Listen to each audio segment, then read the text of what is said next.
Perfect. Thank you, Manny. So, good morning again, everyone, and thank you for joining us. Um, we are working on getting this meeting broadcast publicly in both English and Spanish at video.calipa.ca.gov. This meeting will be recorded and posted on our website. For those of you watching the webcast of this meeting, there will be an English and Spanish webcast. To provide comments during this meeting, you can email them to safer@waterboards.ca.gov. If you prefer to provide your comment verbally, let us know and we will provide instructions to join the meeting. For any technical or language interpretation assistance, please email our Safer team at safer@waterboards.ca.gov. Next slide. And then just to clarify for those in the room, we are not webcasting this meeting, just so that you all know. There has been some tech issues with our webcasting. They're doing some changes. And so we will be posting the Zoom link available on the website. So you may see members of the public join this meeting. And if you have any guests who would like to join this meeting, you are welcome to also share the Zoom link information that you received. So just want to give you that heads up that we're having tech issues and you will see members of the public join this meeting. Thanks, Amelia. Thank you, and thank you for that clarification, Adriana.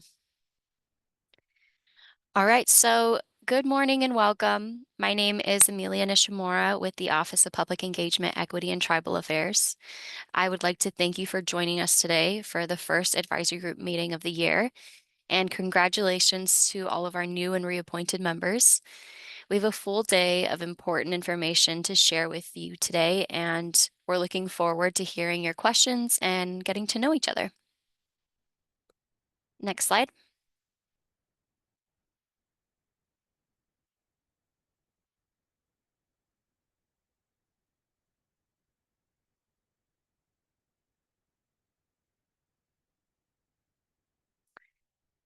Okay, so you can go ahead and move to the welcome and meeting logistics slide. Before we get started today, I'm going to go over a few meeting logistics to make sure everyone knows how to participate in today's meeting. Next slide. For those of you joining us via Zoom, as a reminder for interpretation services, please select English or Spanish on your language interpretation channel by clicking on the interpretation feature with a globe icon in the meeting controls at the bottom of your screen.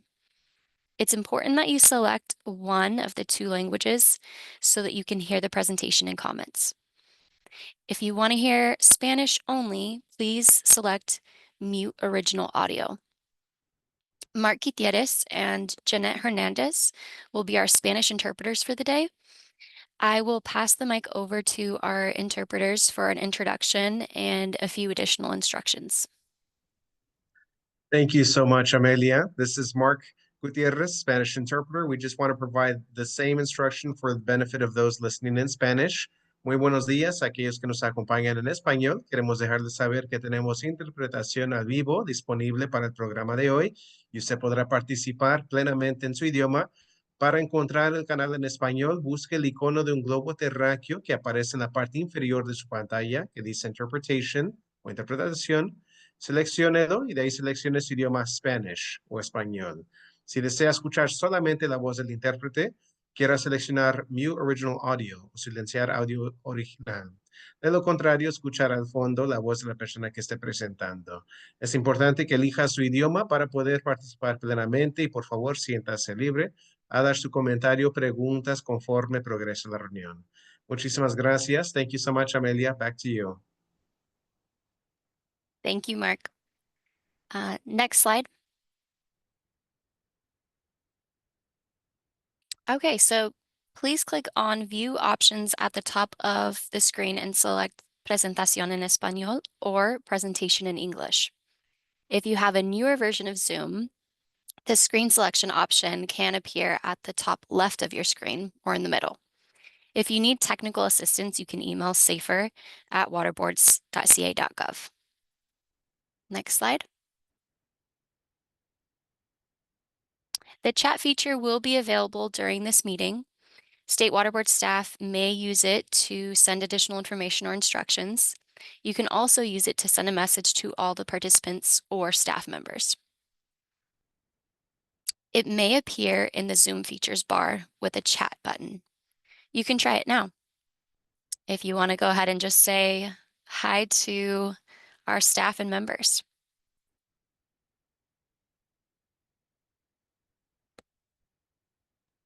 Next slide.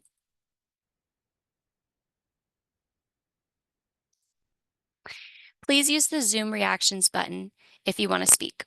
At the bottom of your screen on the Zoom features bar, locate the raise hand feature or the react button with a heart icon, depending on your Zoom version.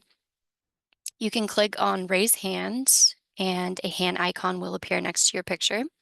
State Water Board staff will note the order of your hand raise and open the floor to you. You can click on hand raise again to lower your hand. During question and answer portions of this meeting, please use the raised hand feature if you have a question or comment. When asking a question or making a comment, please keep it short and to the point in order to allow other members to participate. Use the raised hand feature to ask questions. You can go ahead and try it now as well if you'd like.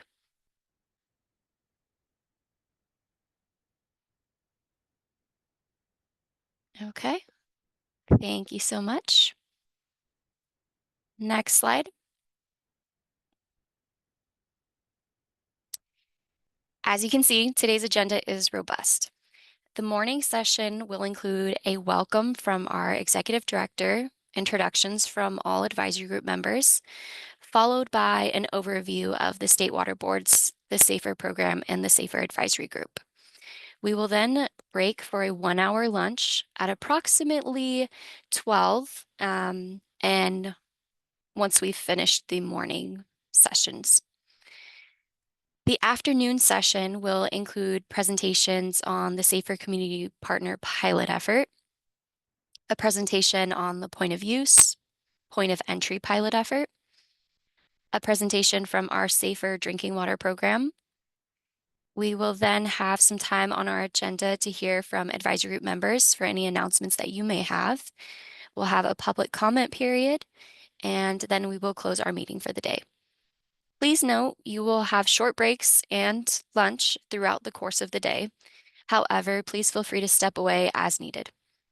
If you need to step away for a longer period of time, please let us know by either sending an email to safer@waterboards.ca.gov or by sending a direct message through Zoom to myself or the SAFER team. You can send a direct message to Alma Lopez or, I'm sorry, our English PowerPoint or our Spanish PowerPoint as well. Next slide.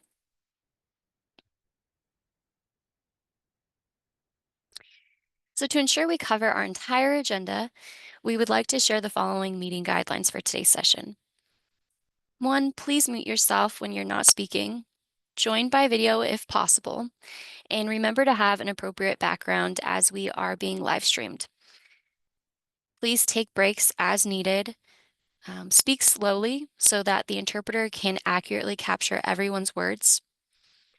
Mark and Jeanette will be providing simultaneous interpretation in Spanish and English.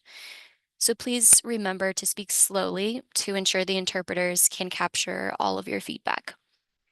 If a presenter or advisory group member is speaking too fast, we will ask you to slow down so the interpreter can accurately capture your question or comment. During question and answer portions of this meeting, please use the raised hand feature, as we mentioned before, if you have a question or comment. When asking a question or making a comment, please keep it short and to the point, like we had mentioned, so that we can make sure that all of our members are able to participate. Please limit your discussions to our agenda items and be present and participate fully. And we recommend having your advisory group member handbook nearby, as we'll be referencing some of the handbook materials during the morning portion of this meeting. And you all should have received that via mail as well as via email in the past couple of weeks. If you get disconnected, please rejoin the meeting and the SAFER staff member will let you back in. As we mentioned before, should you have any technical support questions, please send a message to our SAFER email address on the screen.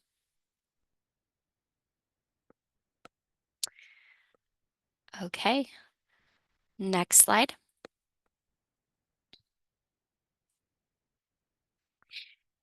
As I mentioned earlier, my name is Amelia Nishimura, and I am the SAFER and Language Access Program Manager in the Office of Public Engagement, Equity, and Tribal Affairs. At this point in the meeting, I'm going to have the rest of our Water Board's SAFER team introduce themselves, starting with members of the Office of Public Engagement, Equity, and Tribal Affairs. Adriana, if you would like to start. Yeah. Hey, good morning, everyone. It's good to see familiar faces and welcome to the new SAFER Advisory Group members. My name is Adriana Renteria. My pronouns are she and they. I'm the director for the Office of Public Engagement, Equity, and Tribal Affairs. And I'll pass it over to our folks who are in the in-person public meeting space. So Alma and Manny.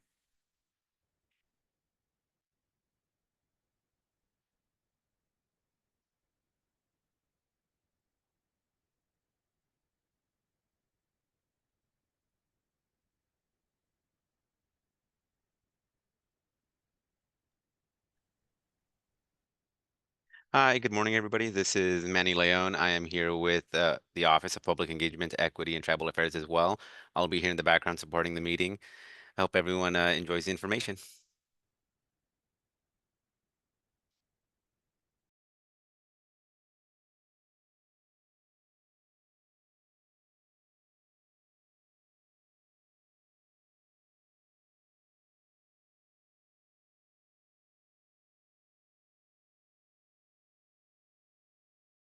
Thanks. And Do we want to move on to our Division of Drinking Water? Yeah, good morning, everybody. I think I know, well, many of the advisory group members. My name is Chad Fisher. I am a supervising water resources control engineer in the Division of Drinking Water, and I lead SAFER's efforts there. So happy to see folks that I know and very hearty welcome to new members. So I think that's it for Division of Drinking Water. So I'll pass it back to Adriana. And we will pass it over to Division of Financial Assistance and then afterwards our Office of Chief Counsel.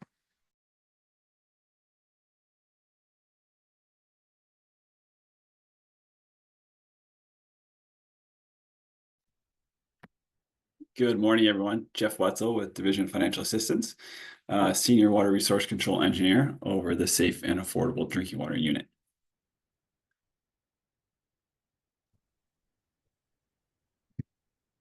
Good morning, I'm Kristen Appold. I am the Assistant Deputy Director over the Office of Sustainable Water Solutions within the Division of Financial Assistance.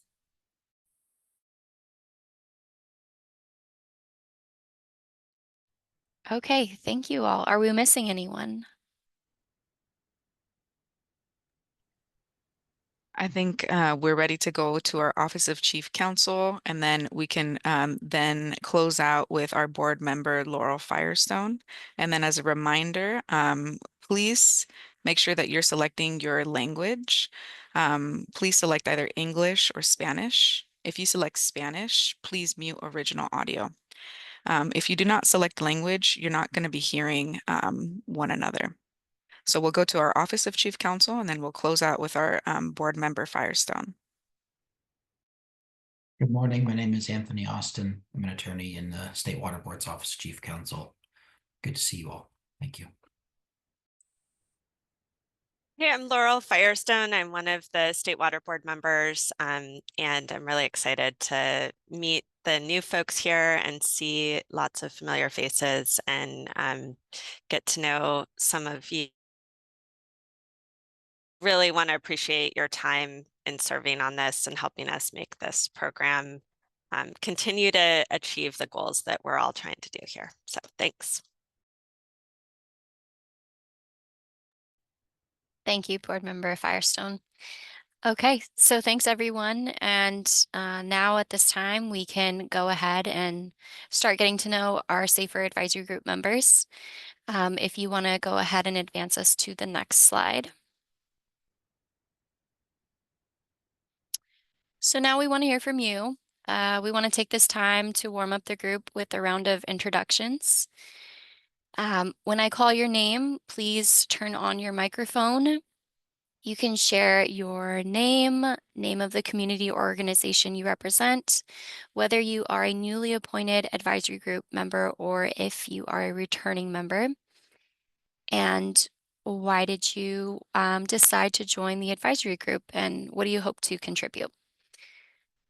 So I will go ahead now and start with Norma. Hi, good morning. My name is Norma Mesqua, and I am a newly appointed board member, and I represent the small community of Thermal. It's the area that is in, it's a small mobile home park. So, the reason why I decided to apply for this position is to learn more how I can help the community with their water issues and just to learn more as what goes on in the water world. Thank you. Thank you, Norma. Next we have Juan Cano. Hello, everybody. How you doing? Juan Cano with Self Help Enterprises. We're a nonprofit in Central Valley. I work specifically in community development, and I am a TA provider. So I work on water and sewer projects with the FA and all these communities in Central Valley. I'm a newly appointed advisory group member, and the reason why I joined is that I'm really close with the TA program. I love to participate and add input and feedback on our end. Thank you. Thank you. Next I have Irene Cacho. Good morning, everyone. My name is Irene Cacho, and I live in the community of Lee Grande, which is in Merced County, Central Valley.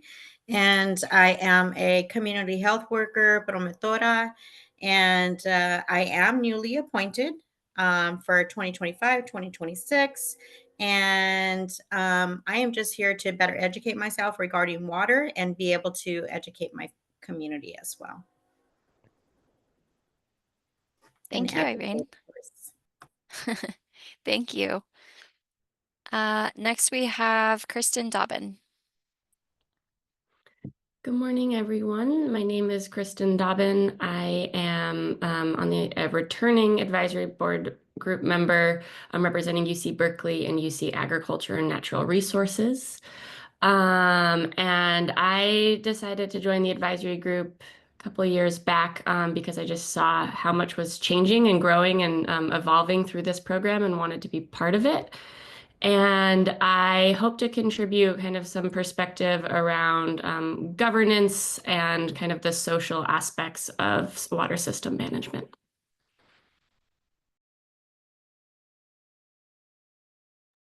Thank you, Kristen.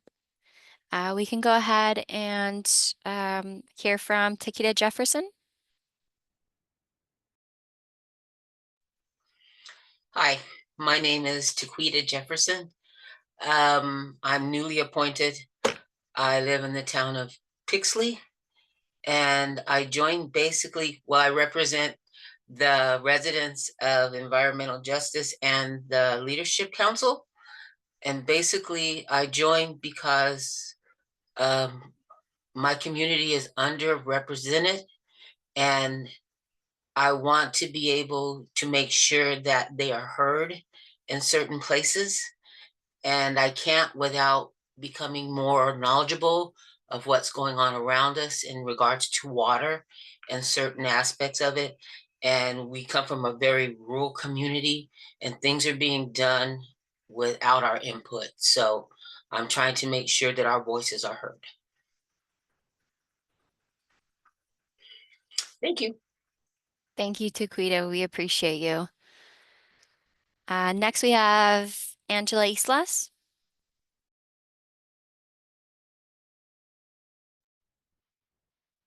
Hey, good morning. My name is Angela Islas. I am a water projects coordinator with Central California Environmental Justice Network. Our organization is a grassroots nonprofit here in the San Joaquin Valley. We have 2 offices in Fresno and Bakersfield. We do cover a lot of our work from Madera County all the way down to Kern County. And a lot of my primary work is around sustainable groundwater management, safe access to drinking water, but also land repurposing. And I guess for my appointment here in the Safer Advisory Group, it's really for us to be able to represent our communities in the counties that we serve. But most importantly, we want to see the continuation of SAFER to be accessible for all communities that are in need of that solution to safe access to drinking water. So that's kind of my reason for joining the advisory group. And honored to be here. Honored to be side by side with a lot of amazing community leaders, representatives. So appreciate the opportunity to be able to be on this important advisory group. Thank you, Angela. We're excited to have you. Next, can we hear from Perry Clausen?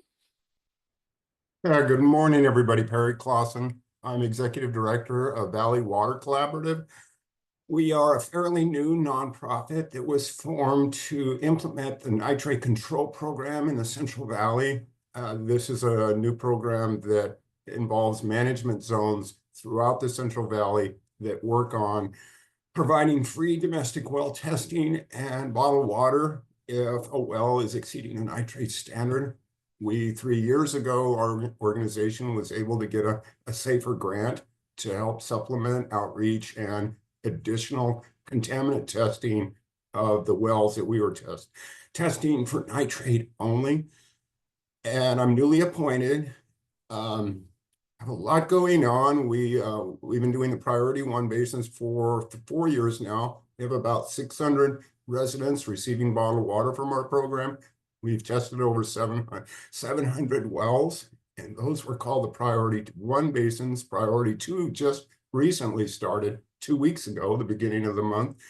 We've received over 200 applications so far in our area for private well testing. Valley Water covers from Madera County through Yolo County and all the communities in between. So the reason I'm joining the advisory group is the domestic well issue, as many of you know, is huge. This is an uncharted territory for the state and regional boards.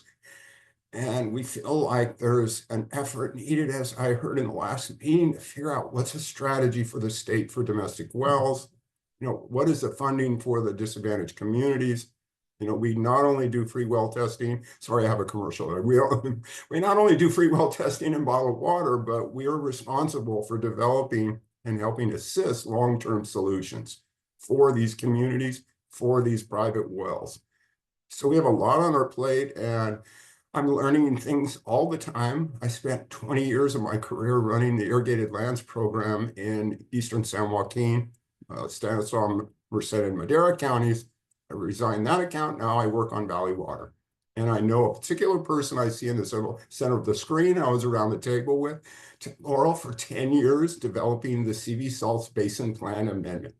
So I'm glad to be here, and I'm hoping to contribute from the experiences we are having real time with domestic wells, small water systems, and other things that are happening here within the management zones. So glad to be here. Thank you. Thank you, Perry, and thank you for all of your work. Next, can we hear from Michael Knight? Thank you, I'm muted. Good morning. My name is Michael Knight. I represent small public water systems. I currently serve as the Public Works Director and Assistant City Manager for the City of Porterville. 20 years of experience in our community, having the privilege to serve not only our immediate residents, but those on our peripheral as well. Some large consolidation projects, as some may know, East Porterville project, and continue to work through consolidations and serving the community members around us. The reason for my participation in SAFER is really a passionate one as a result of SAFER being such an impact to our community, providing safe and affordable drinking water to all those surrounding, not only in our community, but surrounding our community. As a newly appointed member, hope to bring that experience of operating a municipality and all areas of aspect of municipal services, and then having the relationship with other communities, assisting in operating systems in other agencies, and working with, self-help and community water center, and to achieve those efforts and those goals. And happy to be here and hope to contribute to the group. Thank you, Michael. And I just want to make sure, as a reminder, to have everyone select a language that you would like to hear the meeting in. And so at the bottom of your Zoom screen, you should see maybe a small globe at the bottom, or if you see English or Spanish, you can select which language you would like to hear the meeting in. Just want to make sure everyone is hearing all participants.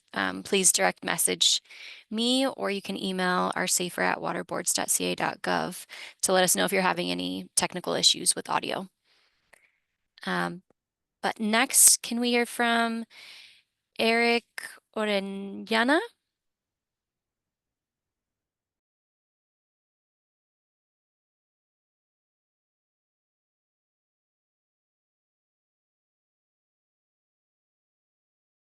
Okay, we will come back to Eric. Adam Rosch. Greetings. My name is Adam Rausch. I'm a civil and environmental engineer in Forestville, California. I'm here representing GHD, an engineering firm, which serves as a technical assistance provider on projects around the state. We've also done some other supporting roles on some other TA projects, technical assistance projects. I'm a new member. With luck, I can bring some perspective from the TA provider role with Juan Caro, sorry, from maybe as a system designer role, perspective as a resident, and depending on the topic, I may have technical insights as well. So thank you guys, and I appreciate the opportunity to serve. Thank you, Adam. Do we have Edwin Alonso on the call?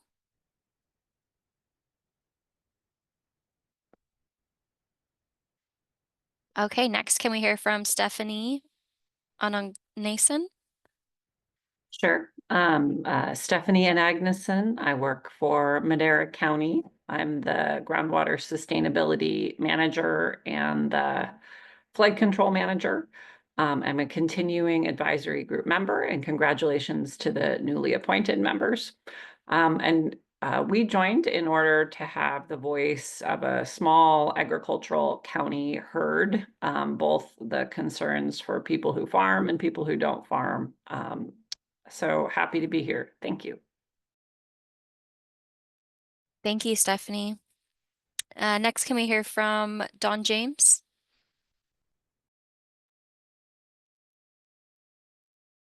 Hello, this is Don James. I'm here in Smith River, California. Work for and a member of Tolowa-Dini Nation tribal. I'm a continuing member. The reason I wanted to join was so that I could learn about how to get funds where they're needed, when they're needed, and who to get that information to is one of my key things why I wanted to be in this. So, thank you. Thank you, Don. I do not believe I saw Rami Colon on, but I'll give you a minute if you were able to join. Oh, hi, Amelia. Ah, thank you. hi. Rami Kalon here. Welcome to the new board members. I am with California Water Service, which is the second largest water utility in California. We serve from Chico down to the Los Angeles Basin. I am a continuing advisory group member. This, I believe, is my fourth year. Initially, I joined the advisory group because I've worked on water system consolidation for much of my career, and I believe strongly that consolidation is necessary to ensure safe water for everyone, particularly our smaller communities. Thank you, everyone.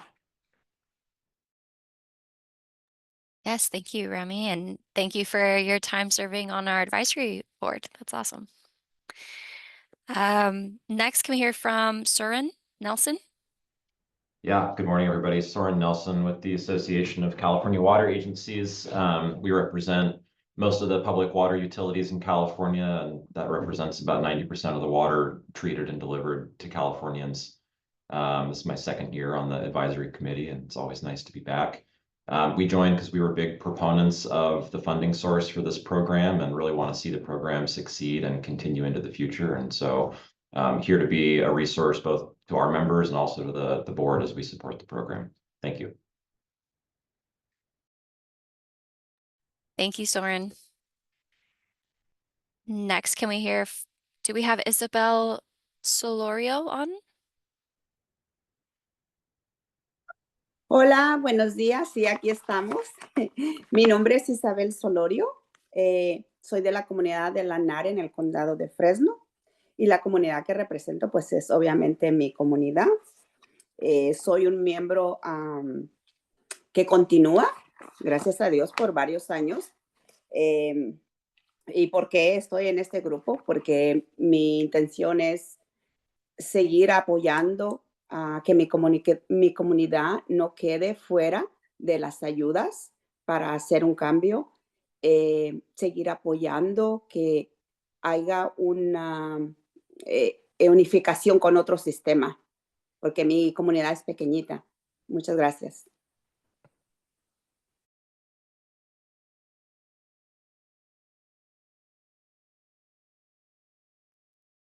Thank you so much, Isabel. We appreciate you rejoining as well. Next, can we hear from Jim Sullivan? Yeah, morning, everyone. My name is Jim Sullivan, and I live in the community of Mendocino, up on the northern coast here, pretty isolated area, and everyone is on private wells, basically, and that's one of the reasons I joined the group.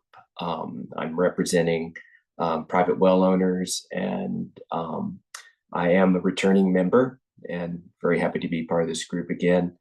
And again, the reason I joined the advisory group, I was truly interested in what the SAFER program was doing. And in a previous life, I was chief of the groundwater section at the Indiana Department of Environmental Management. And one of my main focus in Indiana was private wells and the awareness of water quality. And so I'm hoping to bring some of that perspective to this group. Thank you.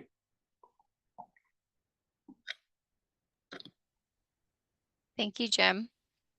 And I wanted to, that I believe covers all of our advisory group members. And we just wanted to say thank you so much for joining us and for continuing to join if you're a returning member. We really value your input and your participation in these meetings. And we're really excited to see what we can learn from everyone this year. I wanted to also provide an opportunity for some of our staff that weren't able to introduce themselves. that are with our SAFER team. And so, Manny, I was going to ask if you could unmute and allow Alma to introduce herself on your screen, because we have a staff member that will be assisting with the planning of these meetings. And a lot of you have probably already heard from Alma in the check-ins before the meeting to make sure you received your materials and if you had any questions. So just want to make sure we have some time for Alma to introduce herself.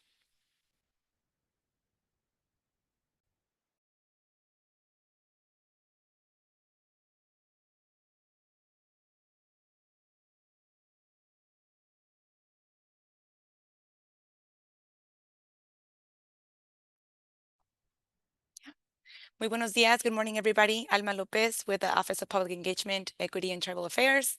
Newly to this office and really looking forward to working with you all in the efforts, in pushing the needs and the efforts and visions that you have for this work. So good to meet you and glad to be here with you all. Great. Thank you, Alma. All right. So thank you all again. We can go ahead and move into our next slides. We will likely have our executive director join us shortly, but in the meantime, we can go ahead and go to the next slide. And then before we go to the next slide, I'm seeing that there's some folks who are still having some language challenges. We're getting some direct messages. So I just want to reiterate for people who are maybe joining a virtual bilingual meeting for the first time, maybe if we could, well, just to pause, at the bottom of your screen, you should have an interpretation feature. It looks like an earth, like a globe. You want to select the globe. If you can't find it, you want to look for the button that says more, and it has 3 dots. So go ahead and select that and then find interpretation. When you click on the interpretation, there's going to be 3 options. It's going to say original audio, interpretation off, English, or Spanish. Everybody in this meeting needs to select either English or Spanish. Do not select the first one that says original audio interpretation off. It's really important for us to all make sure that we're selecting either English or Spanish because we want to be able, if you're in the English channel, you will be able to hear the interpreter interpret from the Spanish channel into the English channel. If you're in the Spanish channel, you will be able to hear the interpreter interpret from the English channel into the Spanish. So to reiterate, you want to make sure you're selecting either English or Spanish. If you select Spanish, you also want to select mute original audio. Otherwise, you will be hearing both languages. If you have any questions, you can keep sending us chats and we'll try to work with you one-on-one. If the chat isn't working, we can also hop on the phone if you need some assistance over the phone. Okay, with that brief tech intermission, we can pass it back over to you, Amelia, and to our Executive Director, Eric. Thank you, Adriana, and thank you for going through that. We can go ahead and move to the next slide. Okay, so I will now pass the mic to the State Water Resource Control Board Executive Director, Eric Oppenheimer, to provide you all with a warm welcome. Good morning, everybody. Don't know how warm I'll be, but I'll try. Really glad to be here today. It's really a pleasure to be able to just say hi and introduce myself. My name is Eric Oppenheimer, as Amelia said. I'm the Executive Director for the State Water Board. I essentially work directly for the State Water Board. For those of you who don't know, our agency and our board is governed by a 5-member sort of decision-making body, the State Water Board members.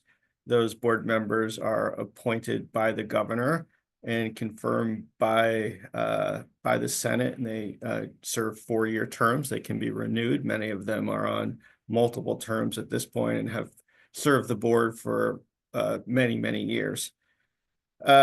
A big part of my job really is to make sure to work with the whole water board staff to make sure that our board members have the information that they need to make the difficult decisions that they're often faced with on a whole range of topics, ranging from water quality basin plan amendments to enforcement decisions, to water right decisions, to big policies like our making conservation of California a way of life policy, or our direct potable reuse regulations and things like that. And so I work with the board to help sort of guide them in their development of their vision and their priorities. And again, I work with the staff to make sure that we're getting them the information they need to make those tough decisions. Another big thing that I do, I'd say it's really the sort of the thrust of my job, is to take their priorities and again, work with our, very varied and talented staff to make sure those priorities actually come to fruition. And I mention that because I just want to make it perfectly clear that one of the board's top priorities is the SAFER program and addressing the drinking water issues that many Californians still face. And so just want to make sure you're all aware that that is at the very top of the list in terms of priorities for the board. And in fact, at our last board meeting, we had an informational item on our strategic work plan, which we do once a year. We have a work plan that we update once a year, and SAFER has been and continues to be, again, one of our top priorities. So with that, I just first want to say, I know we have new members that we're onboarding today, and congratulations to our new SAFER advisory group members. It's a competitive process, and you were selected based on your perspective and experience, and the fact that we think you have something to offer in terms of helping us better address the drinking water challenges that we're trying to address through the SAFER program. And then just really just a huge thank you to all of you, whether you've been, on the advisory group, for a few years now, or whether you're new. I realize that it is a time commitment, and I know you're not doing it for the money, because there is no money, and I know you're not doing it for the fame and notoriety, because there is no fame and notoriety. You're doing it because you care and because you want to help. And that's why a lot of us are here. I am, really glad that the SAFER program is a high priority. I had not worked in the drinking water program or in the SAFER program before becoming executive director of the board, which I've been in this role a little over a year now. One of the reasons I wanted the job actually was to get more involved in SAFER, and the prospect and goal of bringing safe drinking water to many Californians who currently, don't have that. It's not a luxury; it's a right, and it's a challenge. And so this group is really important because we do a lot of internal strategizing on how to best manage the SAFER program, how to use it to get clean and safe water and affordable water to as many people as possible. But we don't have all the ideas, and we need outside perspectives. And you bring as a group a very varied set of experiences, life experiences and work experiences that I know can help us better manage the program and make it more successful. And so again, just a huge thank you for the time that you're committing and being part of this group. That's probably the most important thing I want to say today. I did want to reflect a little bit on the program. It was essentially launched in 2019. This summer, we hit the 5-year mark, which is the midpoint for the funding allocation for the program. And so we really have sort of looked back and taken stock in what we've been able to accomplish. And, again, from my perspective, the program has been quite successful. When we started in 2019, I think the number was 1.6 million Californians who were receiving water from water systems that are on what we call the failing list. So for one reason or another, the system's considered failing, and so therefore they're not receiving the water that they should be receiving.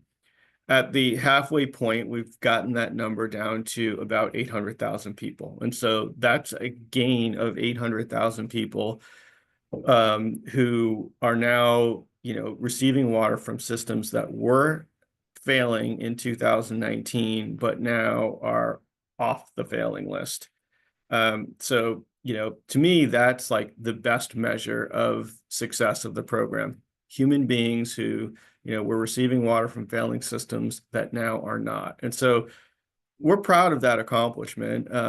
We've also done a lot of work on funding, over $1 billion in drinking water grants for disadvantaged communities, over 50 million for regional domestic well water quality programs, $160 million for water outages, mainly well drilling to help domestic wells. And then over 140 consolidations that have benefited approximately 100,000 people. And so, just some basic statistics on the program and some accomplishments. And again, I am personally proud of that. I think it's some of the most important work we do, if not the most important. That said, great. We, got 800,000 people off the list, but it still means there's 800,000 people who are receiving water from systems that aren't that are on the failing list, and that's a challenge. And so, by no means is the mission accomplished. Not even close. There's a huge amount of work to do, and those numbers don't even include people who are on domestic wells that are not receiving clean water or safe water. And so that's another challenge that I'll just mention. It's something that we've been talking a lot about in our, executive strategy groups. How do we get our handle around the domestic well issue, and how do we address the domestic well challenge? And so, that's an area where I really welcome this group's ideas and concepts on. It's a really difficult challenge to sort of get your hand around. It's more distributed. The problem sometimes can be, more severe in terms of MCL, water quality not meeting MCLs, and the costs oftentimes can be even higher than dealing with or addressing water systems, just because, again, of the distributed nature.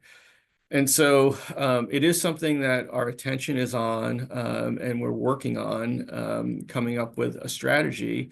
But I'll be honest, it is a huge challenge, and our current resources within the Water Board, really leveraging everything, not just the SAFER program, but trying to leverage other programs like CV SALT and like Sigma, and then other funding sources like federal funding, which is a separate complicating matter right now. Even looking at all that, I think we're really challenged just to address the failing water systems, let alone the domestic well challenge. So, at this point, there's no silver bullet and there's no answer, but we realize we need to do more on the domestic well issue, and we're working on that. And this group and others have pointed out to us sort of that, it's a bit of a hole in the program, or not really a hole, because we're currently working on domestic wells, but more of a great need that is currently not met. And so again, this group's ideas are appreciated and welcome, but I don't want to, undersell the challenge that we're dealing with compared to the resources that we have. I'm hopeful that, we can make progress. But again, all the time we've spent on it, I'm not seeing a silver bullet solution come to light that is readily available. But we are certainly committed to make progress, and I'm confident that that we will. And so I'll leave things there. I think I'll pass things back over to Amelia. But again, just a really sincere appreciation for your time and your commitment and your help addressing these issues, because they are very important to me, to this team from the Water Board that's here today, and I know to the State Water Board. Again, a top priority for us. Thank you. Thank you so much, Eric, and thank you for joining us today. And I'll say that was a very warm welcome, so thank you. So now we can go ahead and kind of shift gears here. We're going to move into our grounding slides, and Adriana Renteria will be guiding us through an overview of the water boards. So if we could go ahead and move on to the next slide. And before we transition there, I just want to check in with you, Eric. If you are going to be hopping off, I just want to see if there's anything else that you want to add before you hop off. I do need to hop off. The only other thing I'll add is, and this is kind of related to me hopping off the call. I do want to make clear, like, this group, the input that you provide during these meetings and through other avenues, the staff do compile it, summarize it, and bring it to the board when they're making decisions on, like, the fund expenditure plan and other aspects of managing the SAFER program. So your ideas are heard, they are captured, and they are elevated, and just want to make sure you know that. Thanks so much, Eric. Thanks for joining. Thank you. All right. Well, this next portion of our meeting is gearing us into our regrounding for our advisory group members. So in a moment, we're going to be watching a couple of videos from our Water Boards 101 series. Some of you may remember these from our onboarding last year, and some of you may be very familiar with the work that the Water Boards do because you engage with us on a number of different programs. But we can move on to the next slide. We always begin our SAFER Advisory Group meetings with a reminder of our Water Board's mission, which is a mission to preserve, enhance, and restore the quality of California's water resources for the benefit of present and future generations. And we begin with this mission because the SAFER Advisory Group and the SAFER program in general is integral to this mission in making sure that we're able to provide safe and affordable drinking water to all Californians. And the work that you all do here is critical to help, like Eric mentioned, shape the way in the trajectory and the focus of the SAFER program. If we move on to the next slide. The SAFER program is relatively new, but we have a long history of addressing public health and water resources. So the first two videos that we're going to be watching provide a historical context of where this agency has been in the past historically, and it brings us back into the present time. So we're going to watch both of the videos back to back. And afterwards, we will pause and see if there's any reflections or questions from the group. As you are watching these videos, I encourage you to reflect on any new information that you find insightful or surprising in these series of videos. Is there anything new that you learned about the water boards? And in particular, as you're watching the history of the water boards, we invite you to reflect on how the SAFER Advisory Group aligns and is connected to this history and mission of the water boards. After we watch both videos, we'll come back and we'll have some reflections from the group. And if you have any questions, we can also answer them there. Before we hit play, I just want to give one more reminder. We are watching and presenting information in English and in Spanish. Some members of the public have recently joined our Zoom, so one more reminder to make sure that we are please selecting the interpretation feature at the bottom of your screen. Select either English or Spanish so that you can hear the appropriate language. And then at the top of your screen, you should have two choices, Spanish PowerPoint screen, English PowerPoint screen. The English PowerPoint screen is going to be showing videos in English, and then the Spanish PowerPoint screen is going to be showing videos in Spanish. So we'll give you a second to select, and then we're going to go ahead, and whenever our colleagues are ready, we can go ahead and start the first video. Adriana, may I interject? Yes, Anthony. Thank you. I just wanted to do a quick reminder to our advisory group members to, if you are able, if your computers, video cameras, etc. allow you to, your internet allows you to, can you please keep your video on while you're participating for any members of the public who are watching or listening? Thank you. Thank you, Anthony, for that reminder about Bagley Keene and how it pertains to virtual meetings and why the advisory group as a state body has to turn on their videos for that reason, because of Bagley Keene. Thank you for that reminder. All right, with that, we can go ahead and start that first video. Here's a little background on the history of the California Water Boards. The State Water Resources Control Board and the 9 regional water quality control boards are collectively known as the California Water Boards.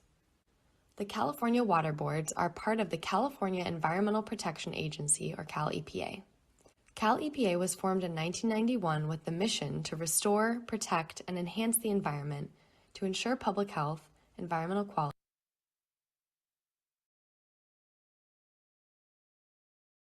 and economic vitality. Cal EPA consists of the Air Resources Board, the Department of Pesticide Regulation, the Department of Resources Recycling and Recovery, better known as Cal Recycle, and the Department of Toxic Substances Control, the Office of Environmental Health Hazard Assessment, and the California Water Boards. While Cal EPA has only been around since 1991, most of its boards, departments, and offices, often referred to as BDOs, are much, much older. Let's look at the history of the California Water Boards.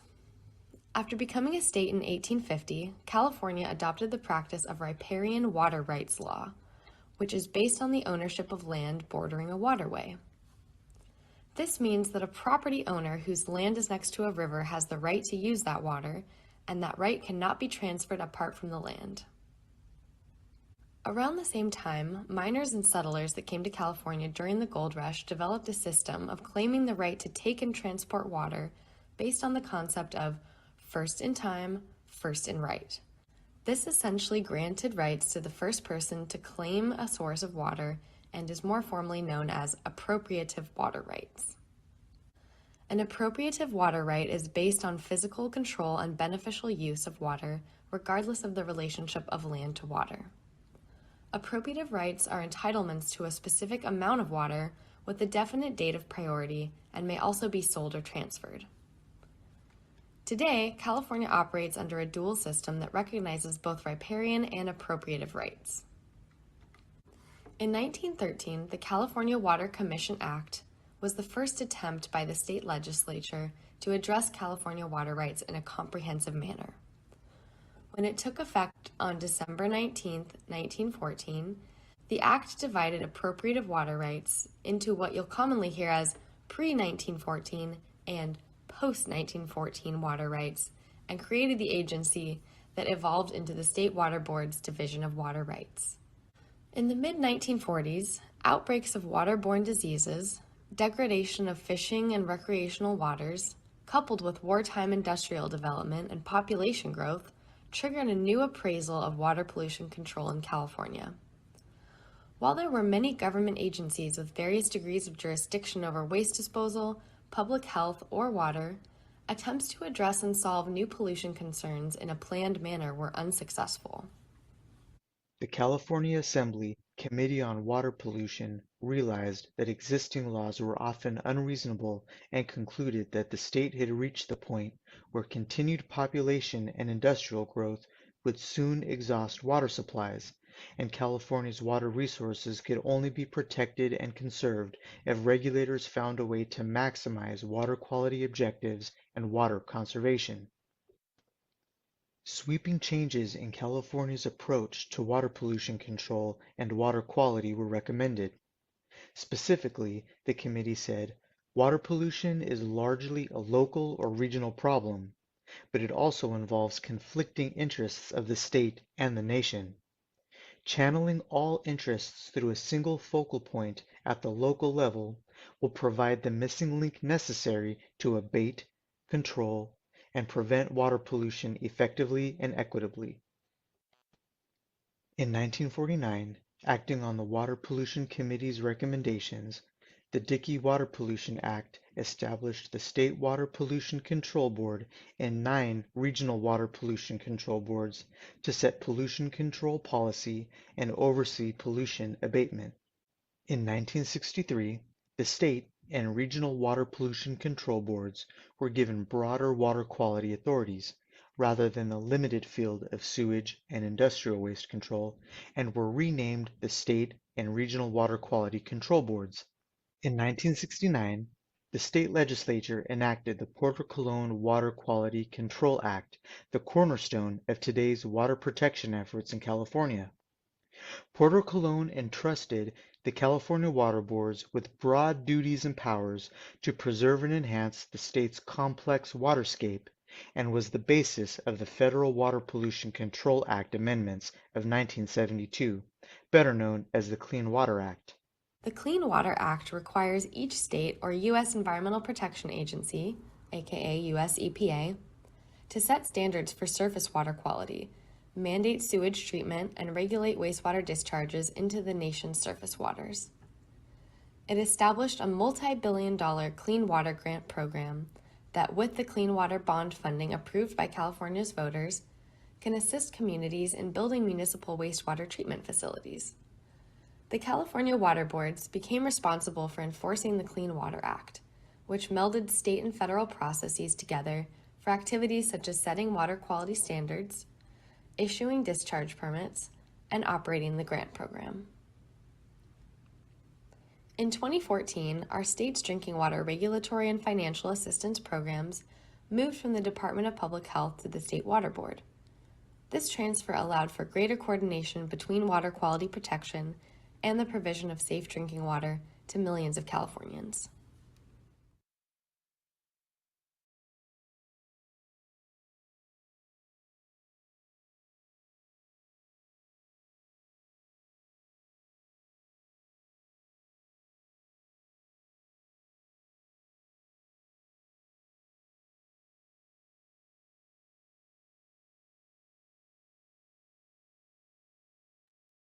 Great, thank you. Ready to move on to the second video whenever you're ready.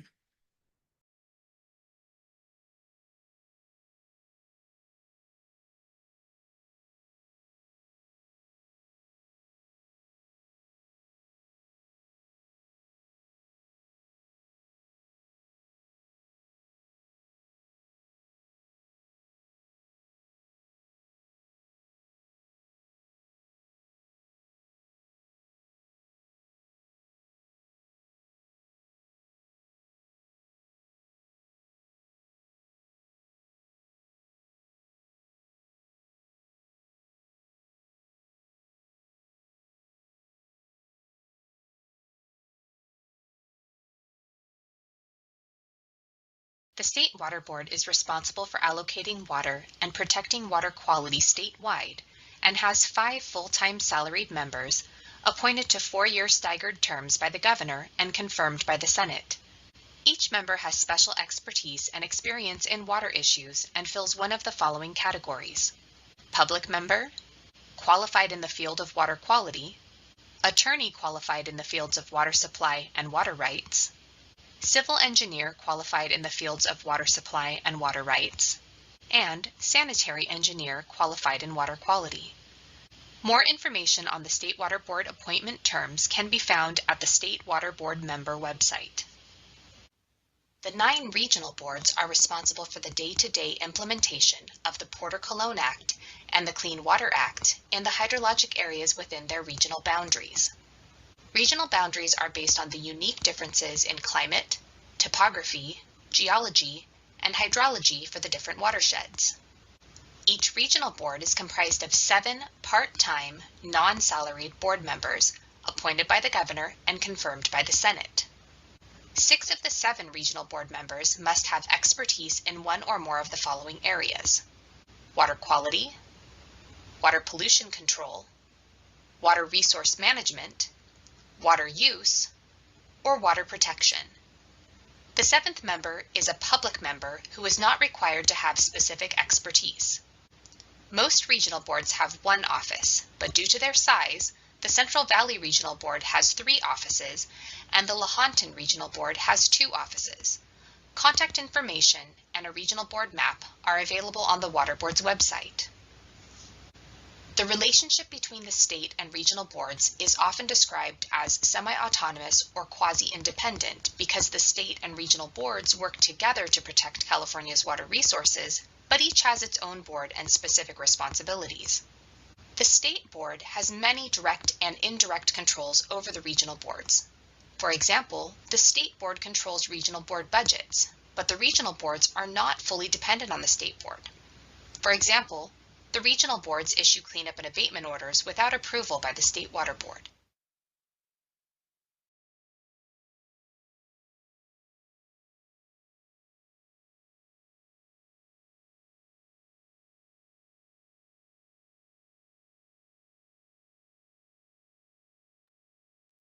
Thank you.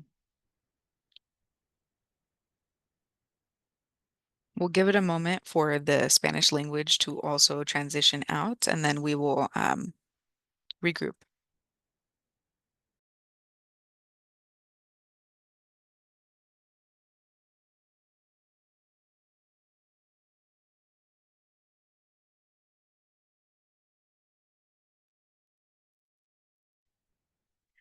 All right.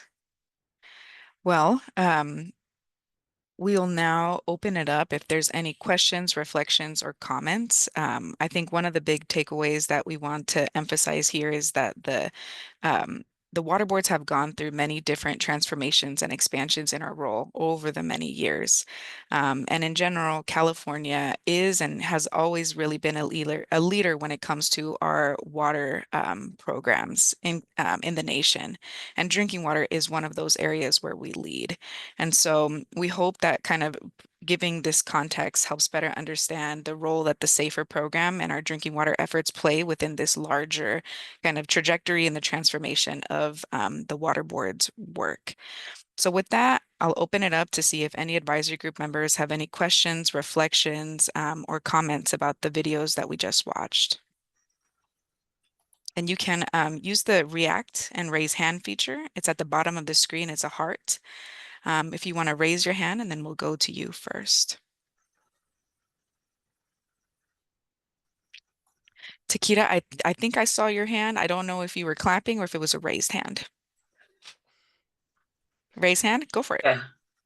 I have a question because it has been bugging me, but it's more for the lawyer because the old water laws, and I'm going to call them grandfather laws just because the names kind of get away from me from, I think it's 1400s and whatnot, the different land-based first in time laws. And then you have the public trust. It goes land-based, first in touch, and then public trust, right? And then all this other stuff falls into line. Where I'm at is I'm kind of learning the different ones. These things are still in play. And as the water is allocated throughout the years, I've learned that with the land-based and the first in time, when the water is distributed, they get first allocation of the water, and it's use it or lose it. And if they don't use it, then either they just run it out, or my question basically is, why isn't it recycled? Why isn't it gone back or given to the ones that have less? It kind of boggles my mind that there hasn't been some kind of amendment or something that from these the surface water rights over the years, that there hasn't been something put into play. I know that these laws are very complicated, but why hasn't there been something put into play to where if the water isn't used, that it gets recycled? Not if they don't use it, then it's discarded. It's a waste, especially with water being as precious as it is. Why hasn't our government or something hasn't figured out a way to recycle the water versus use it or lose it? Yeah, thank you, Ms. Jefferson. That's a great question. So I don't know the answer to that question. We have a whole team of water rights attorneys here at the State Water Board who advise the board's division of water rights. And I am not a water rights attorney, so I can't speak to the specific question that you're asking. No, it's okay. I appreciate the question and I appreciate the thought that you've put into it. You know, I can say that the kind of issue that you've raised would require at least a change from the legislature, if not a change to the California Constitution. It can be done. The Constitution's been amended many times over the last several years. But it's not, I do know it's not something that's within the authority or jurisdiction of the State Water Board to address. But you know, I appreciate the question. I'm just not able to answer the specifics of it. I see Board Member Firestone has her hand up. Maybe she's able to answer it. She's also an attorney. Oh, okay. And she might have some more insights into this. Okay. I'll just add, and I think there are some comments on it. That's a great question, and it's an area that I think water rights and water rights law is super complicated. And so I think it's worth its own conversation to be able to unpack a lot of the issues that you raised. And I think my short oversimplified response is that there are powers that the State Water Board has around, and the Constitution has around, waste and unreasonable use. And we have used that in times. And when, you know, I see Perry has his hand up, but, you know, it is complicated because a lot of times using water doesn't mean, for water rights, isn't so much about, it's not drinking water, it's water supply. So often that's like untreated water that then is applied and then, you know, goes through a cycle. So it doesn't just disappear. It's either, a lot of times it may be consumed by crops, but or humans, but it also goes into our groundwater. And a lot of times folks are using water to spread on the ground so that it goes to recharge our groundwater, for example, or goes to enhance flows for wildlife, so that's not a waste necessarily. But I think what we are looking at more and more is how we're defining, when you've got these really droughts and these really these times of like critically dry times, how do we define what's reasonable? And one of the things we did do in the last drought is say is use that to say human health and safety needs are the utmost priority. So nobody's water rights trump are above the need to ensure human health and safety. So we had an exemption from curtailments from that. So there are ways that we're grappling with the issues that you raised. And it's just, I think it's super complicated. And you know a lot about it just by your question, but it's also worth unpacking and spending more time on. And I think a separate space, or, you know, future meeting or time when we can sort of do justice to the question. Okay. Thank you, Board Member Firestone and Anthony and Takita for that awesome question. I would also add that your question is pointing out one of the ways that the Water Board is continuing to expand and transform how it does its work. So the water rights that you mentioned, the pre-1914, all of those are water rights that are currently collected in paper format. And over the last year, our agency has gone through the process of digitizing those documents so that that information could be public and transparent, and so that the board is able to make better informed decisions about when we can use water and when we as a state need to curtail or put a pause on using water in times of drought, for example. So that's one of the ways that the water boards is transforming, and you're kind of seeing that live now. So great questions, great recommendations from Stephanie as well in the chat about maybe doing a separate grounding on water rights. Takita, is there anything else you want to add for your question? Perry has his hand up. I do not want him to be neglected over there. I don't know what he has to say, but I'm curious. Okay, before we head over to Perry, anything else you want to add for your question? No, I will wait. Maybe we can do a form. I'm very interested. The surface groundwater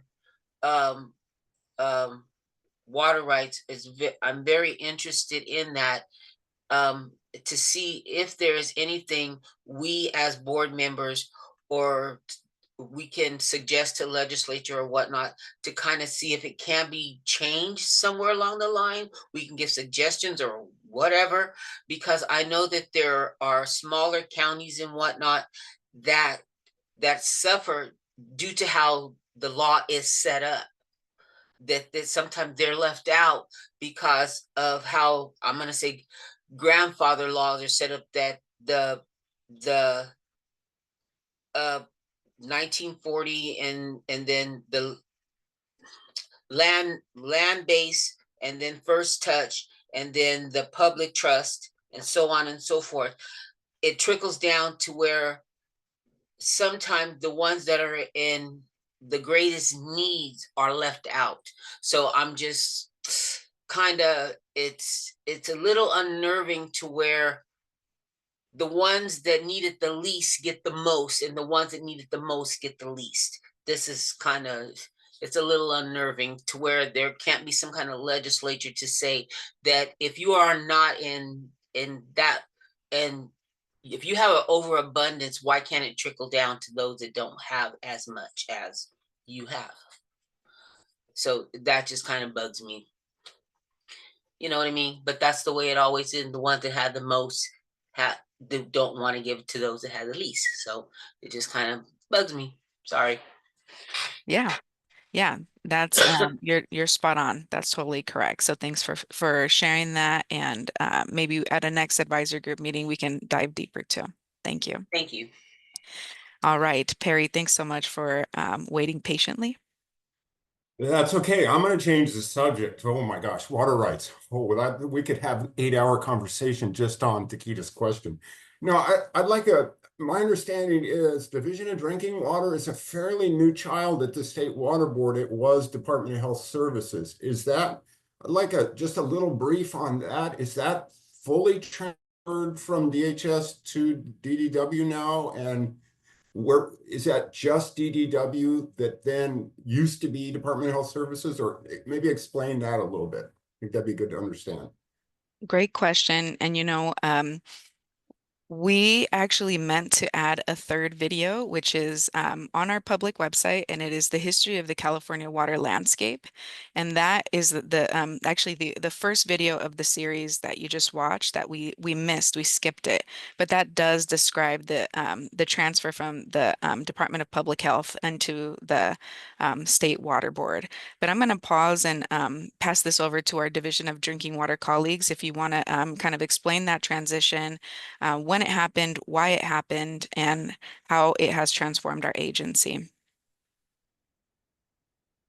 Yeah, I'll comment, but also very interested for Board Member Firestone to weigh in. At any rate, in 2014, it it was called the Drinking Water Program when we were at the California Department of Public Health. But we switched, so the Drinking Water Program transformed into the Division of Drinking Water and also came to the State Water Board. And I'll touch on a little bit of the motivation, but I want to touch on some of the benefits. I think the motivation was to better integrate the way that we think about, water holistically, not only from an environmental protection and water rights standpoint, but also from a public health and human consumption and standpoint. So for me, that's the motivation, and also some of the benefits is that I think a more holistic perspective and better able to try to address many of these issues that cross, so many jurisdictional and even kind of policy boundaries. So I was with the California Department of Public Health when we went at the Drinking Water Program, and I'll just tell you from a staff engineer perspective, what a benefit to come over to the State Water Board. It's just it's night and day, the ability that we have to respond to drinking water challenges and really endeavor to achieve the human right to water. So with that, I want to pass it to Board Member Firestone, but thanks. Sure. Thanks, Chad. And yeah, I think those points are spot on. We the whole safe drinking water program at Department of Public Health moved over, and a lot of the impetus was to have a single agency that looked at water quality all the way from source protection to what's coming out of the tap. So it combines all of the water quality and water supply oversight and regulatory work into one agency rather than having it be totally separated. And also integrating, importantly, and this was a major factor, with our Division of Financial Assistance, who administers all the state and federal grants for drinking water and wastewater funding and clean water funding, I should say. And so that I think we really see the benefit of in terms of how the SAFER program has been able to leverage the Safe and Affordable Drinking Water Fund with all the other infrastructure funding for safe drinking water to be more directly integrated. You can do one portal for all the for any drinking water project. And then the state can help pull the different pieces together to figure out what's the right fit rather than having to go through different agencies. So those are big differences. Other than the drinking water program, or the other piece that came over at that time, which is part of the program, but I think an important thing to call out was our ELAP program, which is basically the lab regulatory program for all environmental lab testing in the state. So that also came over, which I think is a big benefit too. But that's my reiteration really of what Chad went over. I want to do a quick follow-up. I think the punchline here for what we've already talked about briefly is the whole domestic well regulatory lack of or otherwise. I know public water systems certainly are regulated, small water systems. This is all things I've learned the last 5 years, Laurel, since our days in CV Salts, is that the domestic well world it never was regulated by Department of Public Health. I'm not getting that right, but that's right. And the other thing I think would be good to understand that I learned was you're on the ground, you Division of Drinking Water people are district engineers, which is very different from a regional board. Then we have Chad, who's a specialist in certain areas. Can you describe, other than the office in Sacramento, where are these district engineers and you're on the ground people that we talk to day after day out in the field? I think I'll take a swing at this one, Perry. So for Division of Drinking Water, like Perry was describing, we have our core regulatory program, and we call that our field office branches. And there are 27 districts now in the state. And some of the districts, and a district is a supervisor and typically six or so technical staff. So multiply that by 27, and that's what our regulatory program looks like on the ground.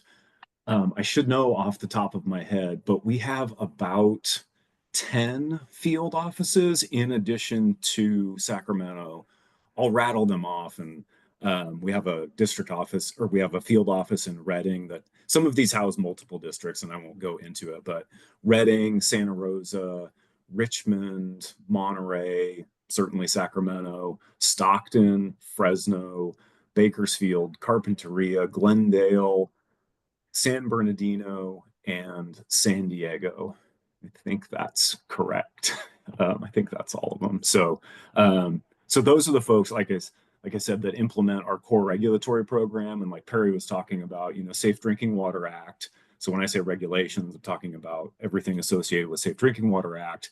It applies to public water systems, which are defined as a water system that continuously serves at least 25 people or 15 service connections. And although that is quite small, there are many Californians that are served water, daily, either that are smaller than that. And there is something called the state small water system that is regulated at the county level, and that is 5 to 14 service connections. There's about 1,300 of those throughout the state of California. And then, like Perry knows all too well, there are hundreds of thousands of domestic wells, and you could say domestic well or private well, but for folks that terminology is that there is a small well in your backyard, essentially, in somebody's backyard, and that is the water that goes into the home that those folks, drink, shower, bathe, prepare food, etc. Rather than being connected to like a city system or a municipal system. Could be a small mutual water company, or you could think of, or it could be, city of Sacramento. So I could go on about that, but I appreciate the question, Perry, because it does frame some of the regulatory structure. Yeah. Yeah, that's very helpful. One other fact that I've learned here in the last 5 years is regional water boards don't regulate drinking water. That's not in their purview. It's just State Water Board Division of Drinking Water. That's where all of it is centered. Thanks. Good information. Yeah, thanks for teeing that up, Perry. It's great information. Thank you so much, Perry, Board Member Firestone, and Chad. That was really helpful. Any other questions, reflections, or comments from the advisory group?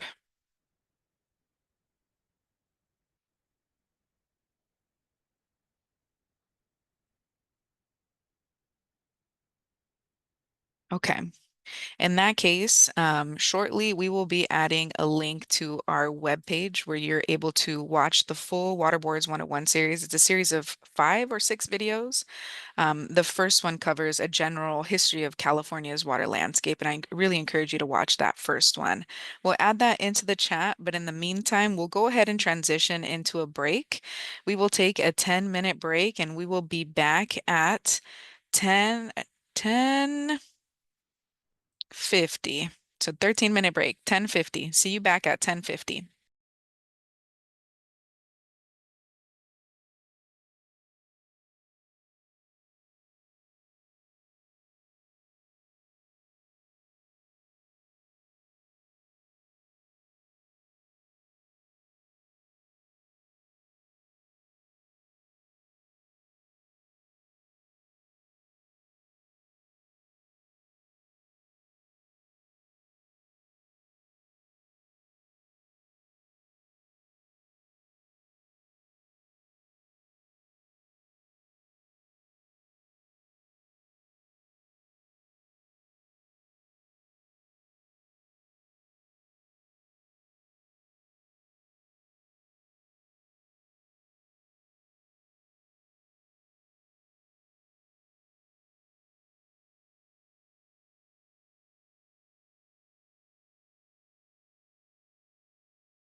All right, welcome back, everyone. If you could turn your cameras on, let me know you're there. We'll get started here in a minute.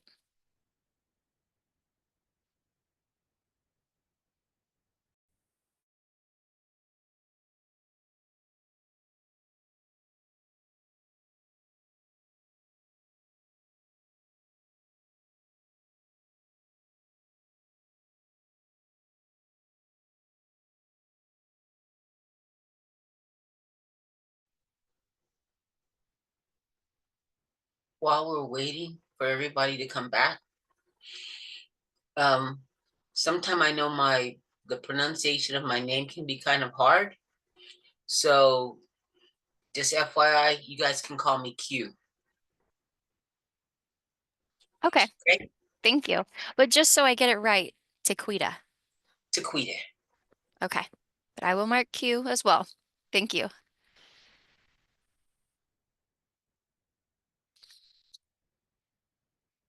Okay, and I have 10:51 on the clock, so I think we can go ahead and get started here if we want to move on to the next slide.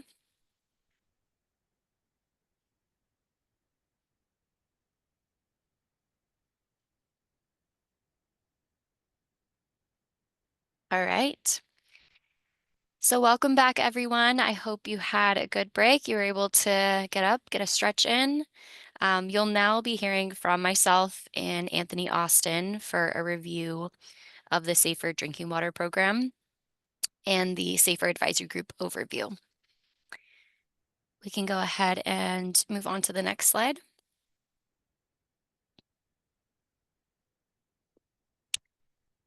Okay, so what is SAFER? SAFER stands for the Safe and Affordable Funding for Equity and Resilience Drinking Water Program. It's a collection of tools, funding sources, and regulatory authorities working to help struggling water systems to sustainably provide safe and affordable drinking water to their customers. The Safer Drinking Water Program, established in 2019, is an extension of a long history of California bills related to drinking water. Most recently, AB 685, which was adopted in 2012, established the human right to water as state law, making California the first state in the nation to legislatively recognize the human right to water. The Safer Drinking Water Program is committed to ensuring access to safe and affordable drinking water for all Californians. The program uses data collection and analysis, funding, regulatory authorities, outreach and engagement, technical assistance, and multi-agency coordination to advance the principle of the human right to water and alleviate the disproportionate environmental burdens experienced by some communities. SAFER is driven by collective responsibility. So water systems, nonprofit organizations, governments, a community advisory board, technical assistance providers, community leaders, and other stakeholders work together to develop and implement solutions for safe and affordable drinking water. SAFER prioritizes collaborative, voluntary solutions and relies on regulatory solutions only when necessary. Regulatory authorities can include joining or consolidating nearby water systems or appointing a skilled water professional. They would be appointed to help manage aspects of a failing water system until it becomes sustainable. And we can go ahead and move on to the next slide.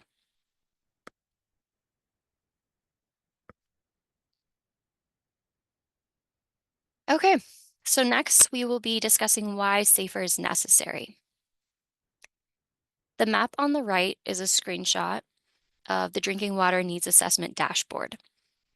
The orange and red dots represent community water systems with drinking water violations.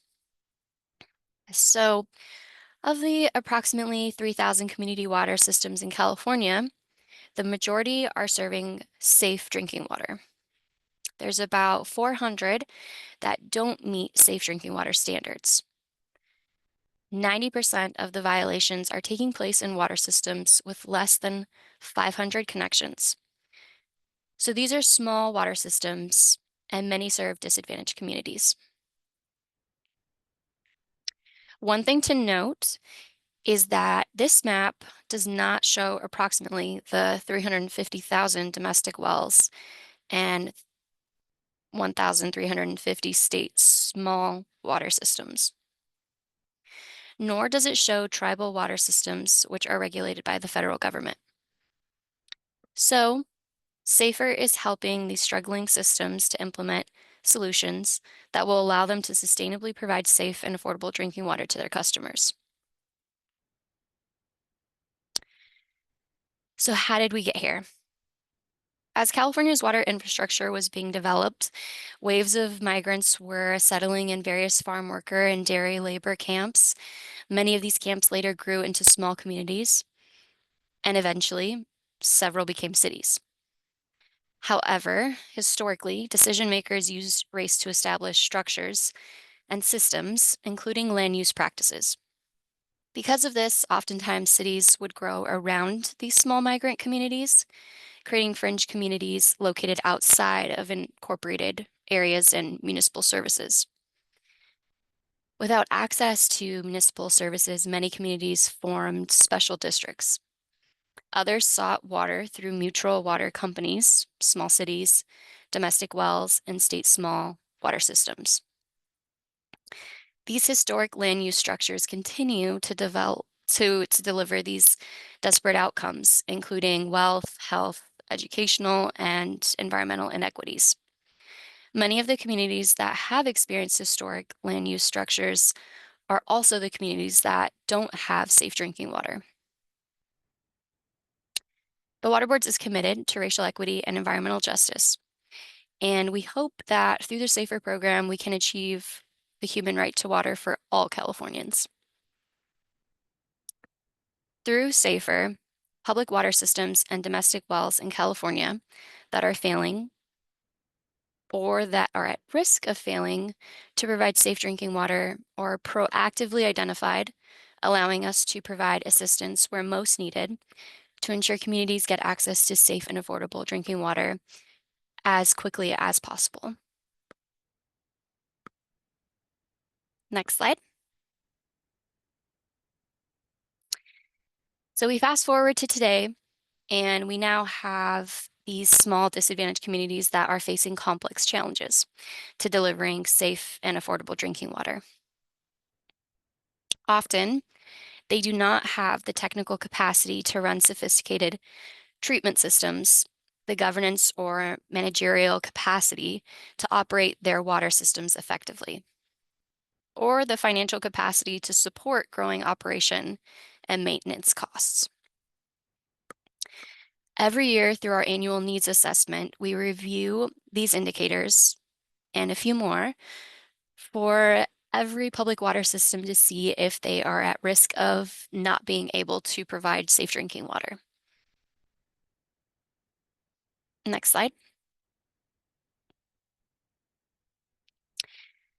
So again, the Human Right to Water law declares that every human being has the right to safe, clean, affordable, and accessible water adequate for human consumption, cooking, and sanitary purposes. To this end, SAFER supports permanent and sustainable drinking water solutions to ensure all Californians have and will continue to have access to safe, affordable, and reliable drinking water.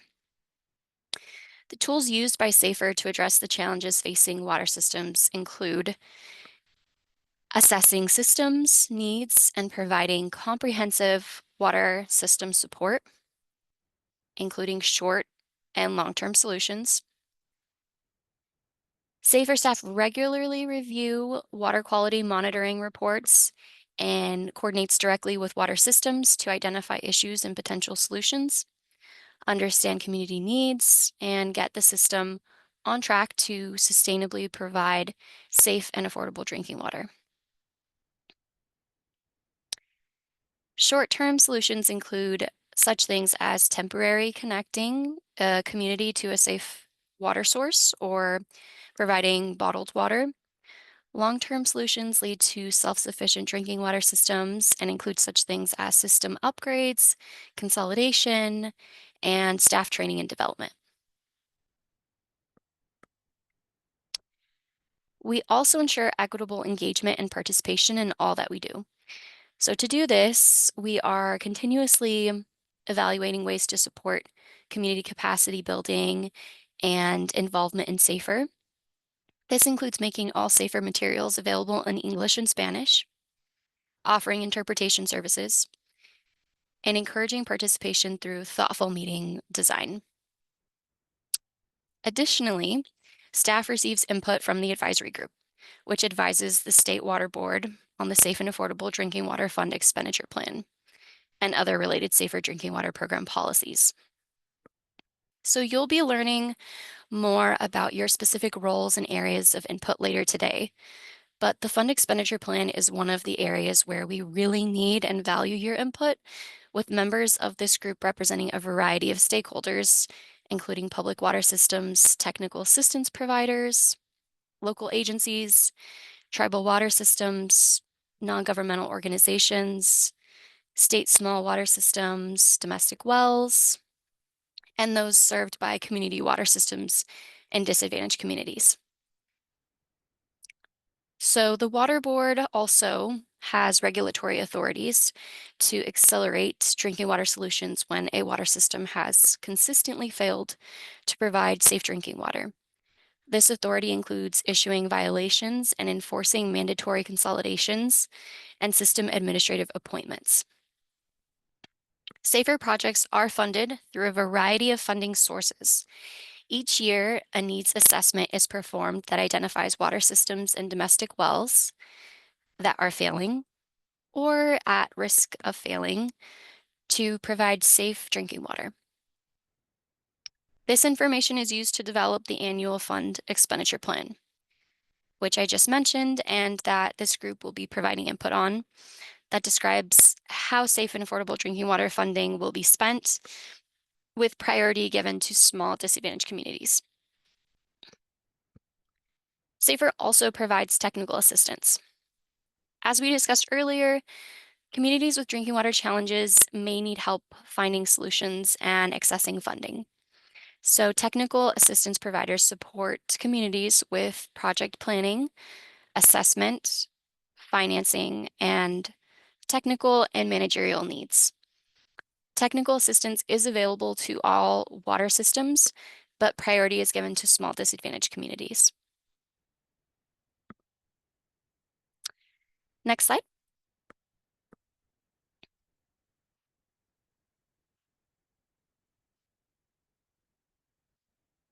Okay, so the SAFER program provides assistance with interim drinking water supplies, emergency repairs, technical assistance, administrators, planning, operations, and maintenance and construction projects via these various funding sources. The program is informed by the Safe and Affordable Drinking Water Fund's policy and the annual fund expenditure plan. Next slide. So we have here the process for achieving safe drinking water.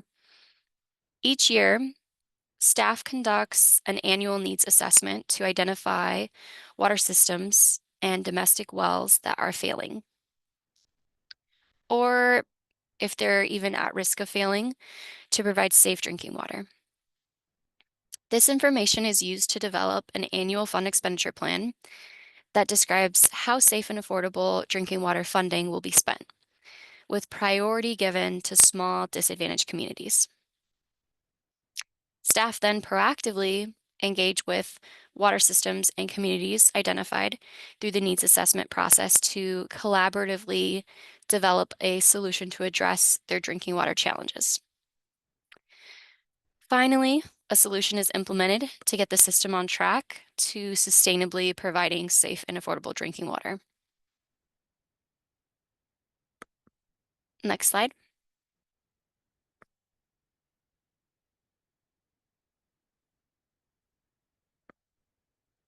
Okay, so who implements SAFER? The primary administrators of the Safer Drinking Water Program are the State Water Board's Division of Drinking Water and Financial Assistance, with support from the Office of Public Engagement, Equity, and Tribal Affairs. The Division of Drinking Water issues permits and enforces compliance with the California Safe Drinking Water Act, including ordering mandatory consolidations and appointing administrators. The Division of Financial Assistance administrators administers several financial assistance programs to assist with the provision of safe drinking water. The Office of Public Engagement, Equity, and Tribal Affairs supports general awareness of safer public engagement in local drinking water efforts and leads tribal drinking water solutions. We also have our communications office that coordinates communication with media, including print media, radio, and social media. However, achieving safe drinking water requires collaboration with many different groups and stakeholders. Water systems, nonprofits, governments, this advisory group, technical assistance providers, community leaders, and many other stakeholders work together to develop and implement local solutions for safe and affordable drinking water. Next slide. Okay.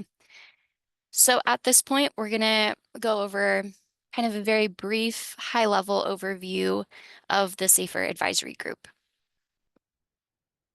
Next slide. The SAFER Advisory Group is required by Senate Bill 200, but officially instated as an advisory group by the board and resolution number 2019-0060. The group advises and provides input on the fund expenditure plan, the needs assessment, and other key analyses and policies. The group is composed of right now 19 different representatives. Members can serve 2-year terms and have the option of reapplying once their term is up. The group is governed by a charter. Next slide.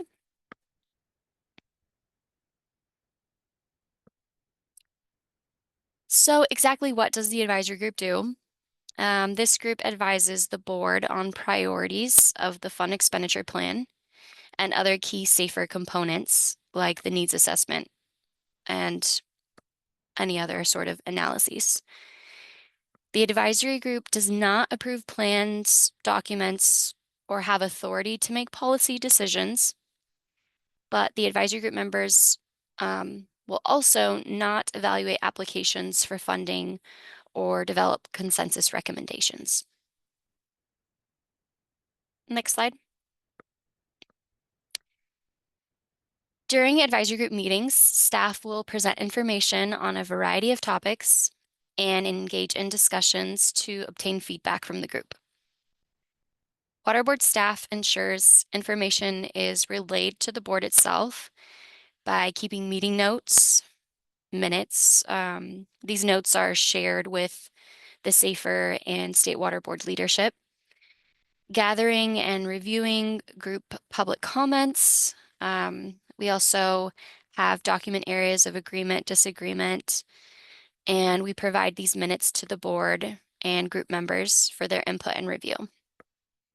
The SAFER executive leadership decides whether advisory group recommendations at staff level can be accepted or implemented, and advisory group recommendations at policy level are presented to the State Water Board to determine next steps. Next slide. Okay, moving into brief overview of expectations and responsibilities. Next slide. So as I mentioned before, this group will be governed by a charter. The Safer Advisory Group Charter outlines the commitment made by you to serve as an advisory group member.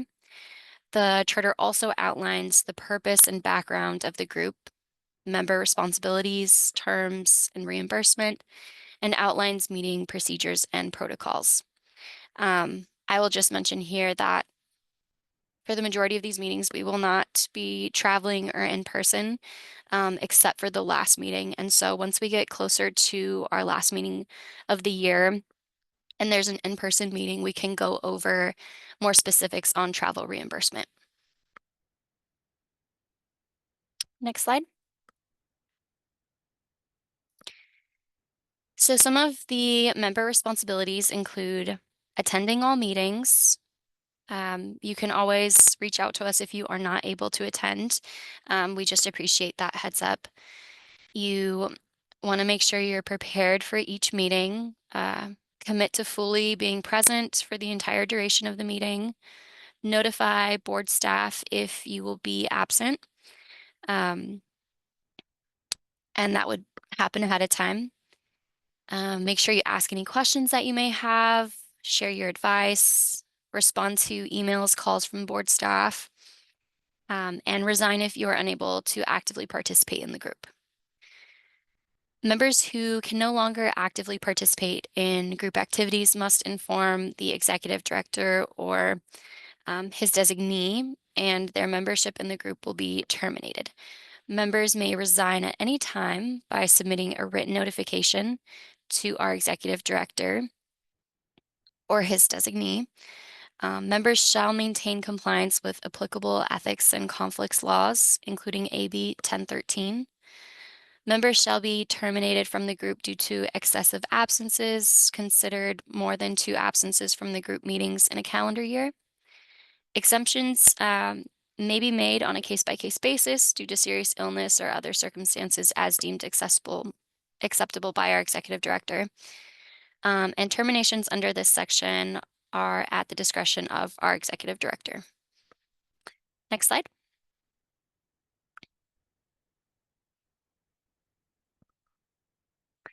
Okay, and just a few resources for everyone to consider. Next slide.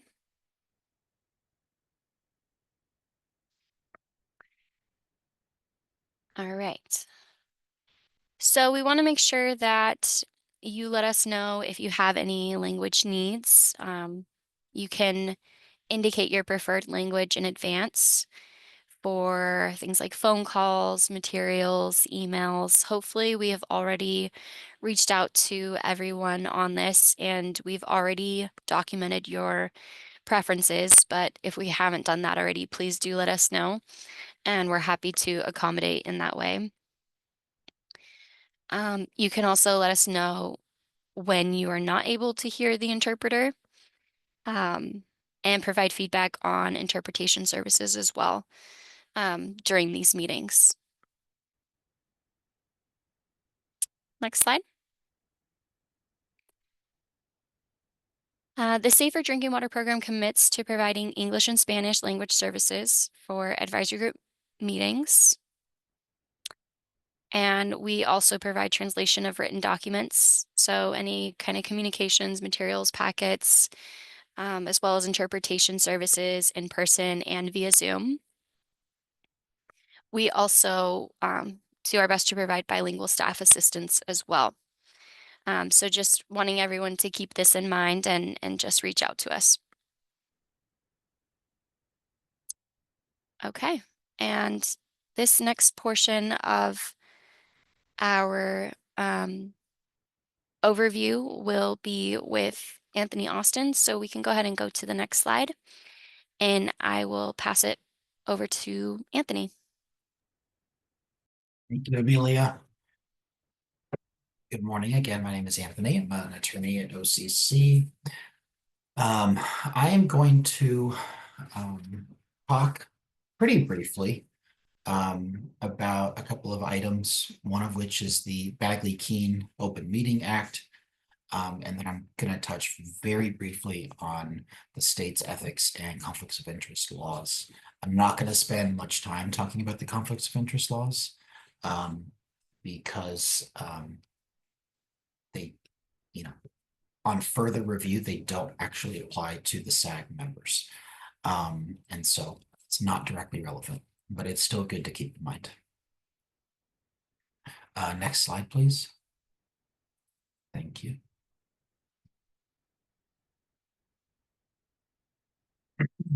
So regarding Bagley-Keene, California's Constitution gives people the right to access information about public business. For that reason, the meetings of public bodies must be open to public scrutiny. To advance this policy, the state legislature enacted the Bagley-Keene Open Meeting Act, intending that actions of state agencies be taken openly and that agency deliberation be conducted openly. Bagley-Keene protects the public's opportunity not only to observe, but also participate in the decision-making process of state bodies. Thus, in California, state bodies generally deliberate at meetings that are open to the public. There are some exceptions for closed-door deliberations in limited circumstances, but they don't apply to the Safer Advisory Group.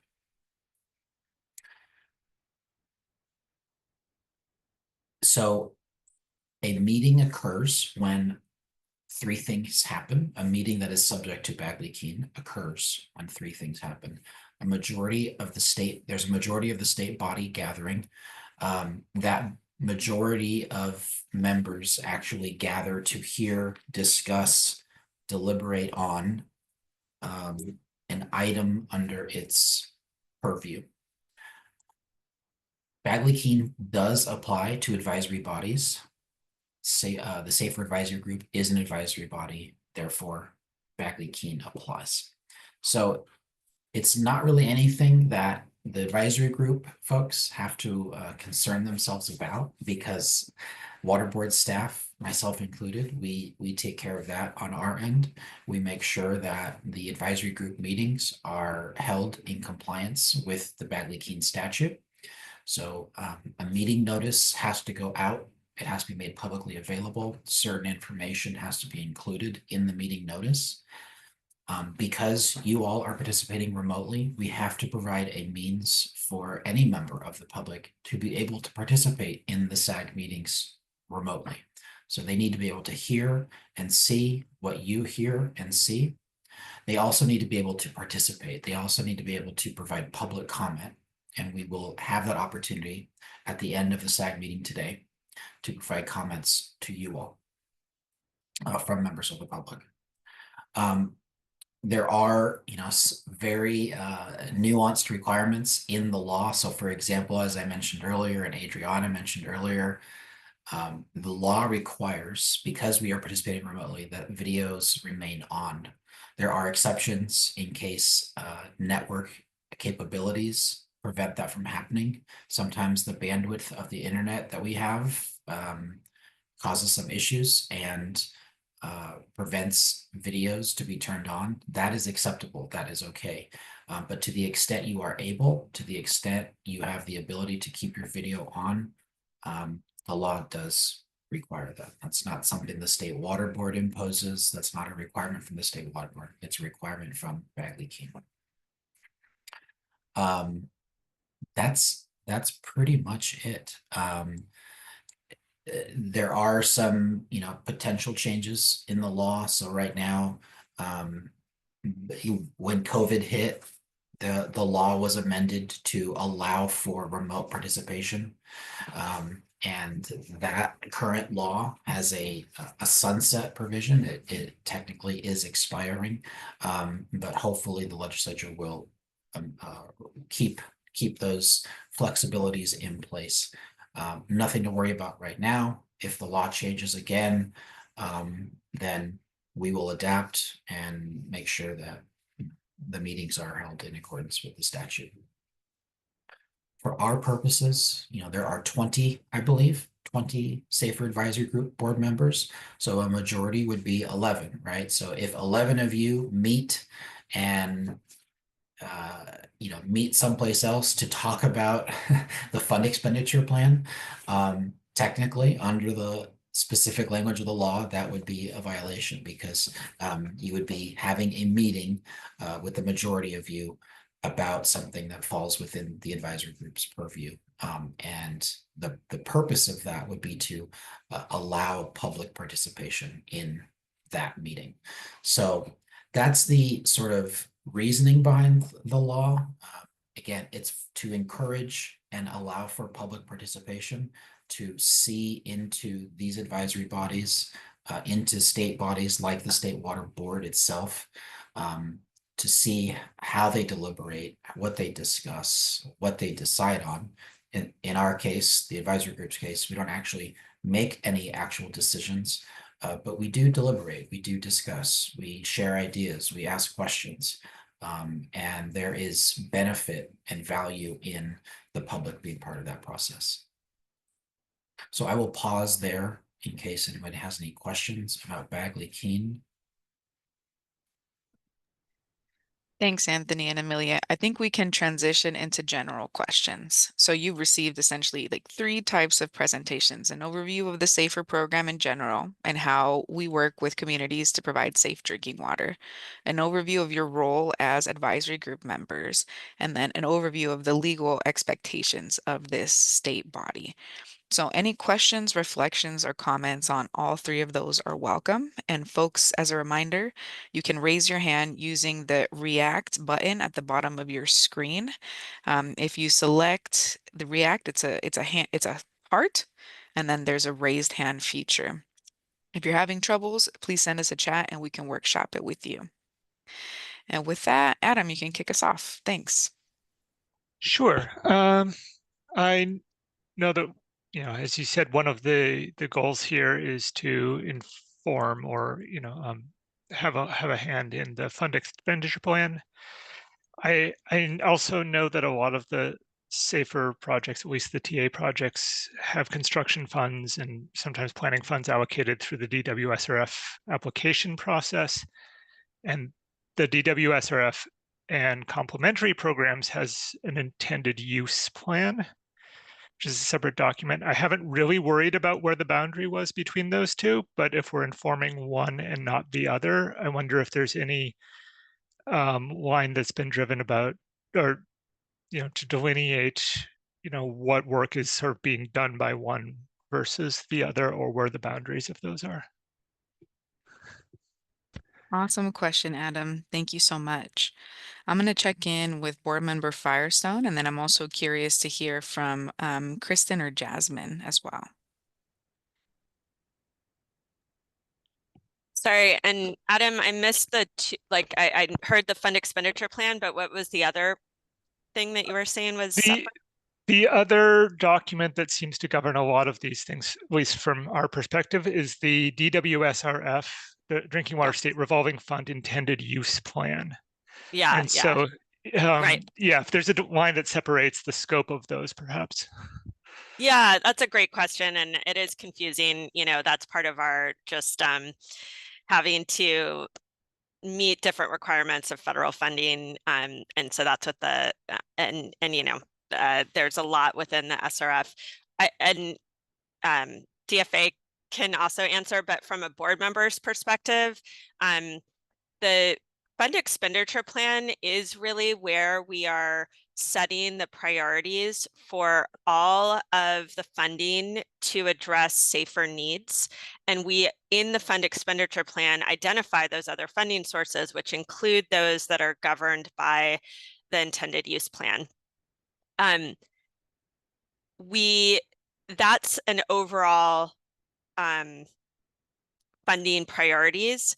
The specific IUP is where there's rules for the federal fund, for all federal funds, so including the majority of that funding is loans, which usually isn't going to direct SAFER priorities. It's going to broader community infrastructure needs because it's loans, and usually the SAFER communities can't afford those. But they do have specific requirements because of the nature of the intended use plan. It does have to also have the specific requirements for principal forgiveness funds. And the Department of Division of Financial Assistance works really hard to make sure that those are consistent, so that what we're seeing is the priorities and plans for safer funding is also consistent with what the specific things that are being approved in the intended use plan. So the short answer though is that the input here absolutely goes to the board to help inform our priorities for safer for funding across the board. But I will say the intended use plan is a technical important document for our federal funding, and there is a public process around that.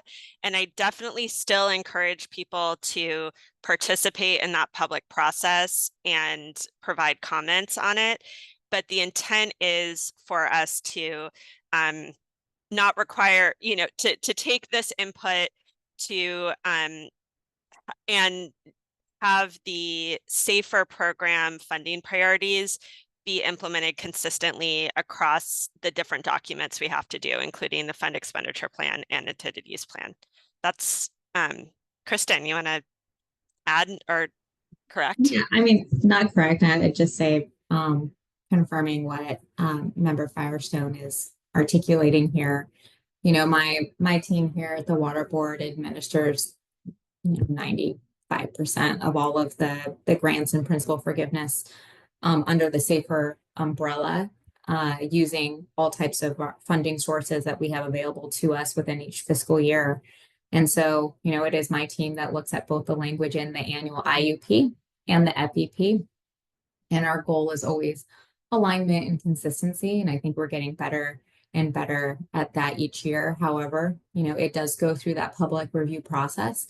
So definitely you all should get a notification when this next draft IUP and obviously the FEP are released for comment. We'll want to know if we missed anything, if there's anything that's confusing or where there could be better alignment. We definitely are open to your feedback and suggestions.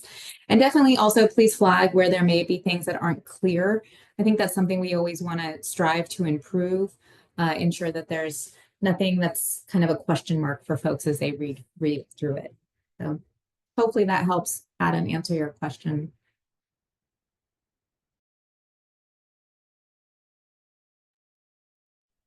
Thank you, Kristen, Board Member Firestone, and Adam. Awesome question. And then just to recap, without acronyms for new folks who are joining us here, the fund expenditure plan is that plan that once a year the Safer Advisory Group provides input on, and it lists out priorities for how funding should be spent. And like Board Member Firestone said, there's other funding sources that we receive from the federal government that also have separate plans. And your input also influences the prioritization of that funding as well. The IUP stands for Intended Use Plan. The next meeting that we will have in the summertime, we will begin to introduce the draft priorities for the fund expenditure plan. So you can expect that the next time that we meet together. Okay, any other questions, comments, or reflections?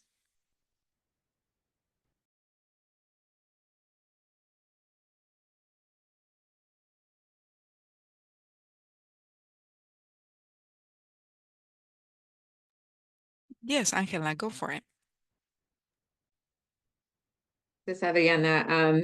Thank you to everyone for the presentation and just like the overview of SAFER. I think from the many times that I've attended, like in the public, this is kind of something that I'm very appreciative that I kind of got a chance to learn a little bit more about the structure for SAFER and the AG's responsibilities. I guess for me, I'm trying to go back to the slide that I think it was Amelia that she was presenting on, I think it's slide 19 for like the overview of the Safer Drinking Water Program.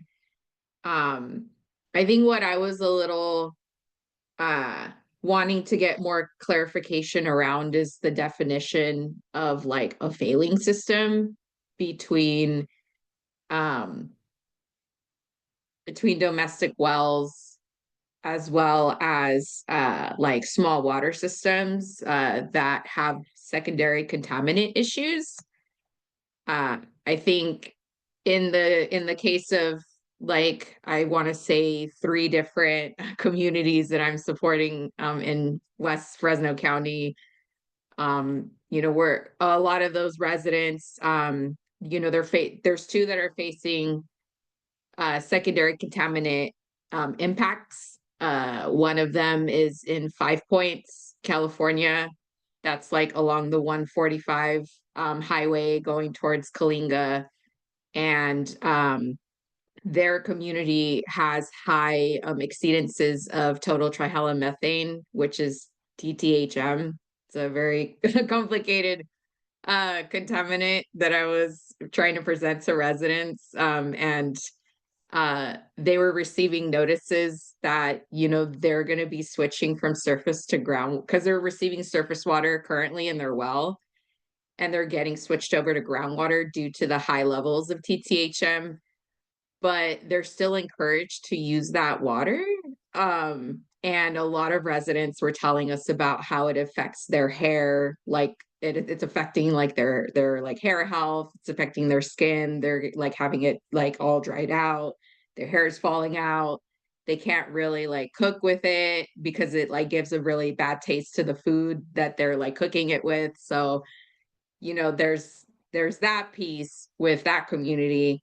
And then there's San Joaquin, the city of San Joaquin. They have high manganese. My understanding is that they have already received safer funds to be able to get a new treatment plan in, as well as to like kind of like take out the pipes and add new ones in to like mitigate the high manganese. But they're still encouraged to use that water too. And I don't know if anybody has ever experienced what high manganese looks like in water, but if I can describe it the best way that I did for the residents, it's basically like if you're putting coffee grounds into the water and like your tap water comes out like all black. And that's the majority of folks there that are encouraged to still use this water and run their water so that they can use it for any household needs. But it's just like, that's not, how can you, it's a little bit of a struggle to really understand, like on the secondary contaminant level, like to what degree is it okay to still use water if it's that contaminated, but yet how do you even deem them as like a failing system overall? So that way there's immediate like action to provide emergency services at this level. And so on the domestic well side, sorry, I'm taking too long on my like kind of just like trying to like comment, but then also try to get a sense of like where we can have these discussions still. I think for the domestic well consolidation, that's a struggle still in our eyes to understand like how appropriately can we like consider a domestic well community to move forward in consolidation, because this last round for one community, they're called Perry Colony, and they're just like literally less than a half mile away from Raisin City in West Fresno County. They were not approved this year through their SAFER application to move forward for a study to look into feasibly like connecting with Raisin City system. And there was a bit of a criteria in there that was told to us that it was because they were deemed in compliance and they were not considered a failing system in this case. And that was baffling to us because we have about 7 to 9 wells that are already dry, and they're currently receiving self-help services. So shout out to self-help for, you know, helping a lot of these communities and even domestic well communities to receive emergency services for these types of critical like times. And you know, we're seeing that pattern, but then we also have an understanding that there's about at least 5 wells that have high nitrate contamination, which shout out to Kings Water Alliance for their support in providing bottled water services. But there's also other contaminants in those wells that were identified. So there was uranium and arsenic, to name like really concerning contaminants that are in those wells. And so the thing about what I'm baffled with is the definition of failing system in these two different contexts is just like, well, how do you really ensure that that's actually implemented and that there can be secured emergency services for those communities? Because I think that from the way that it was presented, it seems like, okay, that's a concrete definition, but that's not what we're seeing on the ground here with those communities, because they're still being told they can use the water and they have to wait to like at least see somewhat of a like long-term solution. But even for the case of 5 Points, it's still an ambiguous switch when you're going from surface water to groundwater, because can we guarantee that the groundwater is clean for these residents to like see that, oh, okay, we see the bright light. So I think for me, I just wanted to like make sure that I understand like, well, how can we better kind of see the definition being like implemented on the ground? And just highlighting really like, I think there's still like a very complexity here, like to kind of see like, where can we see those services like be really more well supported for these communities. And then, considering that secondary contaminants, like regardless of how we're defining primary to secondary, I'm like, they're both still like very, very horrible contaminants for residents to use that water. So I'll leave it at that. Sorry. I just I just wanted to make sure that like I can get some like clarity on that definition. Thank you so much. I think that's an excellent question and a really meaty one. So thank you. Let's break up the question into different pieces so that we can make sure that we're providing grounding for people who are maybe learning for the first time, and also that we are able to answer all parts of your question. So maybe the first part, I'm gonna pass it over to Chad. If we could maybe begin with just clarifying what is a primary contaminant and what is a secondary contaminant? What are the differences between the two? Let's maybe begin there, and then we'll transition to talk about what is a failing and at-risk criteria. Sure. One thing to think about that is, well, it's just in an information sharing, and it's formed some of the basis of what Angela was talking about, is that our failing criteria are applied to public water systems, right? But, the human right to water applies to all Californians. So there's a gap in at least the language that we use. And there is also, kind of a strict framework for failing criteria for public water systems when we're thinking about regulatory structure, and also when we're talking about funding decisions, or at least a framework to make those funding decisions, and a less concrete framework when we're thinking about state smalls and domestic wells. So that isn't what you asked, Adriana, but I think it's something for folks to try to digest some. To answer the question about a primary drinking water contaminant is a health-based regulation on drinking water quality, right? So you'll hear somebody say an MCL, which is a maximum contaminant level. That is a safe limit. Below that, the water meets the regulatory threshold, and above that, it does not. And so you could think about below safe, above unsafe. That's how the definitions in Safe Drinking Water Act work. So primary contaminant, health-based, maximum contaminant level. A secondary contaminant it's based on aesthetics. So mostly color, smell, etc. I think it's important for folks to digest also, like, well, if primary is health-based and secondary is an aesthetic, like, well, why are they both in the failing criteria? And it only takes living or being in a community that has, you know, colored water, color or odorous water, a small amount of time to understand that like it isn't palatable. And so that's an accessibility issue.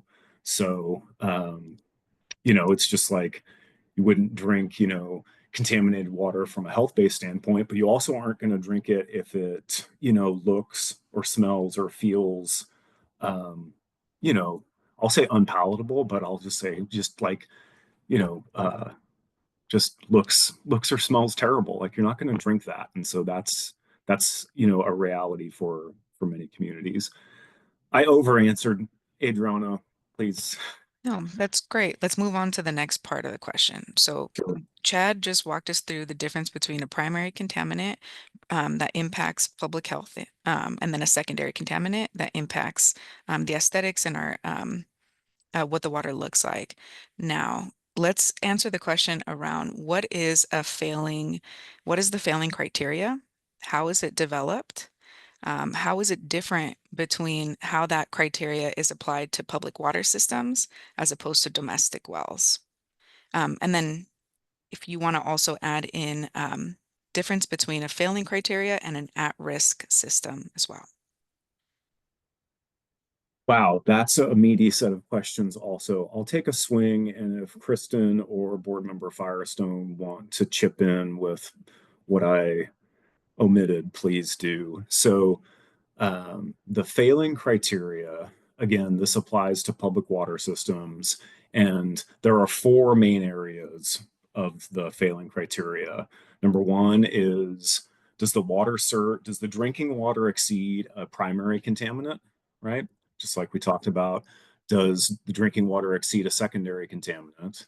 And then there are two other groups that I lump together, which is a treatment technique violation or a monitoring and reporting, or actually it's multiple treatment techniques or multiple monitoring and reporting violations. And so those are excursions from following the rules. You can think about if a water system misses some required sampling, we have some uncertainty about the quality of the water. It doesn't mean the water is unsafe. It means we don't know. So maybe one time doing that doesn't necessarily mean your system is failing.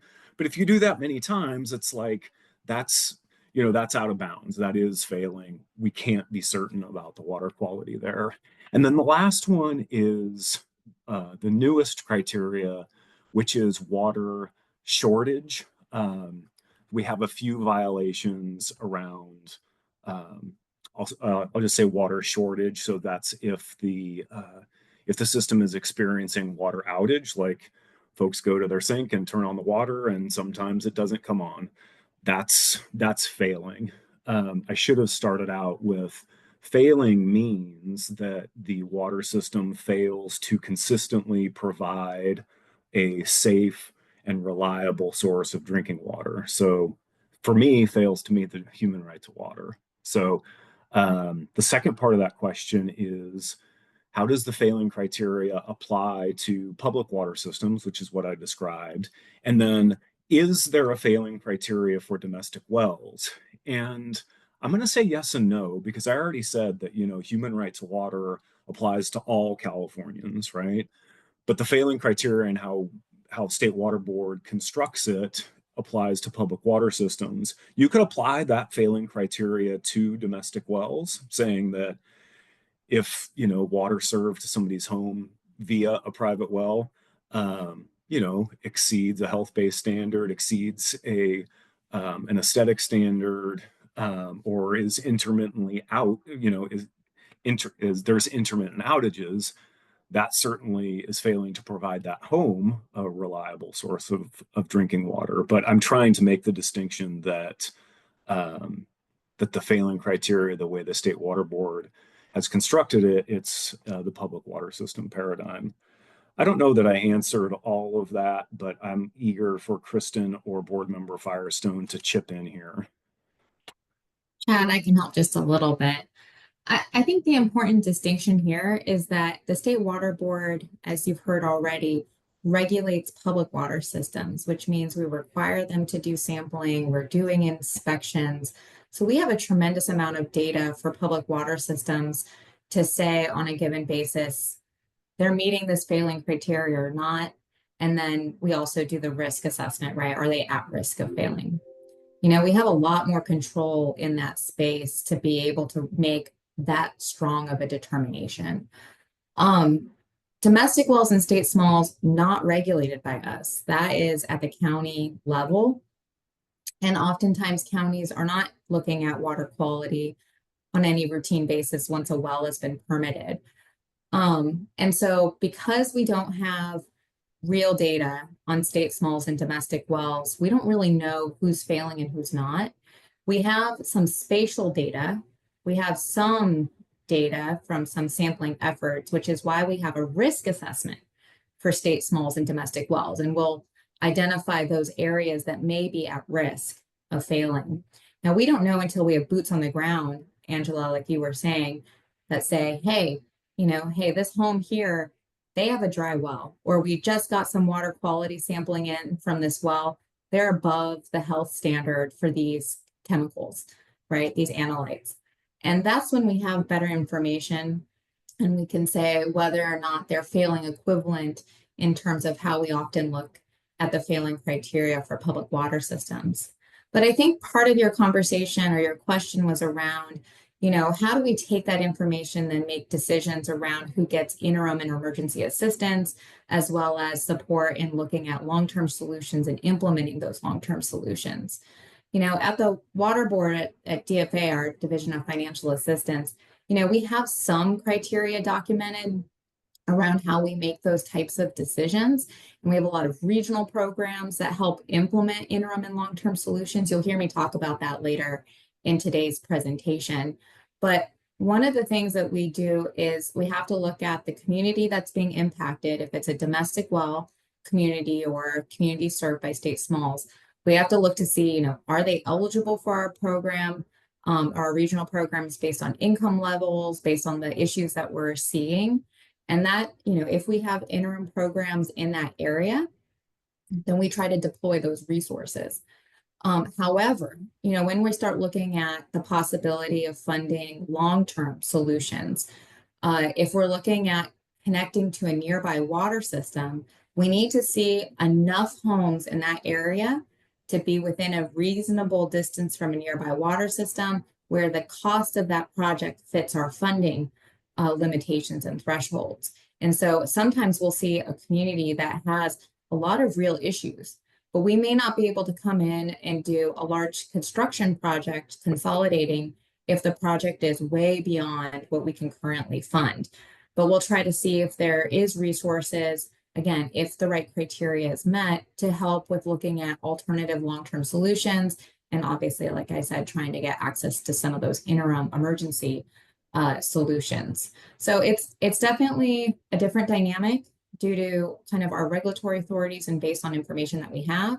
And then on the funding side, again, we have to look at some of those different nuances project to project. But feel free to email me if you have specific questions around a community and any decision that have been made. So I can definitely follow up with the staff and follow up with you to see, you know, if there's anything more to learn there. And I'll just add on, I think they answered that really well. I just, again, from a board member's perspective, from the problems you were describing in terms of THM or, you know, disinfectant byproduct exceedances or manganese exceedances, those, if that's happening, it should be on the failing list. So I do think, you know, for the specific cases, if it would be great if you followed up with Chad or somebody, probably Chad, but I would love to also hear more about it, to just kind of troubleshoot and figure out what's going on if that isn't the case. And then secondly, I think as you all know from the last, well, I guess some of you are new. So one of the things that we are committed to doing that our executive director talked about, Eric, at the beginning, is making sure that this year we're working through with you all how we can better focus and articulate what our funding assistance priorities and policies are for domestic wells, because we were able to do that for public water systems last year in the fund expenditure plan, but we committed to working on that over this year so that we could include more clear criteria and priorities around domestic well assistance in this year's fund expenditure plan. So, you know, over the next meeting and through development and your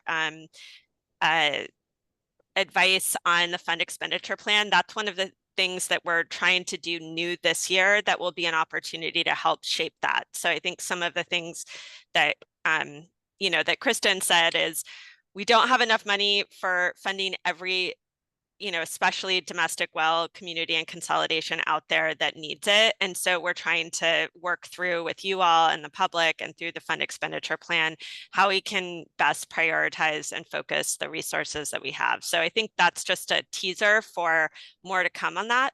But it's an evolving area. So I definitely encourage you for the Perry Colony, like you said, and other communities where there are opportunities to connect to nearby systems where we know that the water either that they have water supply or water quality or both problems and failures.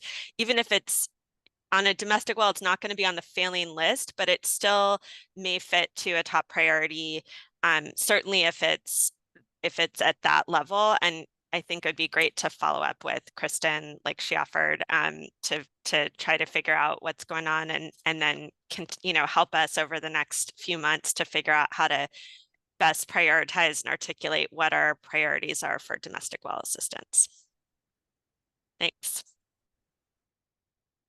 Adriana, I had one more thing to add, which I think is important. When Angela was talking, I think one of the things you were talking about, Angela, was in San Joaquin and in 5 Points about public notification, right? That, you know, even if we're implementing a project, it takes a while to implement that project. And while unsafe water is being served to those communities, there's a required public notification, right? And that public notification, it's what's required in Safe Drinking Water Act, but it does present the opportunity for some confusion, which is if the water coming into your house is black or yellow or whatnot, and you're getting a public notification that says like, hey, your water is over the manganese level, but the public notification essentially says, you know, take this information, make your own decision, the water is not unsafe to drink, right? And then likewise with a disinfection byproduct, what it says is that there are health effects, but they're based on a long-term exposure. And so, you know, seek alternative water if you so choose, or something like this. And these are my words, but I want to acknowledge that. And I think there's a real opportunity for better communication there to really unwind some potential for confusion. It's something that hits close to home for me because, you know, I think that, you know, a primary function of the Division of Drinking Water is to ensure if there is unsafe water going into somebody's homes, that they have a clear understanding of what it really means. And there's room for improvement there. So I think that's just an acknowledgement. Thanks. Thank you, Chad, Kristen, Board Member Firestone, and Angela for that awesome question. I'm going to check in with Isabel. Isabel, I saw your hand up, then your hand went down. I just want to check in to see if, yes. Sí, perdón. Sí. Sí, aquí estoy. Estoy teniendo muchos problemas de conexión. Pero sí, tengo una pues pregunta y preocupación. Nosotros aquí en la comunidad, voy a ser breve para puedan captar. estamos teniendo mucho problema, yo lo miro problema en anexión. Porque por un lado dicen, ok, van manejando bien el sistema aquí en la comunidad del ENER, para aclarar. Pero por otro lado, se tiene por demasiados años nomás 4 miembros. Y hay como muchas barreras con lo que es la comunidad más cercana.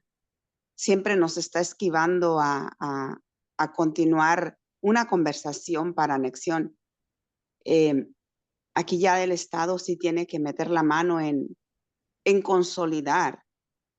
A mí mi preocupación en mi comunidad es qué va a pasar cuando las personas que estamos encargadas, yo digo estamos porque yo soy parte de ese comité, yo soy la secretaria del CSD y somos pocos miembros y nos preocupa nuestra comunidad. So, aquí se tiene que agilizar y que haya fondos y que el gobierno ponga mano en eso, porque es por el bien de 2 comunidades. Sí me preocupa. Gracias.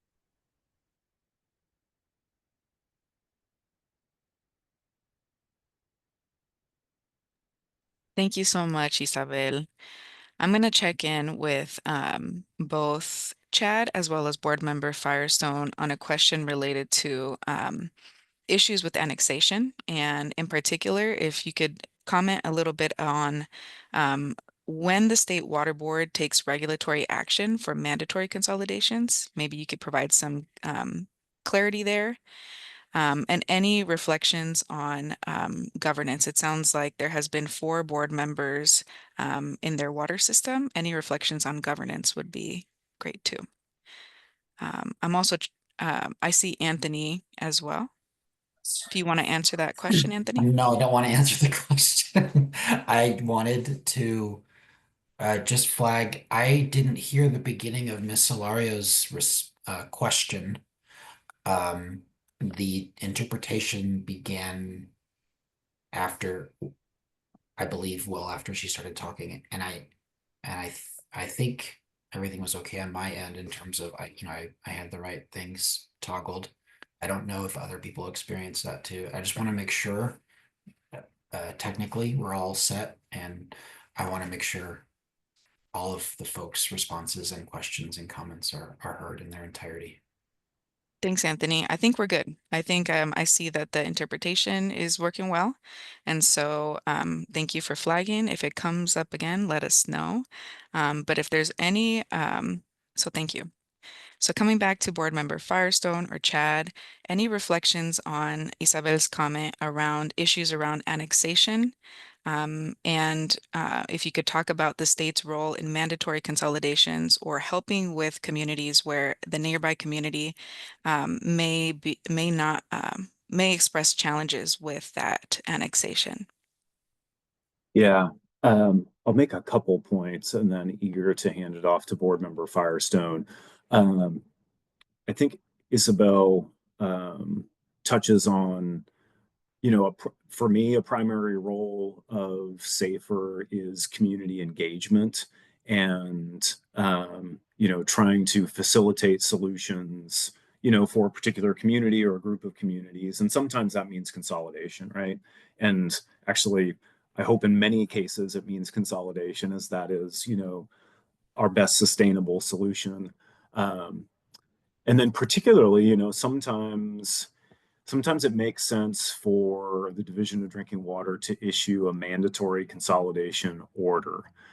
And we've done that in several communities throughout the state, between 10 and 20, or in that process, I should say.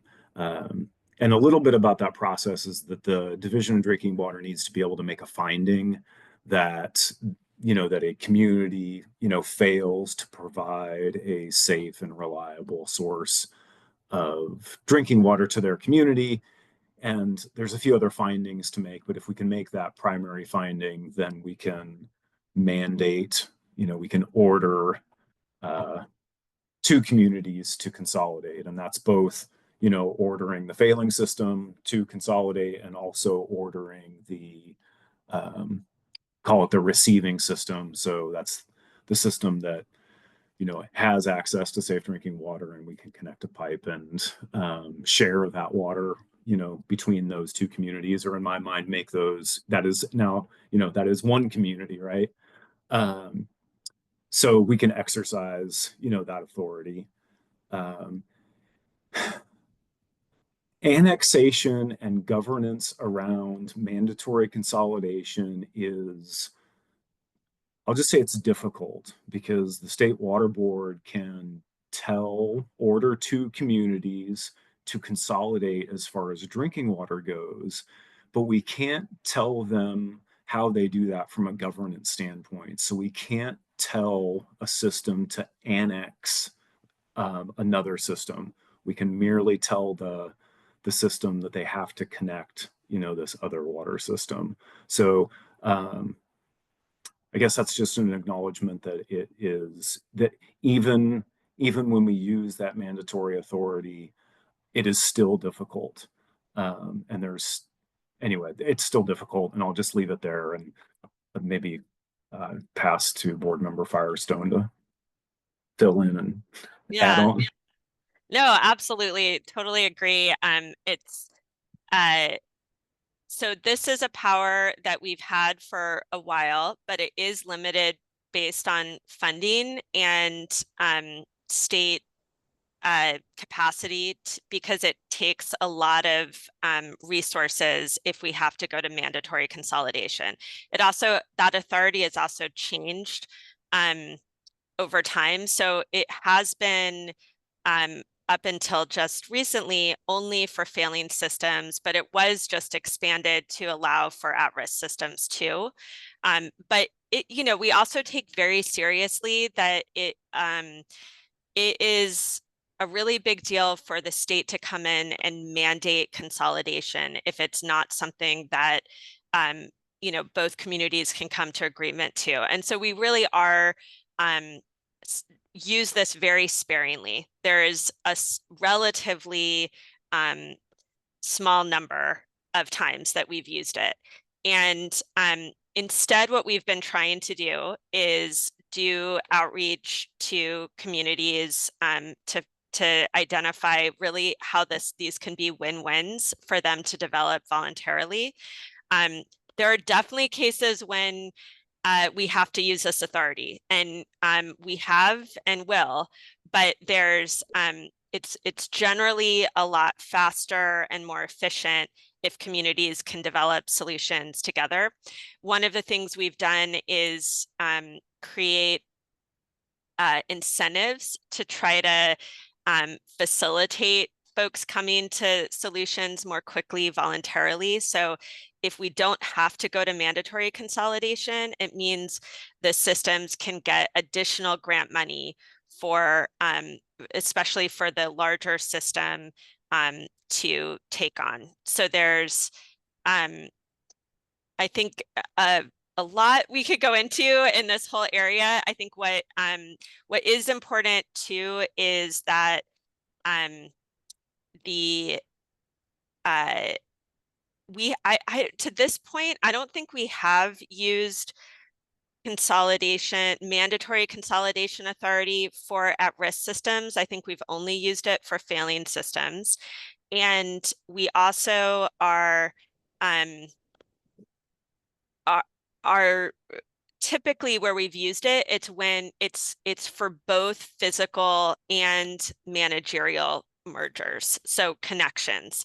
And I think one of the things that is a area that we're looking at more and more is how to deal with situations where maybe it doesn't work for two systems to consolidate through a pipeline. It's just too long and expensive, but there does need to be some ability to build economies of scale and how to facilitate that. So that's kind of a growing area. And again, I think a rich topic we could have a whole session on, frankly. Thank you both. And I see Isabel has a follow-up clarification and question in the comment. The clarification is that the water system only has one water well and the levels of the water are dropping. So does that influence the board's ability to mandate a consolidation when there is that risk? Yeah, it certainly does. A single source and potential outage certainly feeds into our risk criteria. And so they could, like a board member Firestone was saying, we can mandate consolidation for a failing or at-risk system. So both of those are risk criteria. I think in Isabel's particular case, there are also some other contributing factors just because I know that system. So, yeah. Sorry, one more thing I would just add is, as you all know, another complication is that oftentimes the system that is providing drinking water that maybe needs to merge into a larger system might provide other services like wastewater or street lights or other community services.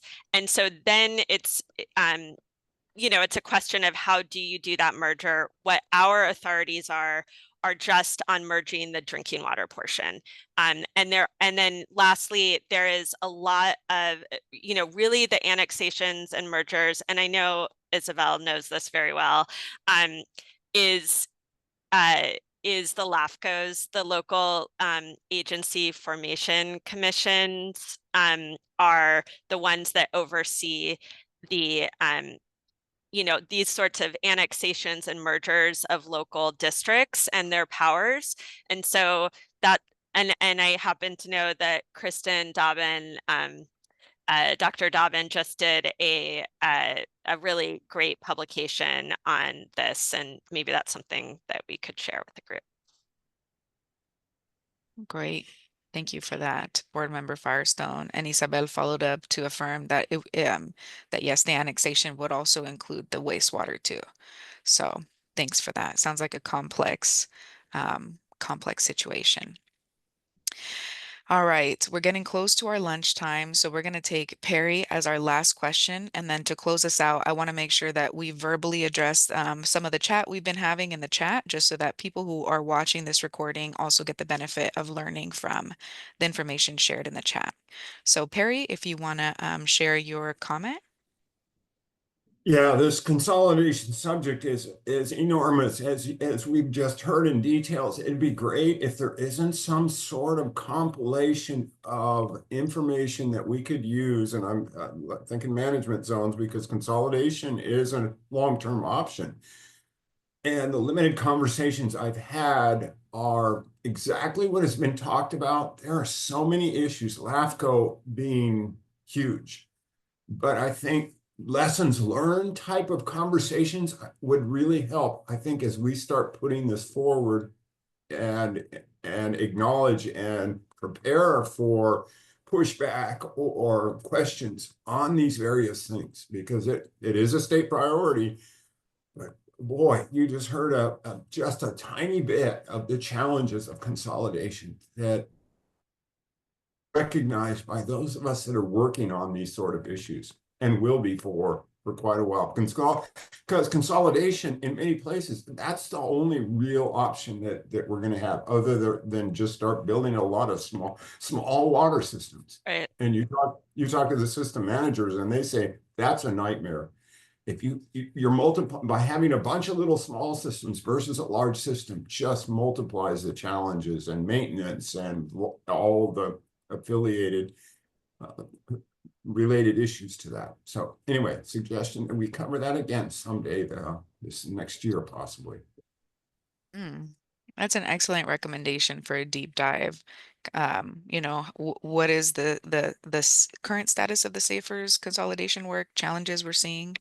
But then I also do want to plug Dr. Dobbin, and maybe if you do want to share any of your consolidation publications in the chat, I think that'd be helpful. And then maybe when we come back to do a deeper dive, maybe you can help us with that presentation. So thank you, Perry. And sorry, I'm just going to add on that. We are working on updating our consolidation guidelines through the State Water Board in terms of our funding of consolidations. And we do have a lot of resources, and we can help share those out too, just in terms of on our website. But Awesome. great point.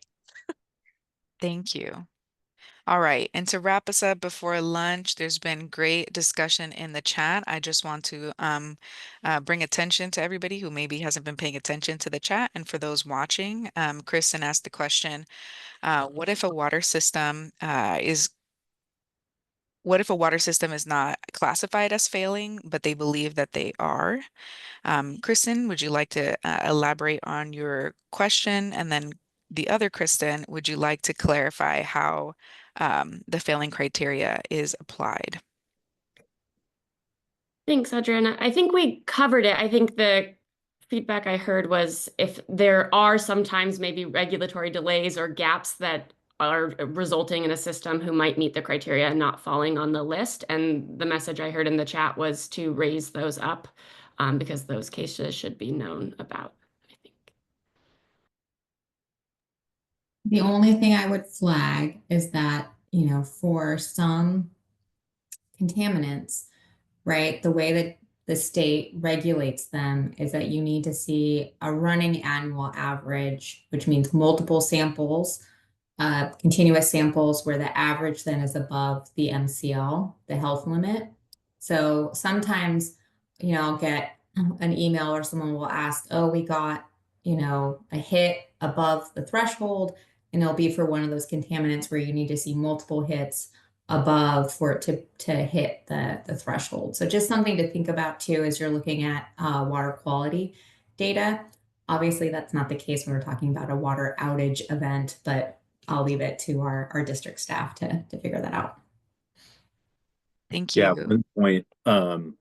Kristen mentioned the running annual average. The vast majority of drinking water contaminants, both health-based and aesthetics, are based on that running annual average. So a single data point above the health limit doesn't necessarily trigger a violation and thus a failure. So there's only a handful that a single hit are an acute health risk. So Thank you both. And then Adam also added a follow-up question. Can a water system be classified as a failing system based on affordability or capacity issues?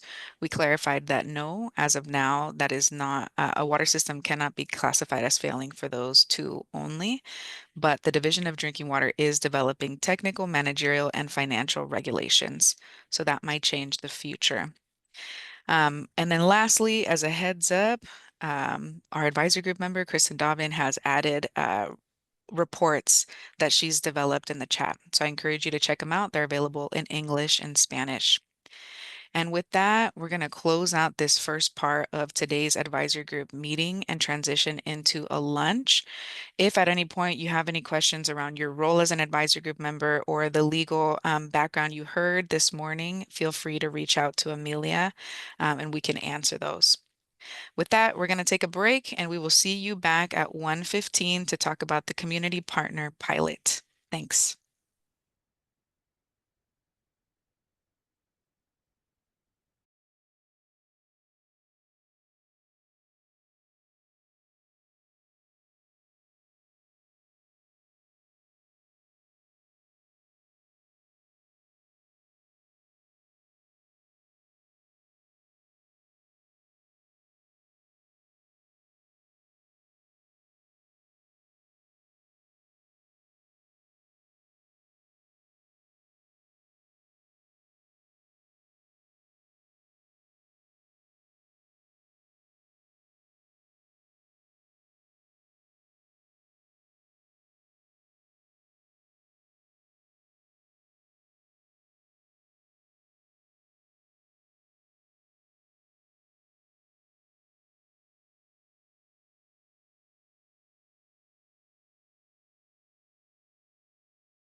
And then if we can move on to the next slide, we can begin part 2 of today's advisory group meeting.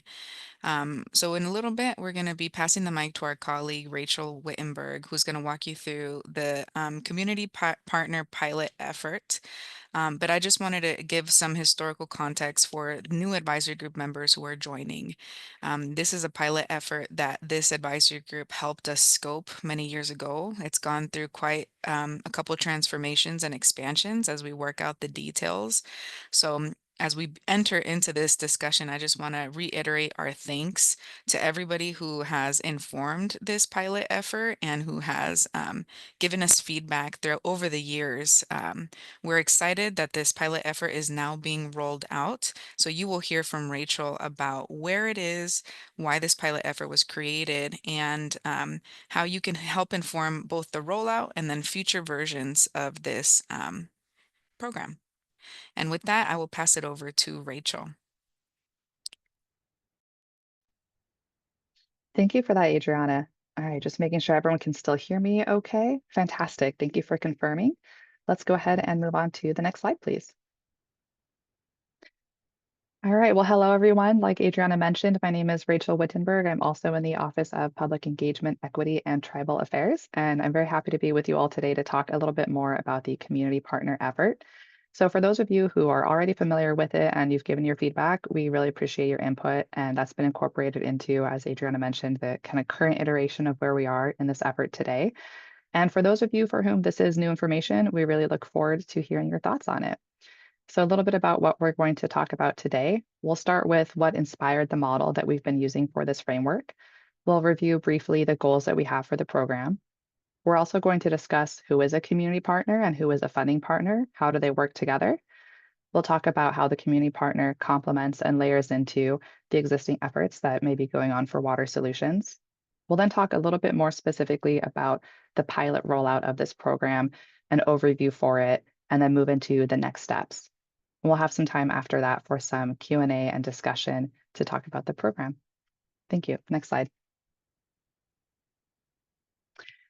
The inspiration that we have for this model is the Promotore model, and that may be something that you're more familiar with in the public health space. It's a little bit more limited so far in the drinking water space.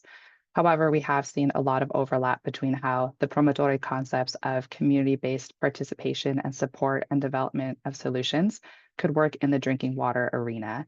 A couple of key examples that we have for that is the work that Nuestra Casa has been doing in East Palo Alto. A little bit farther afield, the state of Michigan has also been doing some really interesting work bringing this concept from the public health space more specifically into the drinking water realm. So those are two key case studies that we looked at for lessons learned and best practices as we developed this model. Slide, please. I'll leave these up for a moment for you all to take a quick look at. As Adriana mentioned, this effort has shifted and grown and evolved over time, but the goals themselves have remained remarkably consistent. The wording and the framing of them has shifted over time, but the overall goals are pretty much quite similar to what they were in earlier iterations of this.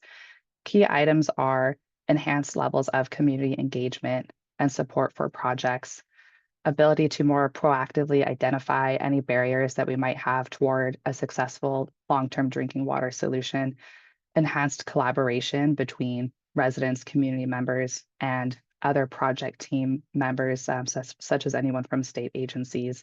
And we're really looking to have better coordination with those hard to reach or rural communities and start to build that capacity. We envision these goals being reached through the hiring of and working with community partners. Slide, please.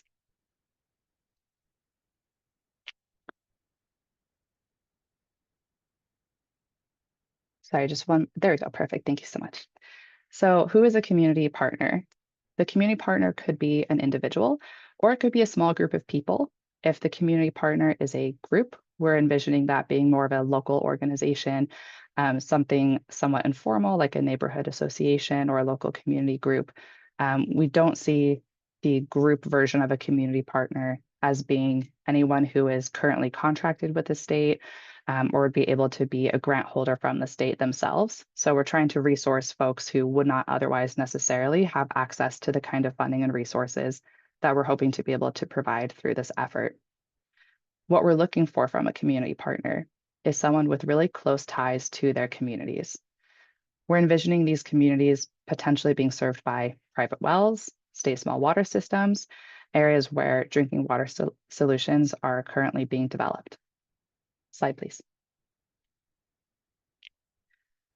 For the community partners' involvement and support for drinking water solutions, we're envisioning them being a key member of a project team.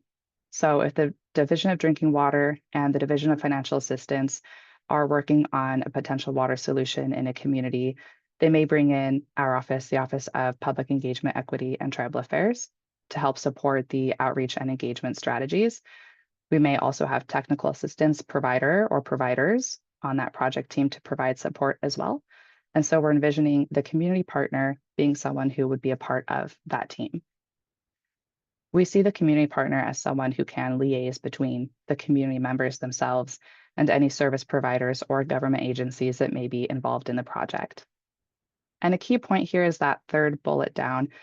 We're not saying that anyone really needs to have a prerequisite of knowledge or professional experience in the drinking water or generally the water space. We're really looking for someone who is that local community champion. We're going to go ahead and provide some foundational water background for all of the community partners. And so our vision is we would have this person be that community voice, not necessarily needing to have any particular technical expertise moving forward. Slide. While we do see a lot of opportunity for a community partner to work toward a water solution, we've tried to distill that down into three main categories.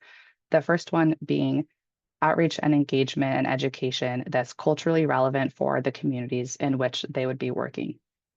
We're also seeing them help resource coordination. So that could be if any residents have questions about what resources are available to them or where to go to find that out or to access it, the community partner is somebody who could help connect them with that.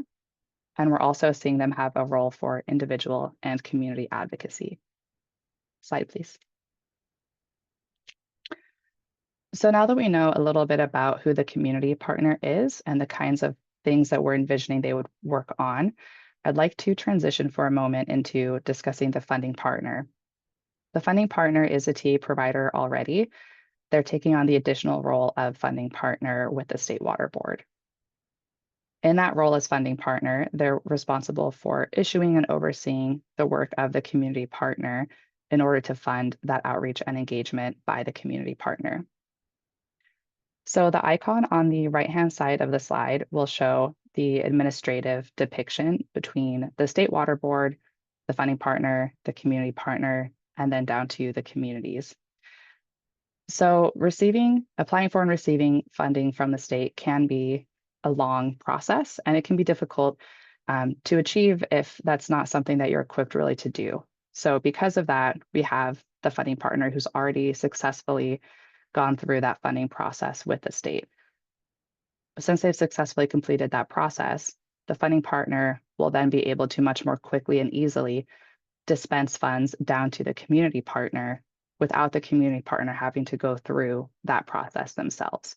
So that's why we have this additional role that we didn't have before to try to get that funding and support in a quick and easy way to those community partners so that they're resourced more effectively to support the communities that they live in and around. Slide, please. A little bit more about the funding partner. They will be helping to develop the scope of work for what the community partner will be doing. They'll also work with the community partner on updates to help make sure that the community partner has the support that they need to stay on track with their own work. I mentioned a few slides ago that we're not requiring any kind of education or professional background for the community partner. That speaks to this second bullet you'll see on the slide.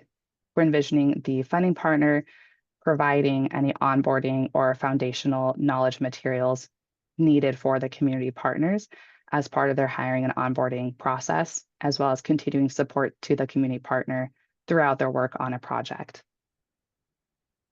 Administratively, the funding partner will also ensure that any invoices and payments flow effectively through the community partner. and they'll also liaise between the State Water Board and the community partners. Slide, please. I talked earlier about there being project teams for water solutions projects and that the community partner would be a key participant and member of one of those project teams. Their role on that team, we're envisioning ensuring the community-centered perspectives, working to increase buy-in or support for drinking water solutions projects, as well as ensuring that they are resourced and have the support needed to the individuals and groups that are advocating for solutions in their local communities. One note here, since we are talking about adding additional outreach and engagement components to project teams, we do not see the community partner as something or someone who could replace a TA provider, a technical assistance provider. Those providers have structures and supports in place that we still feel are vital toward progressing any of these projects. And we're really looking for more of that community champion work to be on the community partner side, but not as a replacement to that existing work that the TA providers would be doing. Slide, please. So now that you know a little bit about who is involved in this community partner effort, I want to talk to you for a few moments about the pilot implementation of this effort. Right now we have one funding partner who will be onboarding and recruiting community partners. However, we want to make sure that we can replicate this again with additional funding partners and their additional cohorts of community partners. So a big focus for us here is everything that we have in our theoretical framework that looks amazing on paper. How well does that actually play out in practice once we get to going through this in the real world? So we want to make sure that we are creating the conditions to support having multiple funding partners across the state of California. Because we are testing this out for the first time, we have a series of questions that we want to make sure that we are considering. The 3 sub-bullets there at the end are by no means all inclusive, but it's representative of the type of content that we're looking to get from this process. So like I mentioned, what works well in practice versus what should we refine before bringing on additional funding partners and community partners. On the contractual side, what kind of structure works best for a funding partner to be able to manage the compensation to the community partner? And generally, what kind of support do the funding partner and the community partners need to succeed in their role? Slide, please.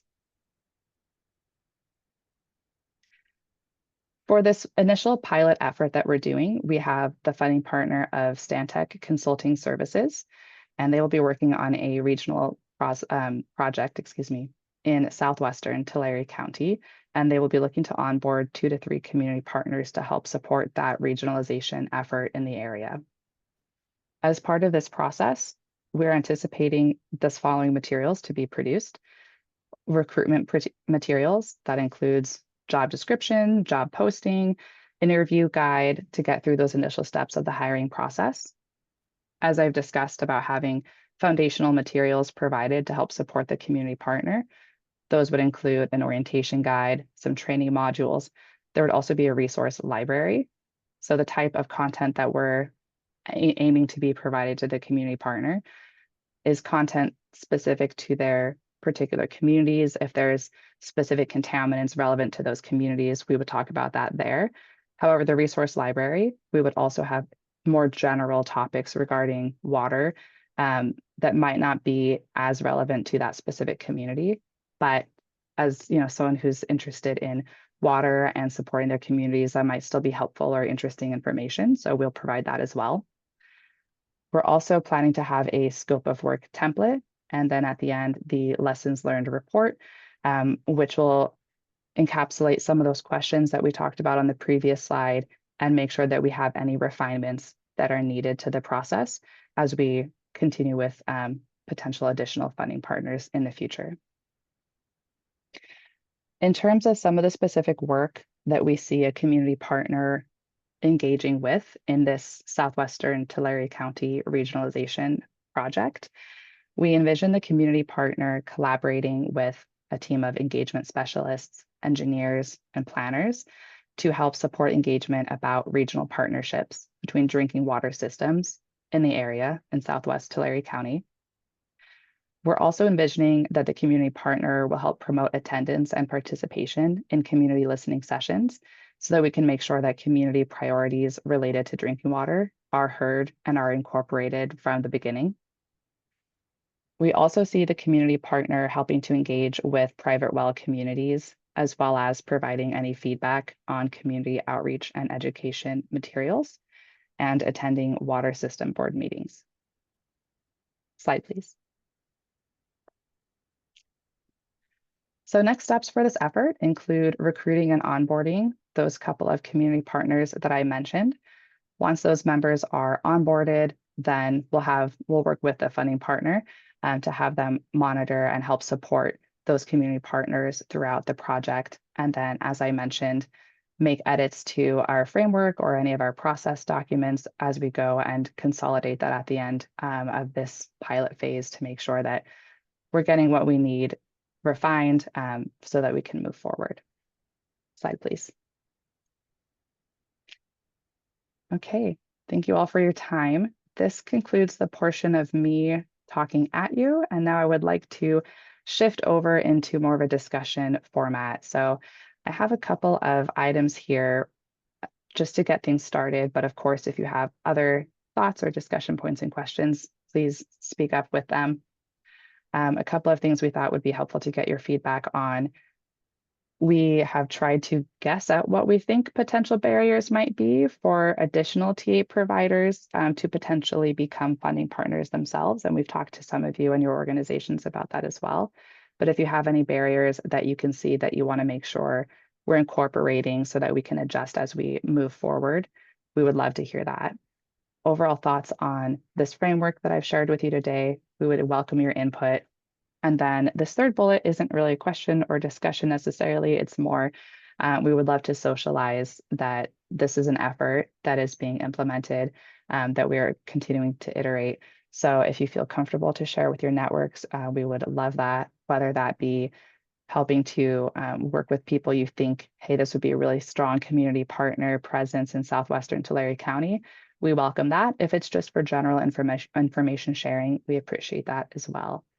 So I will go ahead and pause. I think we have Q&A details on the next slide.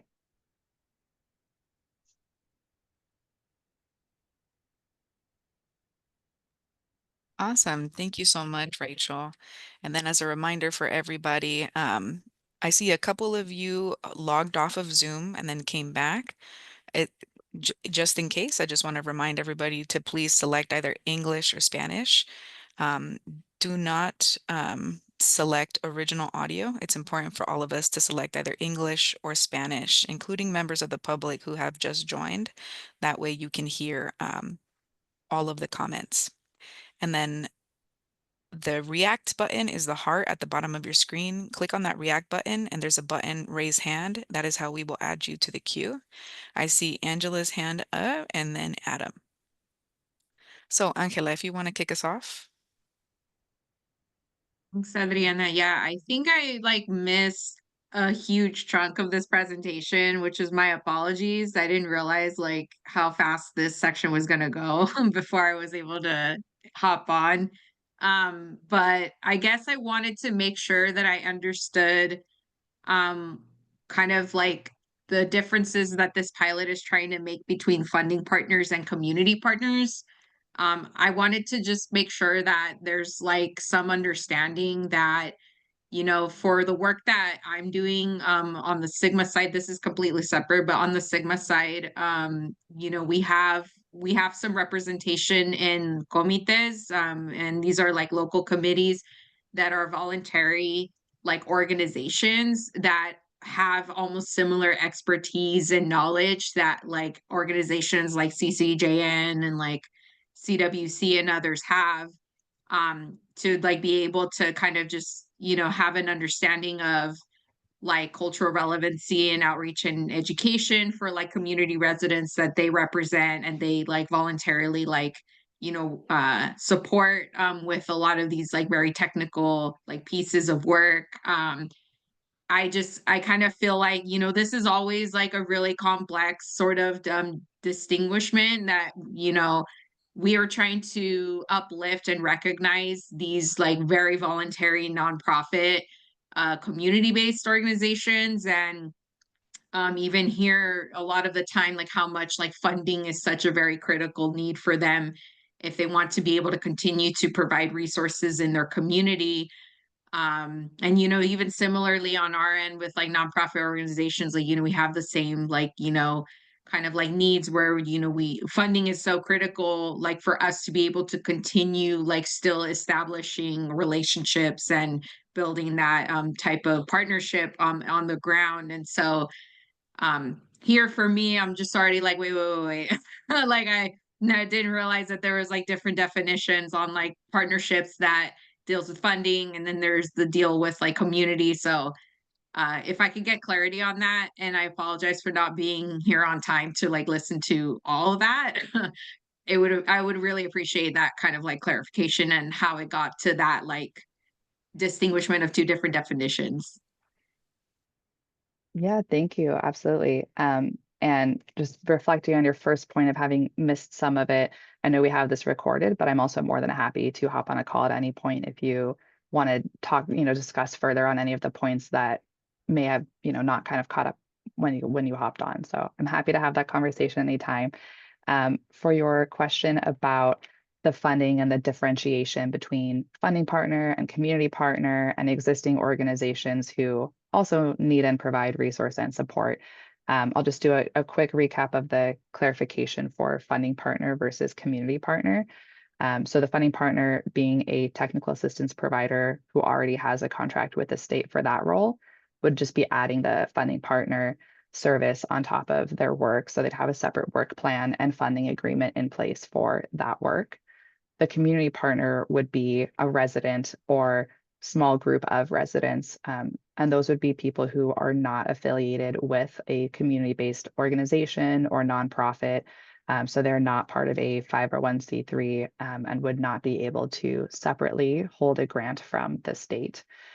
So that's a bit of the definition side of things. Why we have this difference between funding and resourcing those individuals or small groups separately from the CBOs and nonprofits that are also doing really great work in communities is because we've realized over time that even though we do have a lot of wonderful organizations supporting, we also still have individuals in their own communities who are really advocating and doing a lot of the work. But because they're not affiliated with a more structured organization, don't really have the support to continue to do it or to maybe expand some of the work that they're already doing. And since those individuals would not be able to be grant holders or have access to other kind of state funding support, we realized we've really got a gap there for who can access state-based resources. And so that's why we've created this separate funding pipeline to enable those individuals to have an increased amount of support for really the work that they're already doing. And the idea here is that because the funding partner would already hold that successful funding application with the state, now they can just quickly and easily provide that funding to community partners for their work. I hope that answered some of your question. If not, please let me know, or Adriana, if you had any add-ons for that, please go ahead. Thank you, Rachel. And then just for Angela's specific question around comités or maybe groups that are not formal, like large nonprofits, they could be community partners. So a community partner could be an individual, but it could also be a group. And so the groups that you mentioned, Angela, would be, could apply to be community partners. Thank you, Rachel. Thank you, Angela. All right. Next question I see up is Adam. Hello. I wanted to mention that I think GHD has, by some degree of coincidence, perhaps stumbled into a very similar arrangement on at least one of our projects. And I see Jim nodding, so maybe I'm preempting his comment here. But we have a regionalization project where we've partnered with a local nonprofit group. They are a 501c3, I believe, but they're probably not large enough to rise to the TA provider level. So they're working as a sub-consultant for us. We're not formally a funding partner, but we're in that TAP role and with them as a sub-consultant. I think there's been a lot of evolution of how that arrangement should work over the course of this project, and I would be happy to just meet up offline or something, and I don't know if the anecdotes from that could help inform response to this pilot. So that's my first offer. In terms of your questions, I think the nature of that subcontract between the funding partner and the community partner is going to be very crucial, especially on our regionalization project. There's a lot of evolution that happens over the course of the effort, over the course of a planning or design effort. And I think having there be as much flexibility as possible in the scope of that is going to prevent delays due to maybe that subcontract needing to be amended, and then possibly rolling up and needing the work plan, the agreement between the TA provider and the state to be amended, and two sort of levels of that coming up and down through amendments has the potential to introduce a lot of delays, I think. And then I think the other thing is real clear and consistent lines of communication and direction about who how information is perceived, who has to be sort of the nexus, and making sure the project stays consistent. Is that done at the state level? Is that done by the TA provider? So, thanks. Thank you so much for that, Adam. I really appreciate your insight, and I will definitely be following up with you to hear a little bit more about your thoughts on the subcontracting and the contractual side of things.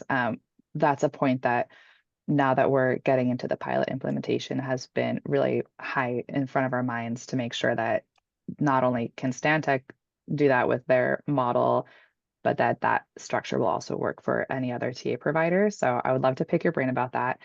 And then I've just taken note on your comments there for the flexibility and the lines of communication. And so I have that noted down, and we'll take that into consideration as we go through this pilot implementation, but we'll definitely be closely in touch throughout it. So thank you for that. And then I think I had Jim up next, and I know you had a reaction, Jim, to Adam's comments. I'm wondering if you've got similar project thoughts there. Yeah. Again, I'm from the town of Mendocino, and Mendocino is part of the has a safer project going on, and yeah, GHD is our TA, and it's been a great partnership there. And if this is a pilot, I think what we're trying to do in Mendocino might be actually the ground school before you get to become a pilot. And so I think we have learned a lot about this whole process of getting the community engaged and how best to do that. And I think there have been a lot of lessons that can be learned through kind of what we're doing in Mendocino. And I would have questions to you all about how the recruiting of the community partner, how that is going to kind of evolve, or how it's going to be implemented, and then how yeah, and then how that would work with a TA.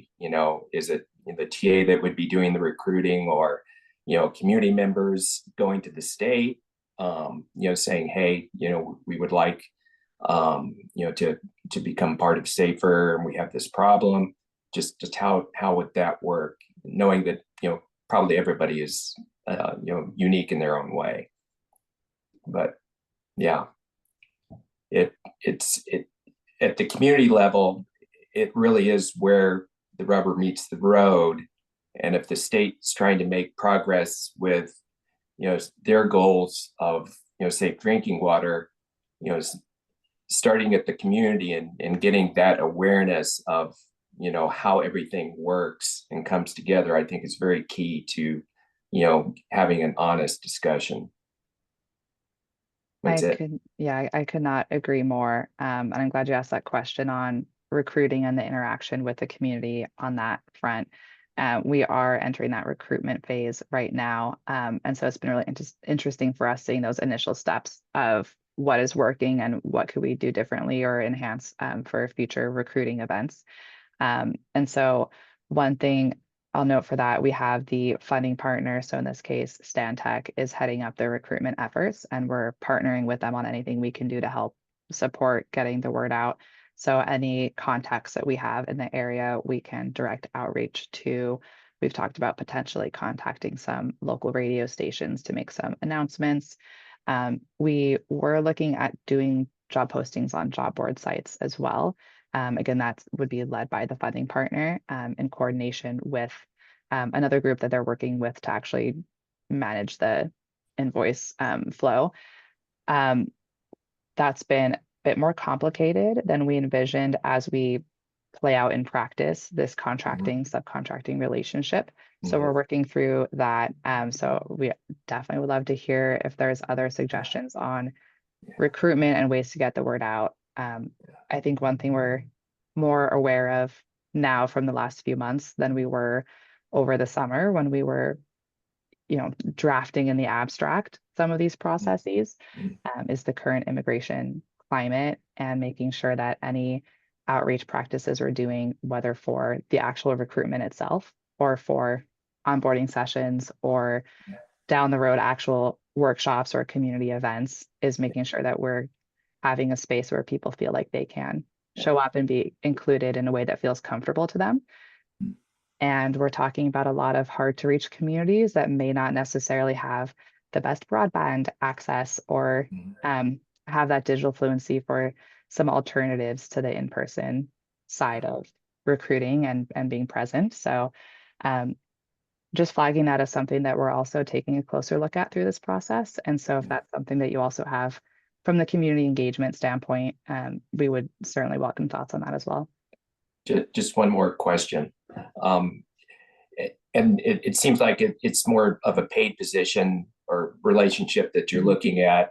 Have you all considered more the volunteer community member that not necessarily would want to be or need to be compensated for their time? And would that be a different process if that's something they'd look at? There's a lot of retirees that are very qualified, but sometimes don't want to get paid and would rather do something for the community than have to be compensated for it too. So just something to consider. Yeah, that's an interesting point. And we are envisioning this right now as I'd be in that position. Yeah, I'd be in that group. Right. So anyway, there are people out there that want to do it free. So, Love that. Yes, definitely. Right now it would be a part-time paid position. And part of that is because we recognize sometimes people really need that to be able to devote that kind of time and effort to it. Absolutely. I get it. We definitely welcome though, if people want to be involved as well. How that slots into the specific community partner structure, I'm sure we could find a way to work that out. Thank you for that. It looks like we have Juan with a hand up. Yeah. So I'm Juan with Self-Help Enterprises, and I am a TA provider. So this is pretty interesting pilot program you guys are talking about. The one thing I wanted to say about like the function of the program, it seems pretty exciting to me about the community partner being a sub-consultant, because I think they would be a lot more effective with outreach relative to a TA provider. And if you have somebody who's living in the community, providing outreach about program support or, information, education, that's pretty cool. I think that'd be a great thing and be more effective, like I said, than a TA provider. I think they would also be very helpful in, talking directly with the counties and the cities, especially if we're talking about a consolidation project or something like that. If they have an actual member of the community talking directly with these city staffs, county staff, maybe joining some board meetings or city council meetings to kind of discuss and support their project, I think that goes a long way, again, compared to a TA provider having the same conversation. So I think it's pretty cool opportunity. They get paid to do that, and so they can spend some time, doing something for the community, and then incentivized by getting paid as well. The other thing I wanted to say was regarding potential barriers for additional TA providers. And I would just say, as a TA provider, I would say a big barrier for someone who wants to start this process as a TA provider would be the reporting requirements. It's a big undertaking. With our department, we created a whole admin department to take care of reporting for TA. You need people to do invoicing, and then the reporting requirements monthly can be a lot, or quarterly now at this point. I would just say that's something that would be a big barrier, and somebody new who's starting off this process who maybe doesn't have a infrastructure to do admin to take care of all that stuff. You really can't depend on the people, the boots on the ground, to take care of all the admin work and all that. I would just say the reporting requirements are very high. I think that these TA programs are constantly evolving and changing, sometimes month to month, based on like little things here and there, changes on the formats of the documents, or priorities get changed and things of that nature. That is also something that, I feel like you need a strong supportive group in order to be able to handle those things as well. So I would say those two things would be obstacles for TA providers, new TA providers that are interested in providing something, joining the communities with these projects. That was all. Absolutely. And that's something that we've already seen as well as we go through the recruitment process, is how do we actually handle, is it a contractor subcontractor relationship? Who does the invoicing?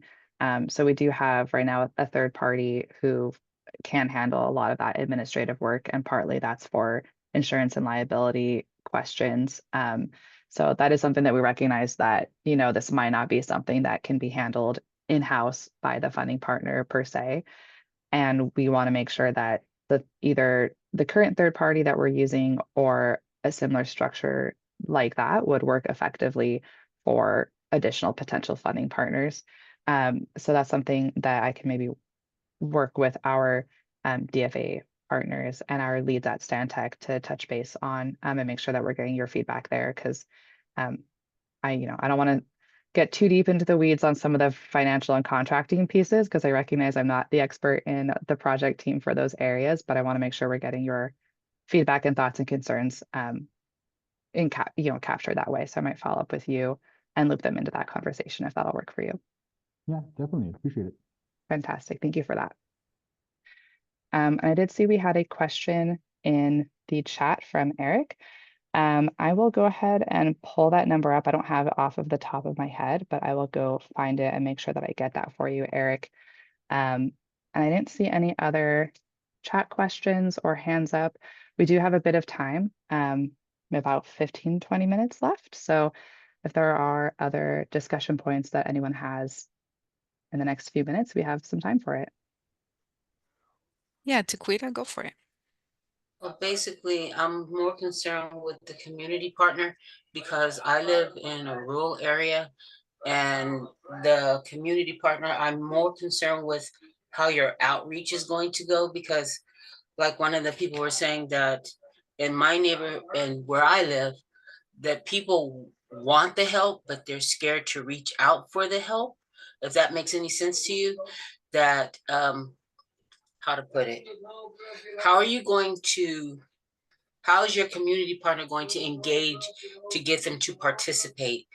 I may not be saying that right, but the thing is I have been in Pixley for a while, and to get people to actively participate, even in something that they truly need, has proven to be like pulling teeth. They need it, they want it, but they're afraid. And taking the climate that we are in, especially now, how is your community partner going to get the word out to where the potential participants are going to feel safe enough to participate, to get the help that you're offering, due to lack of a better word?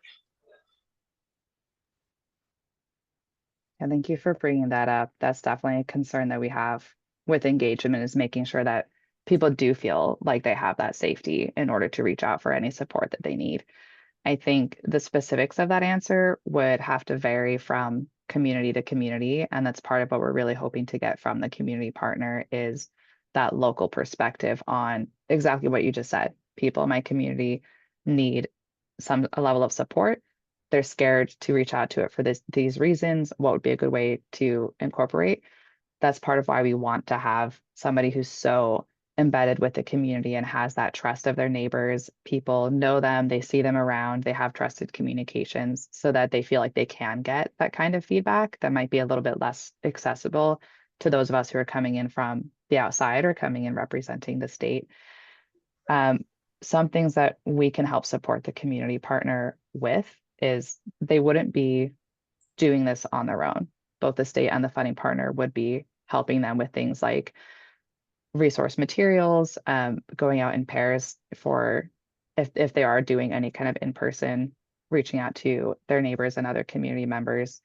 I do really just want to give some space to recognize that there are those challenges sometimes to reaching out or to receiving resources.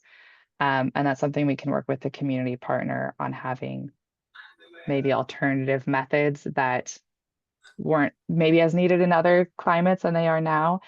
As an example, for some of our other projects, if we've had public meetings, we're now making all of them hybrid for those who have, the digital capacity for that. We can also send or print out presentations to distribute for those of whom for whom that might be easier. There's a variety of other kind of techniques that we can implement to try to make sure we've got a maximum number of ways that we can reach people and in a way that they feel safe.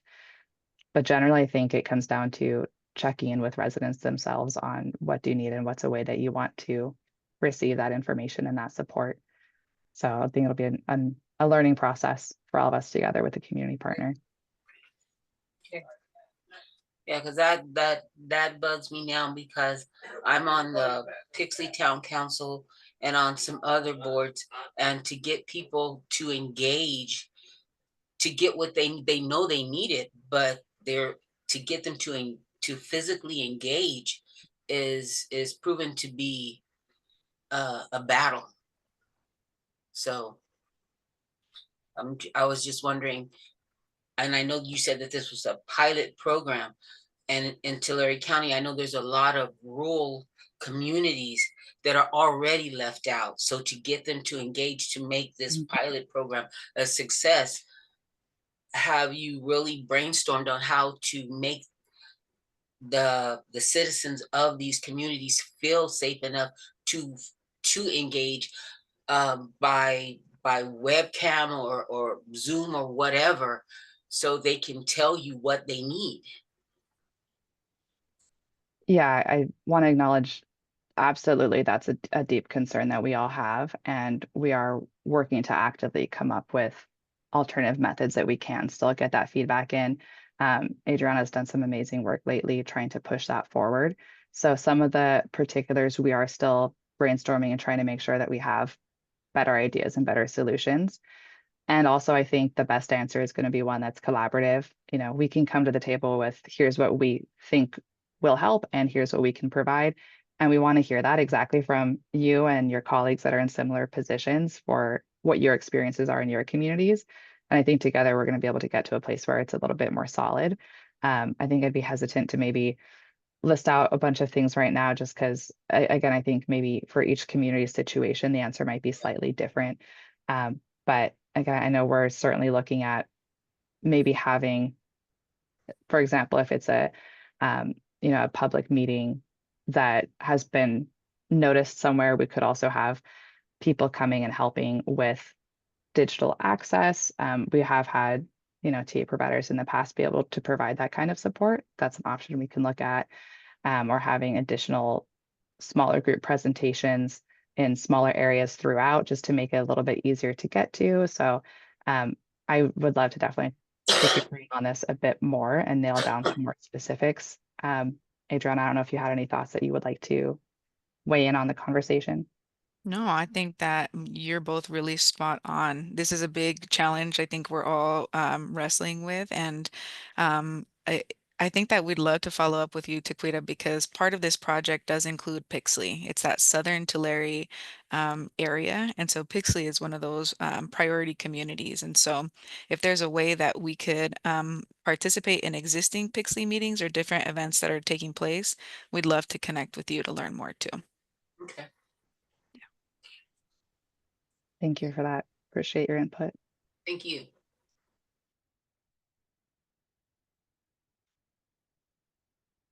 Okay, we do have a few more minutes. I'm just gonna check the chat here. I don't see any additional questions. Were there any other comments? Yes, Angela, please. So I just want to just acknowledge Taquita's, comment. I think that definitely that really hits like the pin of just like the overall engagement piece, and just like the crucial sort of circumstance of making sure that we do partner effectively, like with those that are able to facilitate and those that are able to be able to support with engagement overall. So I think one of the things that I'm having a really hard time understanding, and I think for me it's been like a lot of years of just trying to kind of beat around the bush with this, but I think that when we're talking about TA providers, I think that there's a big issue in regarding like their scope as well as like their capacity, and in regards to just kind of like how a lot of firms are now in these days, like firms are not cheap. Like firms are super expensive. They have like really high hourly rates, like because they have the actual resources and materials to be able to kind of like build out the scope and be able to do certain things to kind of like push out the project. And so for me, I feel like the cost and the cost overall like is always a barrier from what I've experienced, because then after that, like, there's no flexibility. There's only like just this set scope of like, well, we got to do this X amount of meetings, we got to do this amount of time on it, and then we just build out the report and then we submit it and we're done.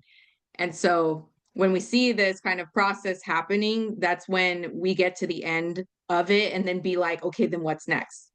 Like, what are we going to do with this information? How are we going to like bring that information back to the community residents to feel as if like there is going to be a next step, there is going to be some movement, because I'm thinking about it in the lens of like Perry Colony, because that community already lost hope. Like, not even joking about that. I just got that kind of announcement yesterday from one of my outreach workers, is that like they lost hope. Like they don't even know how they want to go about in revisiting consolidation, in revisiting, kind of like getting their needs out there and even seeing any movement that funding like can be allocated for their certain situation, where it's like they're not really certain about emergency services, or they're not certain about like any future potential opportunities to consolidate.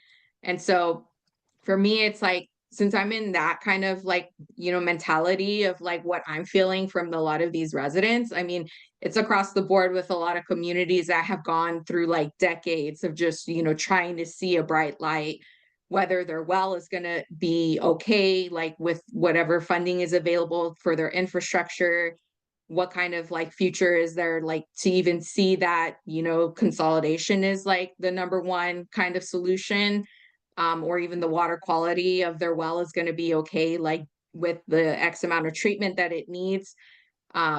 I think that's where I always feel like that drops off at the end, when it comes to us like trying to build out this report, and then next thing you know, it's like it's left with the huge gap of like what's next. And that's where I just kind of feel like I want to make sure that there's a certainty with this pilot program, that with the investment that we're going to have these like huge connections between funding partners and community partners, because obviously community partners, we want them to be the ones to shine brighter in this program, that there is going to be a next step, that there is going to be like a next phase where we can like have like residents know that this is going to lead to something a lot bigger and a lot more organized, to be able to finally have a resource to meet their needs for these critical like projects of however it is that will help reach to their solution. So that was just kind of like my thought process there. And again, it's just a lot of years of me just, trying to figure out like the really like healthy balance. And then even on top of that, it's the feeling of just like not having residents like feel like they're being extracted of like their, like their vulnerabilities. Like I think that for a lot of communities, that's why there's hesitation. Only from my experience, I'm not speaking an experience of Tulare County because that's not a county that I work in, unfortunately, but from my experience in other counties, that's like mostly what community residents feel is like almost like someone from like another region comes in, they try to like understand what's going on, and then they just extract, report, and then it's done. And that's kind of the feeling that we don't want residents to feel. So even like how do we ensure that like programs like this like kind of like really like don't allow that kind of feeling to kind of be in the room, especially that again, it's like we're trying to get to a solution and we're trying to build out a solution, not just take away something and then just put it on a report and shelf it. You know what I mean? So again, sorry for the rant. No, not at all. That's really, really valuable input. And I think you're absolutely right that sometimes when we're going from A to B to C, it can be easy to scope in on that and kind of lose sight of that bigger picture. So I really appreciate you giving some voice to that. Um, that's definitely a concern that's been top of mind for us as this effort has evolved over time. If I don't live in Southwest Tulare County and I'm parachuting in from a government agency and I'm only could be on that project for a certain amount of time and then I go home somewhere else every day, how can, there's a limit to the amount of embeddedness that can really come from a construct like that. And the last thing we want to have is parachuting in and then leaving. And when the TA support contract runs up or other support runs up, that now the community is just left there in the dark. That's the opposite of where we want this to go.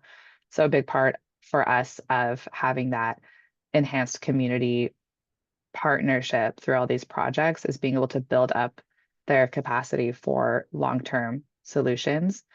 Once we do get to the end of a TA assignment or some other form of support, we want to leave the community in a place where they're able to manage, run, operate whatever system is in place at the end of the day, and they can continue and it can, fade out in a smooth way instead of just, cut off and turn away and leave and hope that it's going to work out. So um, just really seconding your thoughts and your perspective there. And I think that's something that we do need to be very intentional about since we are piloting it now to make sure that we're building in and, I don't want to say necessarily an end state because we want the support will be there, right? But we want to make sure that whatever transitions come, we're prepared to do that in a way that avoids exactly what you just described. So thank you for giving voice to that. We'll definitely make sure that we're trying to build that in as we go. And I think just to add, I think a big part of what we're aiming to do as part of this process is education. And making sure that the community is aware of the different steps in the process and clarifying that one of the first initial steps in getting a technical assistance provider is typically a feasibility study, a study that looks at what are the drinking water issues in this community, what are the potential solutions, and what are the pros and cons if we went to different solutions. So that's typically a study that happens at the beginning of the process that would then be informed by the community's needs and then help the trajectory of that project. And then what happens from that feasibility study depends on the results of that study. And so like we mentioned earlier in our conversations around which communities receive funding and which ones do not, that priority system is set in the fund expenditure plan, where the board on an annual basis, and you all help inform those priorities. The board sets those priorities, and then communities and water systems develop projects. And those projects are ranked based on that priority system. And so I think we just want to emphasize that not all projects will be funded, but we want to make sure that communities are supported to develop a strong application. But just want to emphasize the priority system that we use for our funding process and the connection between the feasibility study that we do and then the applications. Yeah, Adriana, do you mind if I just clarify that for a moment? So again, in providing technical assistance to communities to try to identify, what are the core sources of the challenges that they're facing, because sometimes it's not well known at the very beginning. So TA comes and helps really clarify what the problems are. And then the feasibility study helps identify the different options that may exist. Now, at that stage, DFA, Water Board, we work with our TA providers to take a look at those options. Now, if those options look like they might be fundable, feasible within the limitations that we have for our funding programs, we can start working with our TA providers in the community in moving forward to fund full planning, which helps put together all the packages that you need to apply for construction funding from the state.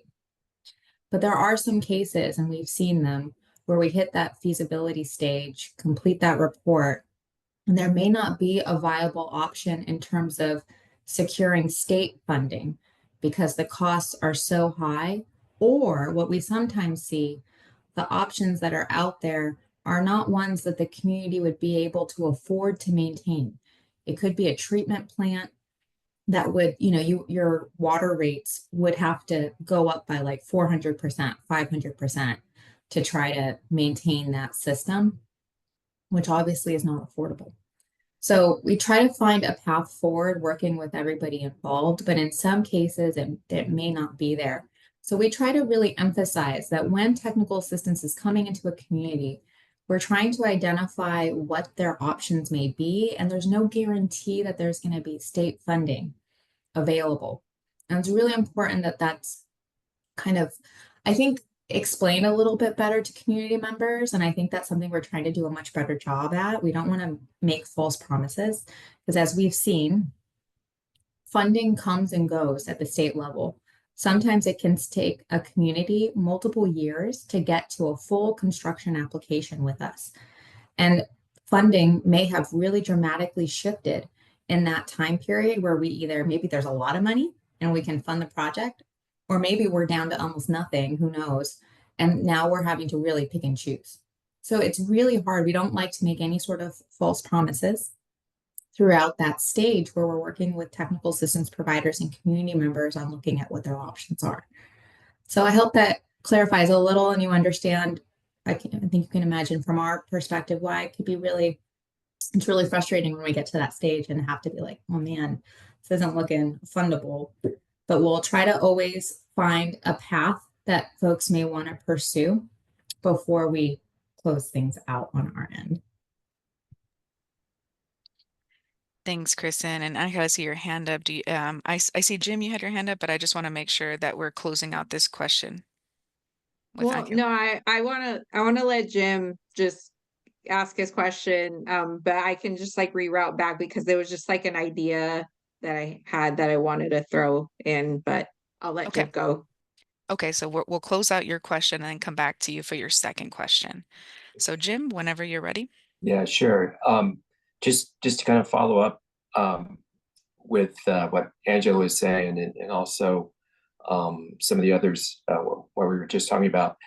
As far as the community partner, in the case of Mendocino, we're getting ready to have the feasibility phase of our technical assistance provider to present that to the state and to our community.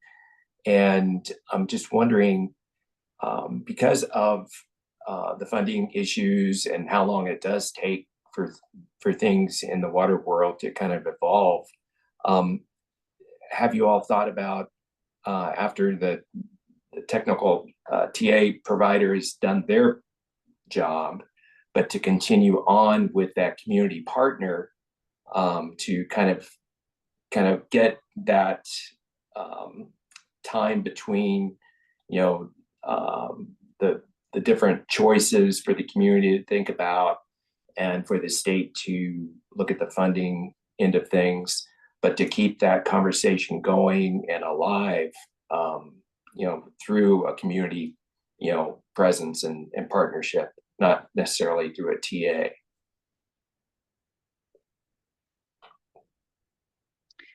Yeah, That makes sense. Yeah, I just wanted to clarify when you say through TA, do you mean as the funding partner, or do you mean if there's any additional TA providers working on the project? Yeah, it kind of sounded like the community partner was going to be kind of contracted through a TA, right? It kind of goes through the TA. And so after that process is done and the state, checks off, the tasks that the technical advisor TA has provided, and they're done with their job.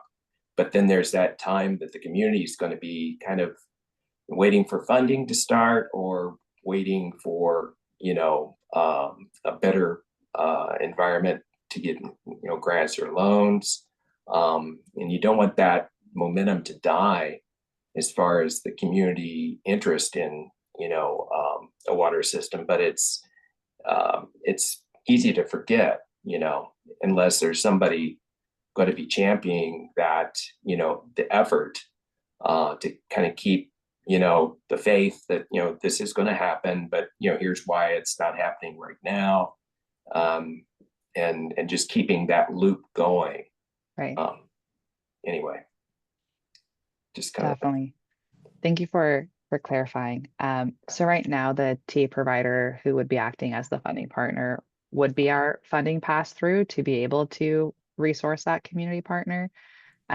So if that TA provider / funding partner's time in that role concluded, right now we wouldn't necessarily have a way that we could continue to fund a community partner, since they wouldn't otherwise be eligible for state funding individually. So I think if we had maybe a timeline shift happen like that, where we had a gap between that resource and the continuance of a project, that's something I think we'd have to look at for, would we want to do an extension or an amendment to that TA provider so that we could continue resourcing the community partner? Is it something where, it wouldn't be appropriate maybe for that particular project to do that, but maybe we can continue a less, financial, more informal relationship with the community partner and circle back once the situation developed further?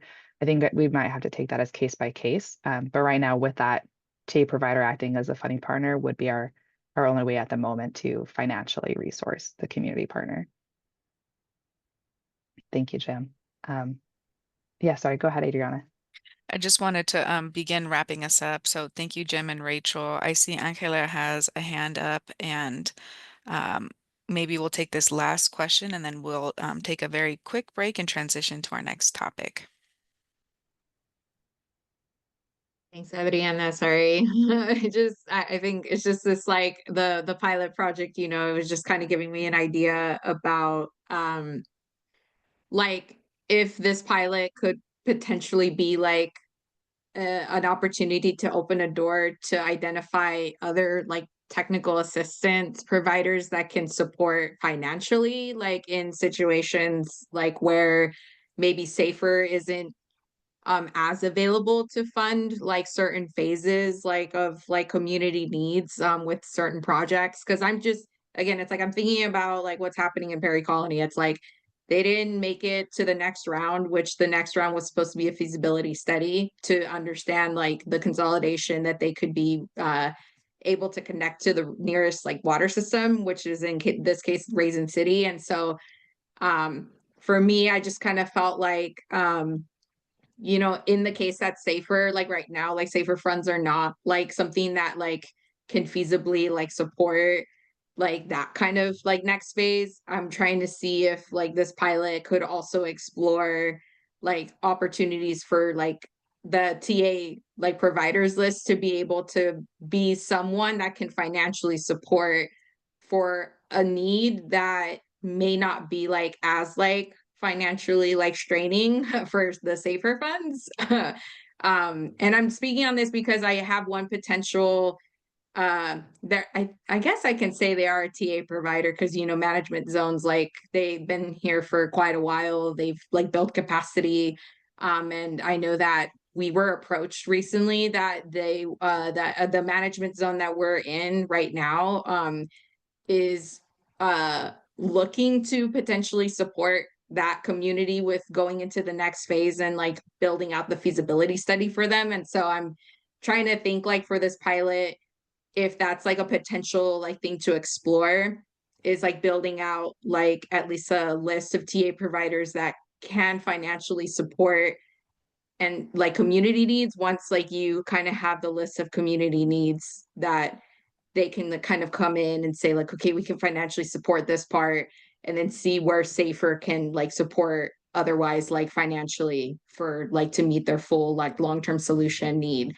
um so I kind of just like spitballed that because again, it's like I'm like here just trying to think of many different avenues to not just like for the case of the community that I'm helping out, but also for other communities as well that like, you know, have been stuck in these phases where it's like, okay, well, shoot, like, do we have to wait until like Safer Funds open so that we can get to the next phase, or can we even like look into other like administrators or other like agencies to like be able to help us out to carry out the next phase. So Thanks, Angela. I may not have captured all of your question, but before we try to reflect on it, I just want to clarify that when we are saying TA providers, technical assistance providers, we're referring to entities that have applied to be technical assistance providers through the SAFER program, have met the technical assistance provider requirements, and have a funding agreement with the Division of Financial Assistance. And so there are many organizations that are technical assistance providers and use that terminology, but may not have an agreement with the State Water Board. Right now, in our conversations here, we're only speaking about the technical assistance providers that are on our SAFER list. So I just want to clarify. And then in terms of can others lead drinking water solutions on their own without SAFER? Yes, and that's happening all across the state. You know, there are different organizations and water systems that are um, bringing communities together to determine potential solutions on their own. So that is something that is taking place. But maybe we could follow up to explore your recommendation further. All right. Well, with that, I think we're going to wrap up this item. Thank you so much, Rachel. Let's take a very short break, 4 minutes, 4 minutes. We'll be back at 2:30 with Chad's presentation on point of use. 2:30. Thank you, everybody. And I'll follow up with you all on the questions that you had. Appreciate your time.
All right. Welcome back from our mini break, Safer Advisory Group members. We are now going to be transitioning to the next part of our meeting. We can move on to the next slide.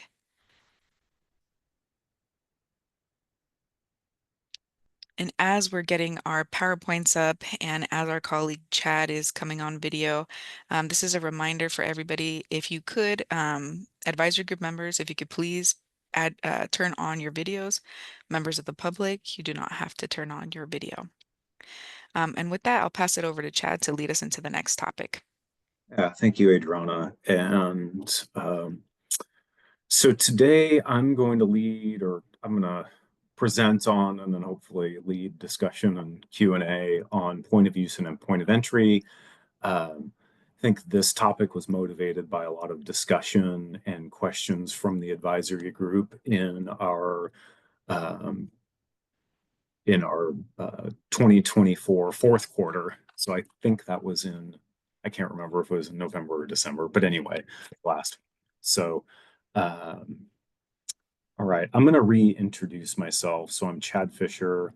I work in the Division of Drinking Water, and there I lead Division of Drinking Water Safer Efforts together with colleagues that you've heard from today. We have a team approach to leading safer. So here we go. I'm going to start with next slide, please.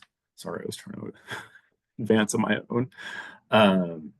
I'm going to start with some framing about point of use and point of entry. Just different people are coming from different levels of expertise and interest in the topic. So I want to talk about drinking water solutions. And throughout this presentation, I'm going to talk about public water systems and also state smalls and domestic wells. In general, public water systems, we have a regulatory framework around point of use and point of entry.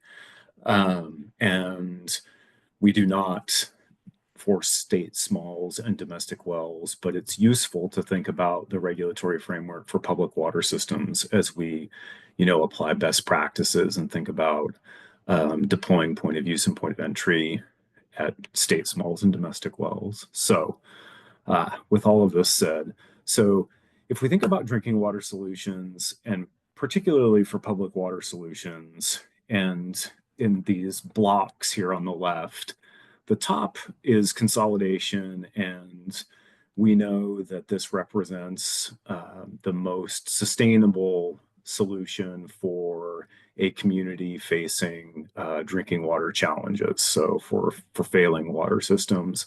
And then the next most robust solution would be if, for our situation, if a community or a school can obtain water from a new or alternative source. And so you can think about drilling a new well.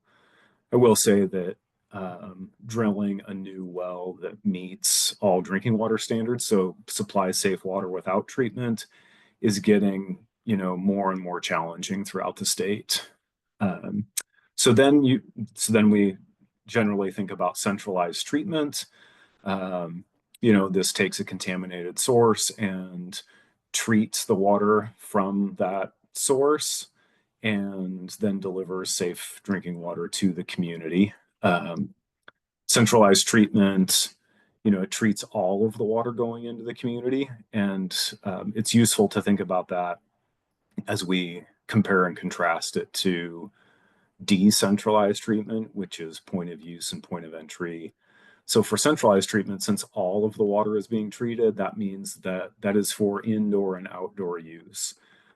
So folks are watering the grass and watering flowers with, treated water, which, may or may not make the most sense.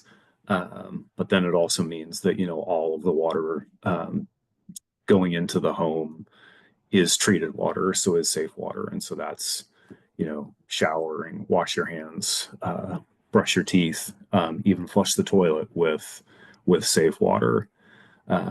Then we can think about point of use or point of entry and point of use. And on the next slide, I don't want to go to the next slide yet, but on the next slide, I'll explain the difference between point of entry and point of use. But what I do want to say about this stack of blocks here, this prioritizes from top to bottom the best solutions based on, I would say, technical criteria. So the most reliable delivery of safe drinking water. And it doesn't necessarily take into account capital or operations and maintenance costs. And then, like I said, as we think about costs, particularly around the amount of treatment that's necessary, the smaller number of service connections makes just centralized treatment and anything with increased operations and maintenance less and less viable. So let's go to the next slide. So this next slide, since we'll be talking a lot about point of use and point of entry, I wanted to explain with these pictures. So if we see on the left, there's a house and the water from the well is going into the house, and there's a point of use device, which is a small treatment device, and it's usually located underneath the kitchen sink, and oftentimes there's a separate spigot there. And that separate spigot that is treated with this point of use device is the only water in the house that has been treated, and so thus is safe to drink. So only that spigot. So water even at the kitchen sink there, and the other spigot, the bathroom sink, filling up the bathtub, etc., that is not treated water in a point of use installation. So a single small little treatment device, usually under the kitchen sink. So point of entry treatment is a bit different. In our examples, contaminated water is coming from a well, but before it gets into the home at all, it goes through a little bit bigger treatment device. And usually this is located maybe outside of the home or sometimes in a garage if that's available. And it maybe is about the size of a hot water heater. I think most people know what that looks like. So that's about the size of it. But the important point here is with point of entry, all of the water going into the house is treated. So even though I'm going on about it, that means that the water that you shower with, that flushes the toilet, that goes to the bathroom sink, kitchen sink, everywhere, any water within the house is treated and is treated in a point of entry paradigm. So point of use, single tap, usually at the kitchen sink. That's the only safe water in the house. Point of entry, any water that you're using in the house is safe. Okay, so next slide. All right. So for point of use and point of entry, there is a regulatory framework if we're thinking about a public water system, okay? And if maybe I'll rewind back to this morning when I was explaining that a public water system is a community or a school that serves more than 25 people or 15 service connections, and that is served by its own source. So I say that it's served by its own source because if there's a school within a city, that school is not a public water system. It's just getting its water from that city. But if we think about a rural school that has their own well, on the other side of the soccer field, that is a public water system. So for public water systems, there's a point of use and point of entry regulatory framework. What that says is if a public water system wants to solve its water quality issue using point of use or point of entry, they need to do a series of steps. And some of those steps are here in this infographic, but some of it has to do with that they need to the water system needs to test devices, and they need to have a certified operator. They need to go to their customers and have a public hearing. The water system itself is in charge of installing and then operating and maintaining these devices rather than the homeowner. So those are some of the regulatory requirements, and then those point of use or point of entry devices are permitted by the Division of Drinking Water, by our regulatory program, and there's ongoing sampling that needs to be done to continuously prove out that those devices are working. Okay, so I keep saying this is for a public water system, and so this is for a public water system. This is the regulatory framework, and since we don't have a regulatory framework for state smalls and domestic wells, these may be seen as best practices, but they aren't a requirement. There's no regulatory requirement for it. So next slide.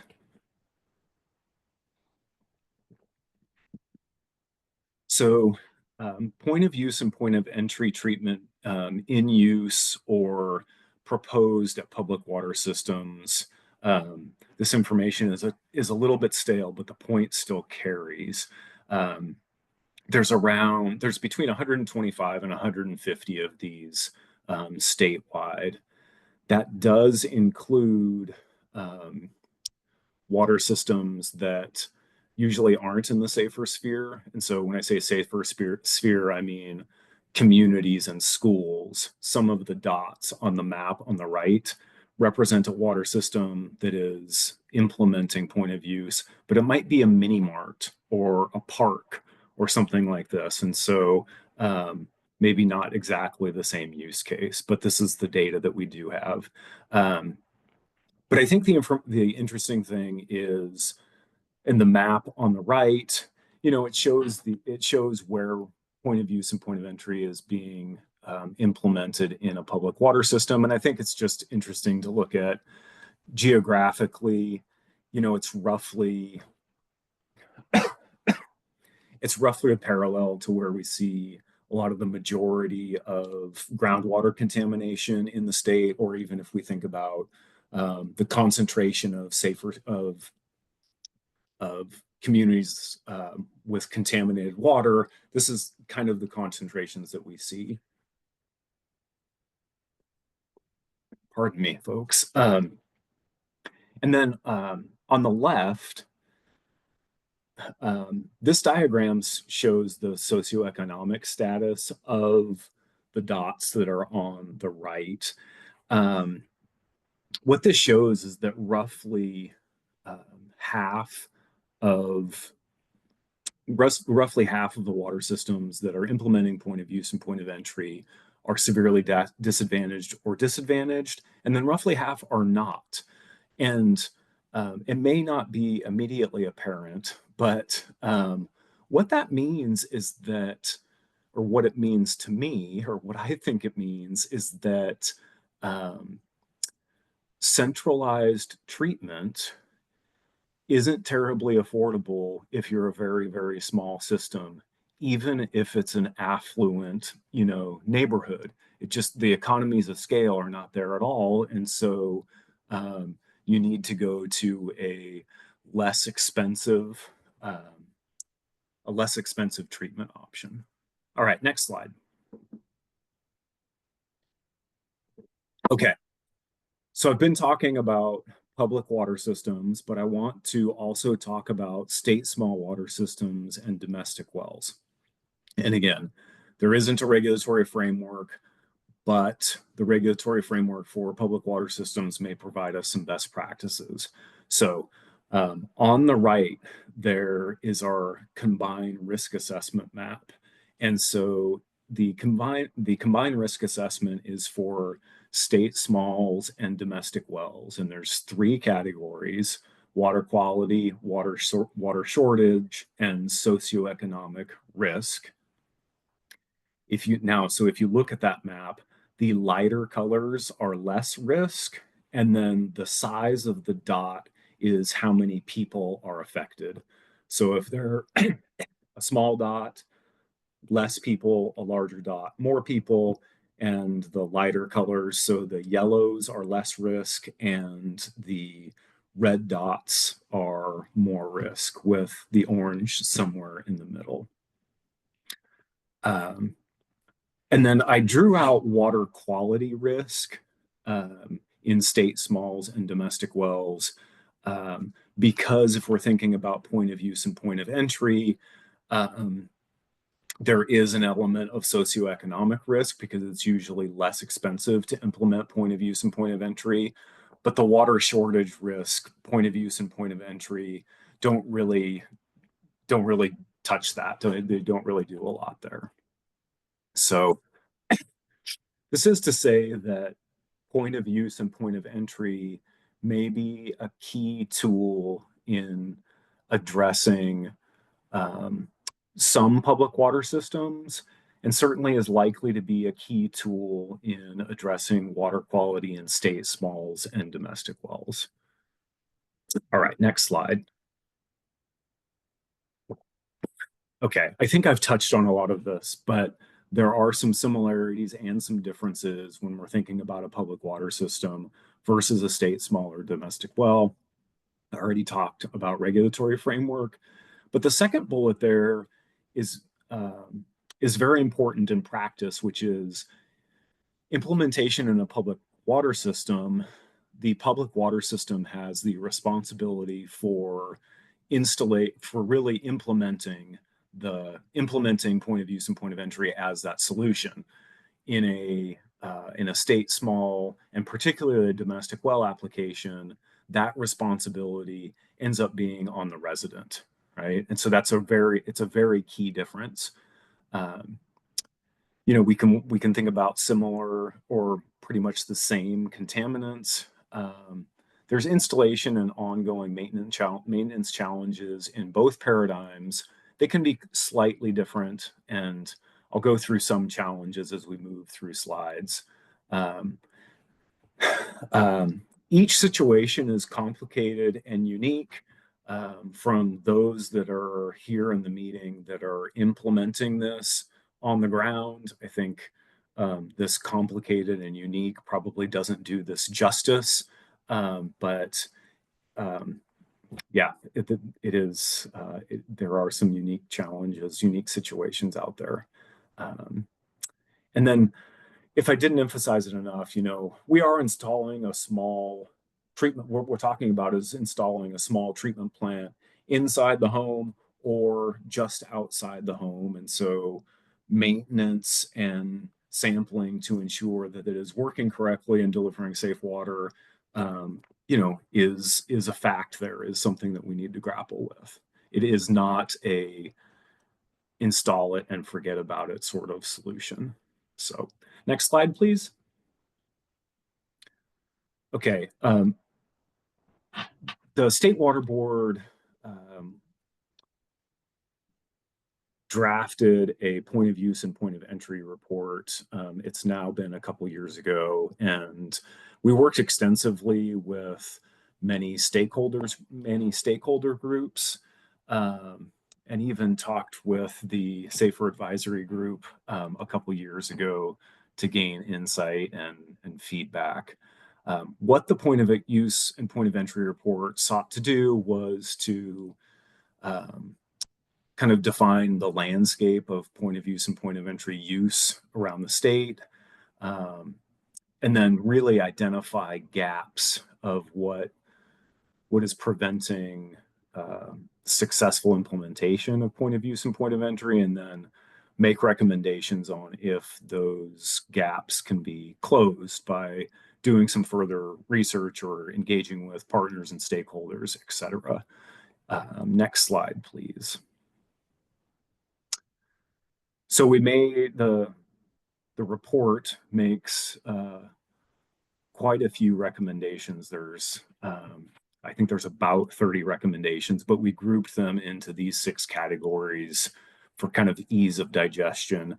And I'm going to go through in the next 6 slides a couple of the recommendations in each of the categories, because these recommendations, I think they highlight some of the issues and challenges around point of use and point of entry. And I think it's useful to think about those challenges if we want to overcome them, or at least acknowledge them.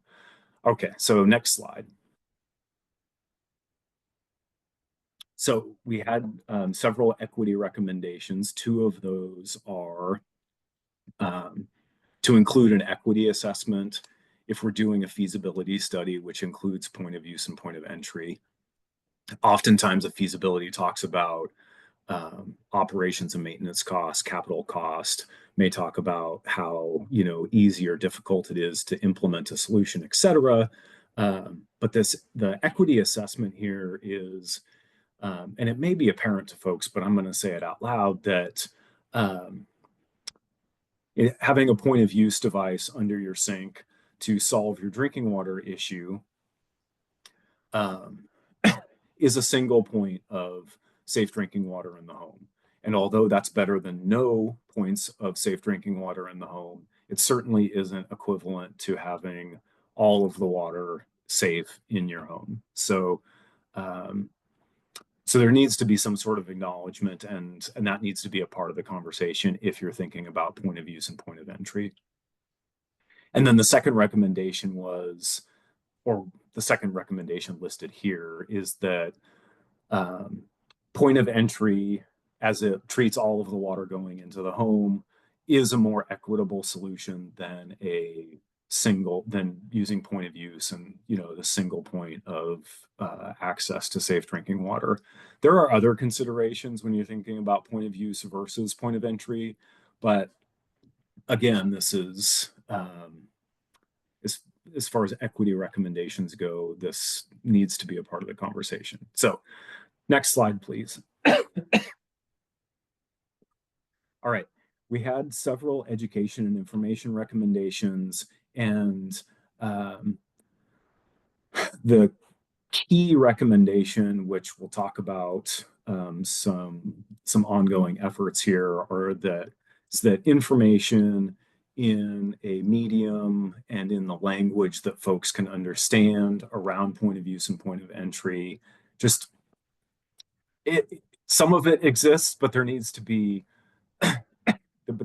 more of it. So, and it needs to, you know, this information needs to inform many different audiences, and it's complicated because if we look at the infographic here, like, it needs to speak to the end user, to the community. It needs to speak to technical folks who are going to install and operate and maintain. It also needs to speak to the water industry that may be certifying devices. Next slide, please.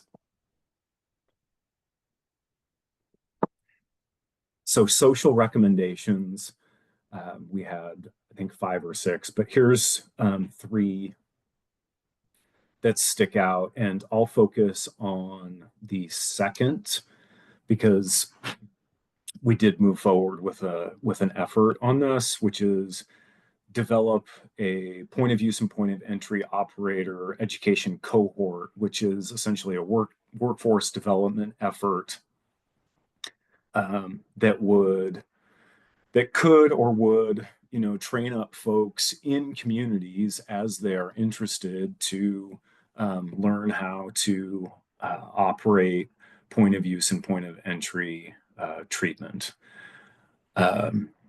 Layered in here is that what we found from some success stories around the state is that probably the largest determinant of success was trust.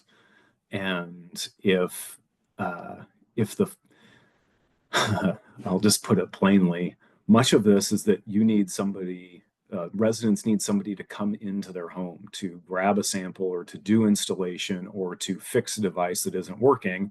And I'm not letting anybody into my house that I don't trust. And so if somebody from the community could be trained up, I'm so sorry, trained up and certified in this way, the chance to build and maintain trust with that person that you may already know from your community is quite high. Let's go to the next slide.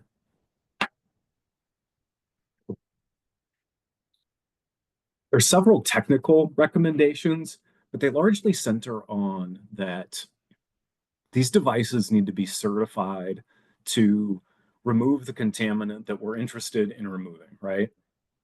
And there are agencies or certifying entities, certifying bodies that do testing on these devices and certify them for performance, so for removal of the contaminant that we're interested in removing. However, in some cases, the certifications either don't exist or the certifications exist, but no devices are certified. So that's a huge technology gap. For instance, hexavalent chromium, there isn't a certification standard. There is a total chromium standard, but there isn't a hexavalent chromium standard. And so we need to develop that standard with these certifying agencies and then work with industry to get devices certified to that standard. This is all to say that we need devices that are certified by these entities to remove these contaminants so that folks can, quote, kind of pull them off of the shelf, put them in, install them in homes and be assured that they're going to work, right?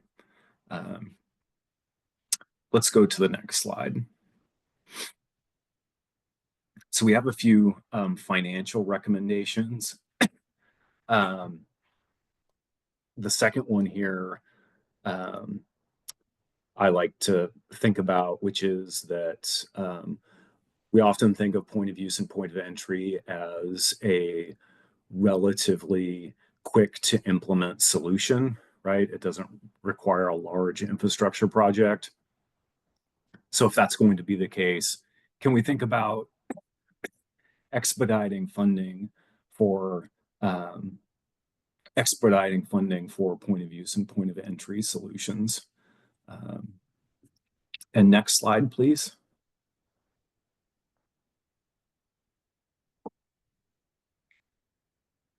So we have the next category is legislative, regulatory, and legal recommendations. And I won't read through all of these, but there are some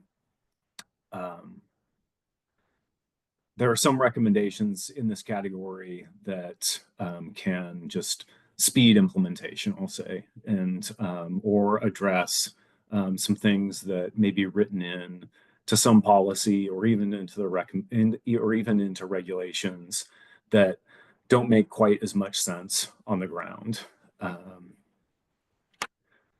So I'll talk about the first one just to give an example, but point of use and point of entry regulations require that 100% of folks in the community participate in the point of use or point of entry because the regulations are coming at it from a compliance standpoint.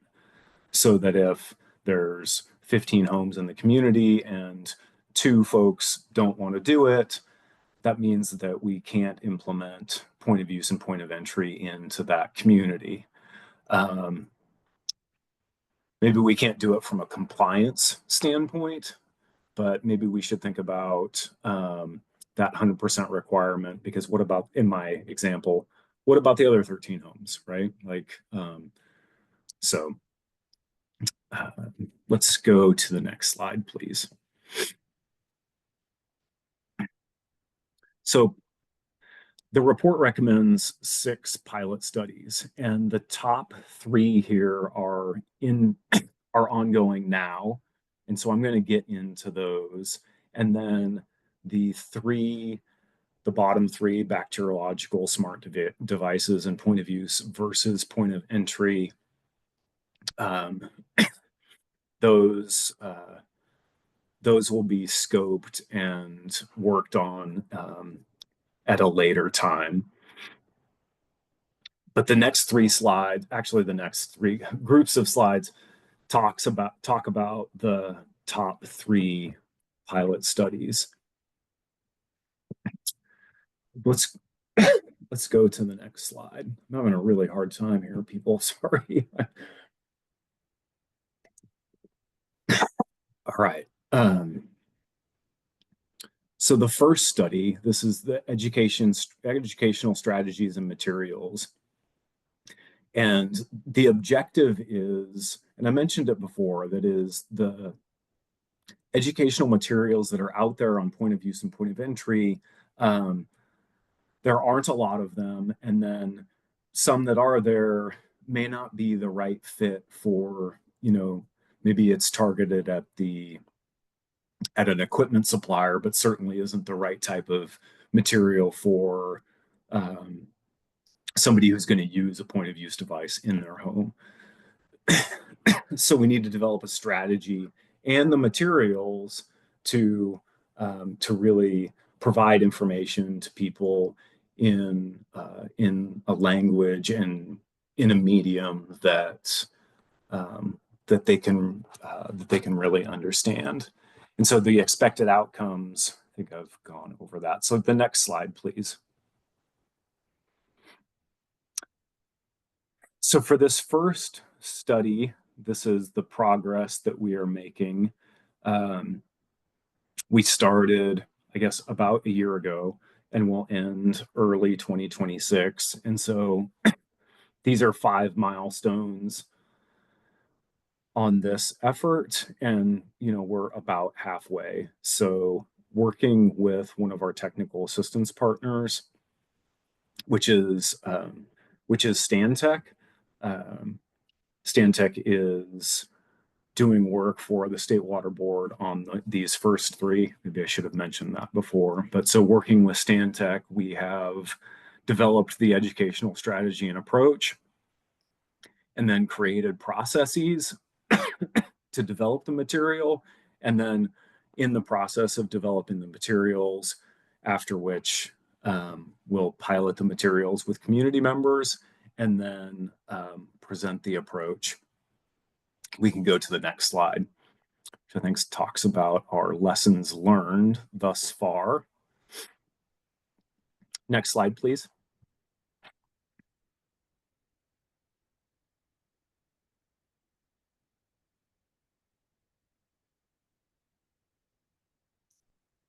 Can we go to slide 73?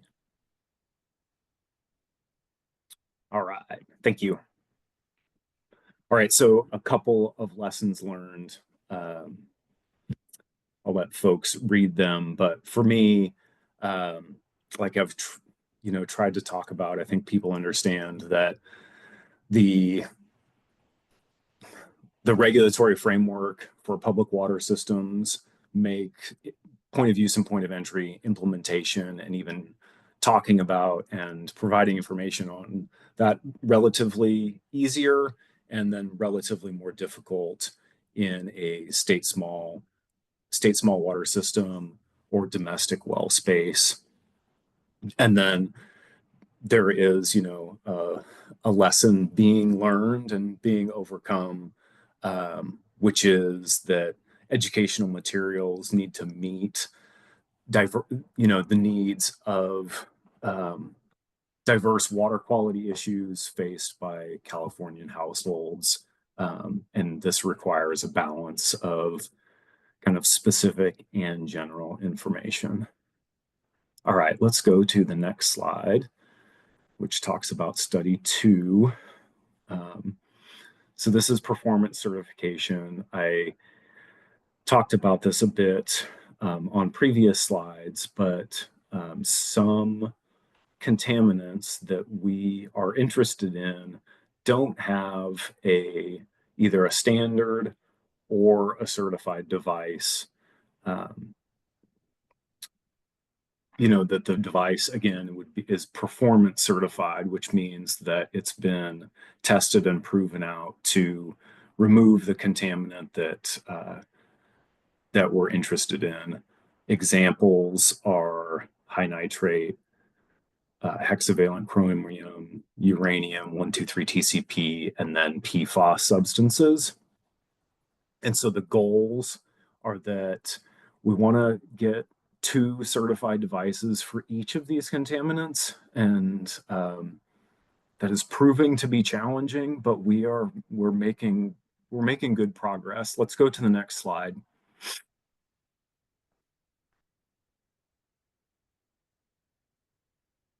Great. So here are some milestones. Again, 5 of them, and we're a little more than halfway finished. And I'll focus on I'll focus on this effort kind of as a whole. There's a few challenges. One of them is that for contaminants where a standard doesn't exist, we're having to work with that certification body to develop that standard and develop it in a robust way, which is challenging, but we're making good strides there. And then for those standards, and then for standards which might exist but devices aren't certified, we're needing to work with manufacturers, with the water industry, to convince is a hard word, but to educate them that there is a need in the market for these devices, because ultimately it's going to be these manufacturers that end up sending their devices to be certified, and then they're going to manufacture them and make them available to remove these contaminants, which we desperately need removed. And so that's been challenging, and again, we're finding success there. And yeah, so we're continuing to coordinate with manufacturers to certify devices. We've done 2 manufacturer outreach workshops. Additionally, I met with the one of the industry groups separately to talk about these issues, and so we're making some progress there. All right, next slide, please. A couple of lessons learned here. I think maybe I've already said it, but the cost of the certification and the available market are the main factors for manufacturers to decide on pursuing certification, which how I digest that is that if there is a need from a business standpoint, if there is a need in that business, can manufacture something that can meet that need, that's one of the main drivers for them. And so, like I said, we've been outreaching to demonstrate need to manufacturers. It's almost like a market analysis. All right, the next slide, please. All right, so workforce development. So this is building community capacity to install and operate and maintain point of use and point of entry devices. And the outcomes we're looking for are a strategy and then a comprehensive curriculum. So how do we go about recruiting folks and training them? And then what are the materials that are needed to actually do the training and that would produce an individual, capable and passionate about doing the work. So next slide, please. And this is where we are, again, about halfway through. We've researched other training programs and training programs that are adjacent or even could be incorporated here or included, and then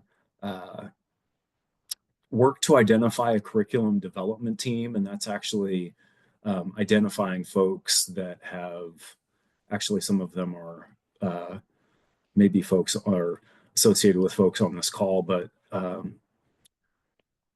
some of them or all of them are folks that have been successful in implementation of point of use and point of entry in communities. Pueblo Unido is a partner here that has been tremendously successful in implementing point of use and point of entry in Polanco parks in Southern California. So that is identifying and developing the team, and then we're in the process of moving to the strategy, and then actually developing the curriculum. Next slide will show us some lessons learned. Certainly leveraging existing training content, trying not to reinvent the wheel, because there is a lot of crossover with some of the operator certification, some of the current operator certification, educational materials, and even the certification process. And that, a diversified team that has local knowledge, that's going to be a key to success, because it just doesn't take somebody who knows how to turn the wrench or select the right device. For me, what we heard over and over is it really takes somebody that can communicate well, that can build and maintain trust. So it fosters, I guess, trust and respect in the community. All right, the next slide, please. I guess this is questions and answers, and happy to talk about point of use and point of entry, however folks would like to. Stand. Awesome. Thank you so much, Chad. I'm sorry to hear that your throat is not feeling the best, but I hope you have a cough drop. And if you need to take a moment to step away and get a cough drop, feel free to do so. It'll give people time to think through their questions. I'm going to take you up on that. So give me maybe one moment. And I'll just do my regular technical fill-in time here. I see that there is some questions in the chat from members of the public. For members of the public who've joined us on the Zoom today because of our webcasting issues, I want to remind you all that we are going to have a public comment period at the end of today's meeting. And so we are seeing your questions. We're not going to address them just yet, but we will come back to those folks at the end of the meeting for the public comment period. Right now, we're still in the discussion with the advisory group. So we're not ignoring you, but just want to make sure you understand at what point in the agenda we will circle back to you. And then just a reminder for other people, in order to raise your hand, you're going to want to visit the bottom of your screen, react. It's a heart, and you can go ahead and raise your hand.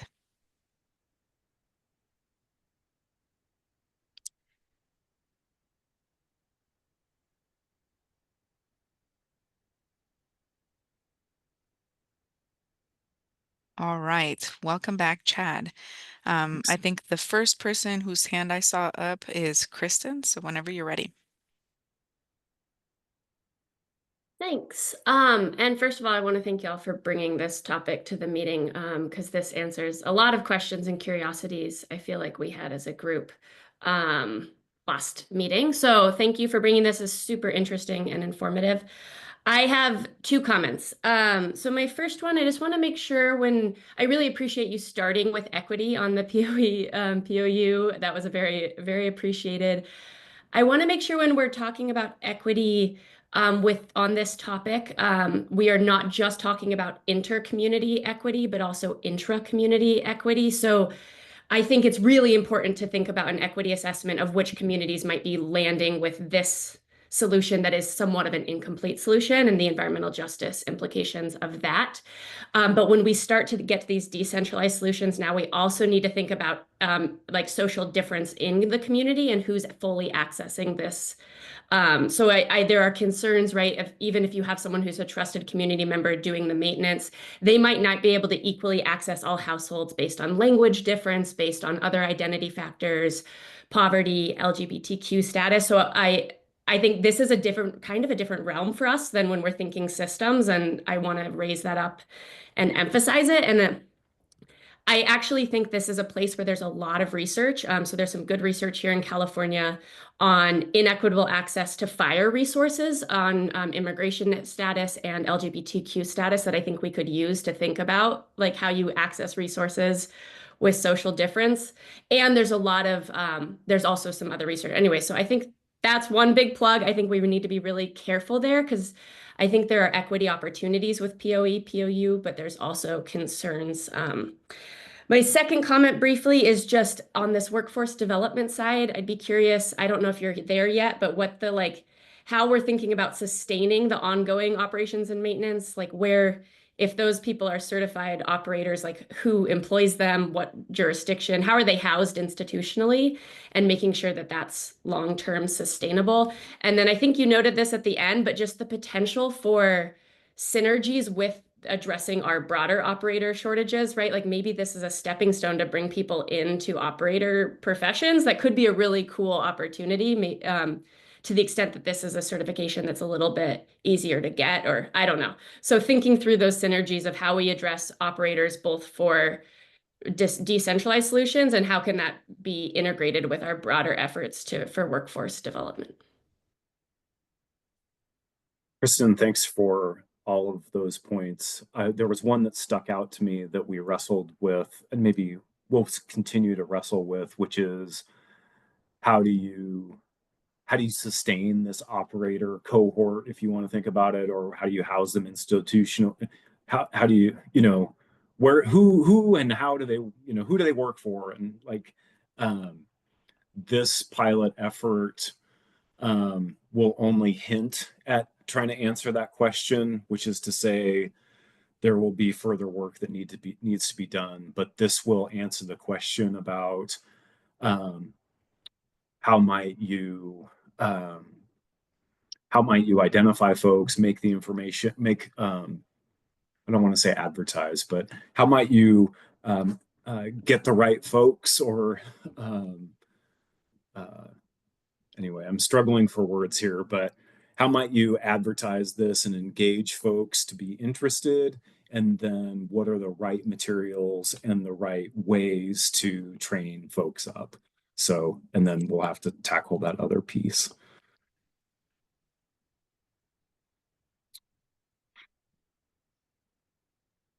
Thanks, Chad and Kristen. Really helpful recommendations. Thank you so much, especially equity in terms of that one-to-one interaction. Like you mentioned, this is a whole new realm for the SAFER program in the state. So really appreciate that. Okay, next hand that I saw up was Juan, if you're ready to share your comment. Yeah, so the equity assessment included in the PER was something that was interesting to me too, and I didn't quite understand it all the way. So I was hoping you could just kind of expand what that is, what you guys are looking for in the PER, how does that affect the alternative, the recommended alternative? Yeah, thanks, Juan. So in the context of a public water system, that a feasibility study is being undertaken to solve a specific water quality issue, there would be an alternatives analysis, and maybe it would talk about, can you drill a new well? Can you do centralized treatment of the existing well? Or could you do point of use and point of entry? What I was trying to draw out there was oftentimes that comes down to a kind of a dollars and cents and a project timeline and maybe those sorts of metrics, but it at least not that I've seen. So the recommendation is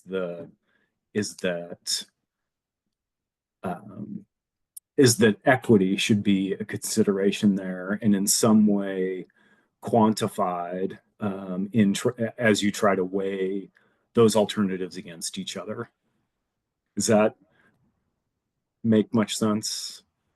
Okay, yeah, I think that I understand what you're saying. What like specific things does that entail, like equity? I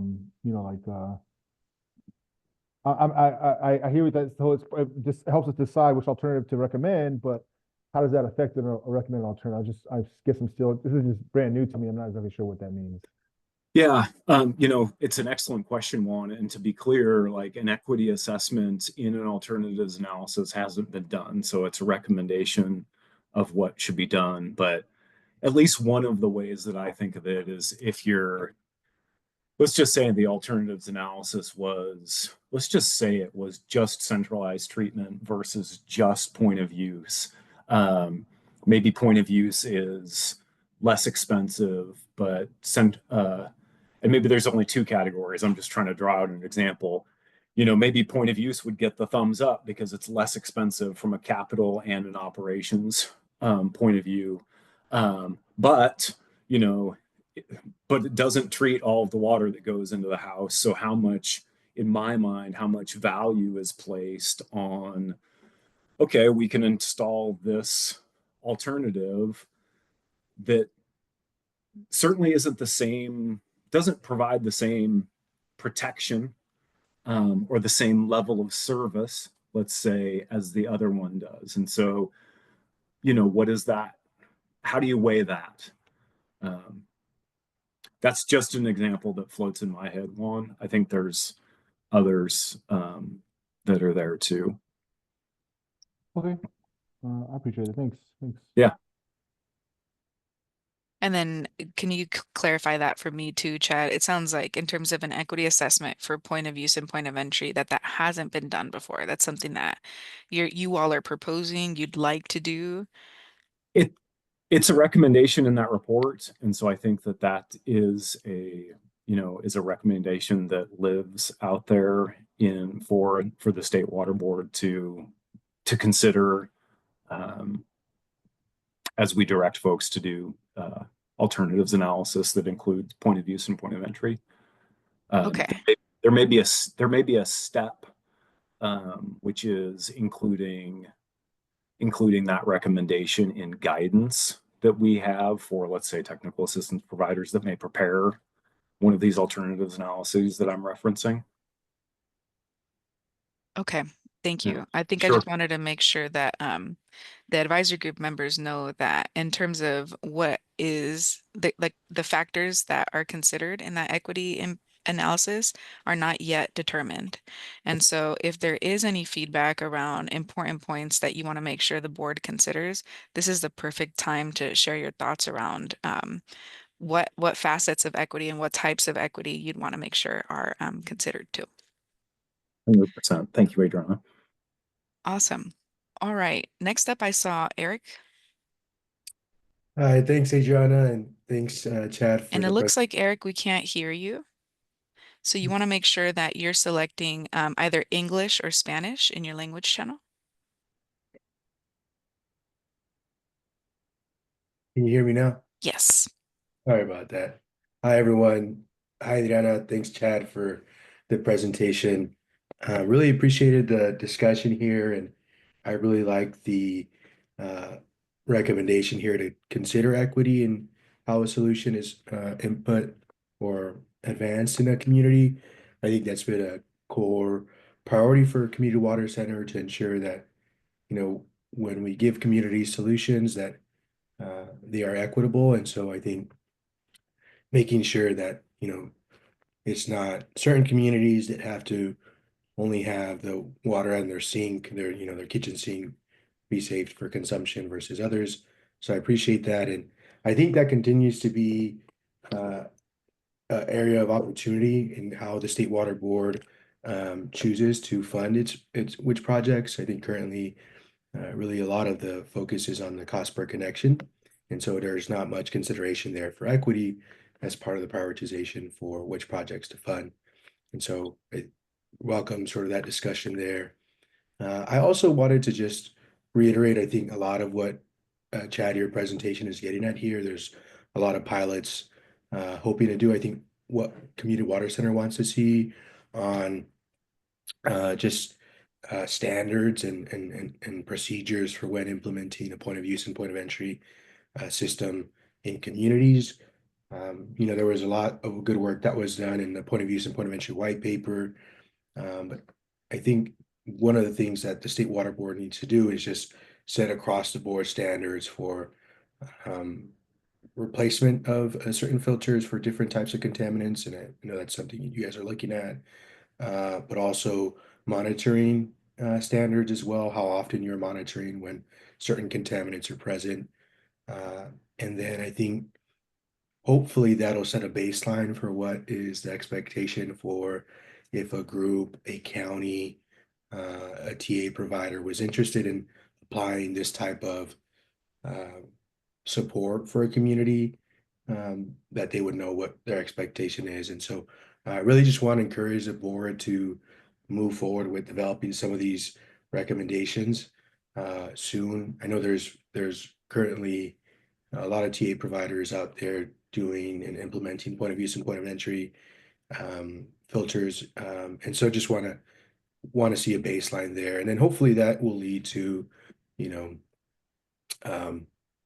perhaps a county developing the certain standards for how they implement their program in their own county for rural communities or whoever it might be. But really want to see this when it is the solution that's really the only feasible one, that those standards are clear. Thanks, Eric.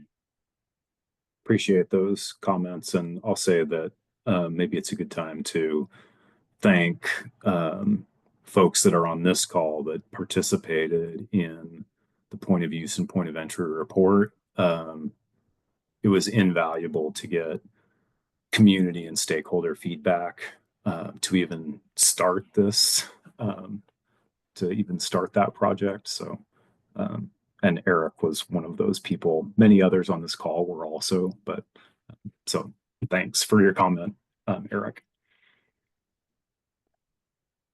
Thank you both.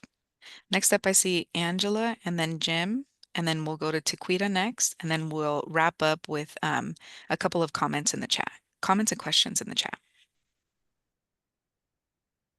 Thanks, Adriana. Yeah, so I think I wanted to just comment around the third study for workforce development. Our organization is working with a lot of communities that have that are predominantly like farm worker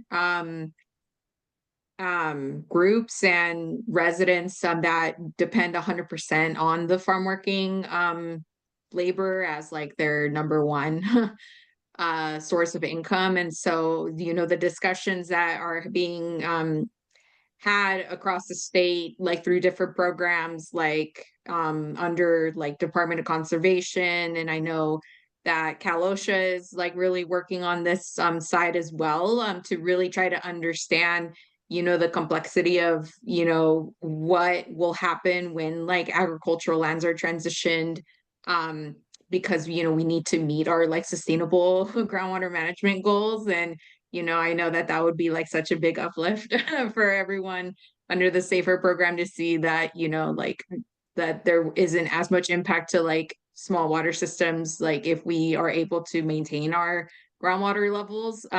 But thing with the workforce piece, we were really kind of not piloting this in this case, but like we were wanting to see like through some of the work that we've been doing at CCGAN, we had a resident in San Joaquin who was interested in being kind of the local sort of like operator in this case, to support installing water filtration systems for those that had high manganese contamination. And so the thought there that we had was just kind of like, how do we make this more accessible for local residents to be able to become like the local operators for those homes?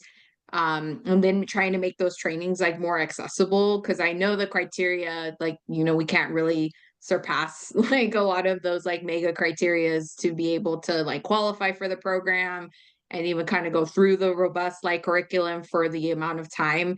And so I think that the third study is actually really important to, I guess, like continue just, looking into that local base that we need, especially to have that accessible for farm workers that, may be seeing a lot of their jobs transition completely to where, we're seeing them just like no longer like being employed due to those transitions, or even in other cases, I think, we've been seeing a lot of different changes through like the workforce of like, instead of manual labor, now we're seeing like machinery kind of take over farm worker labor. So I think for this piece, I would really just kind of want to maintain engagement in this because, I think we're starting to see the scarcity of like what other opportunities are there for farm workers to see like a different transition, for them to be able to not only like build those new skills, but also still earn an income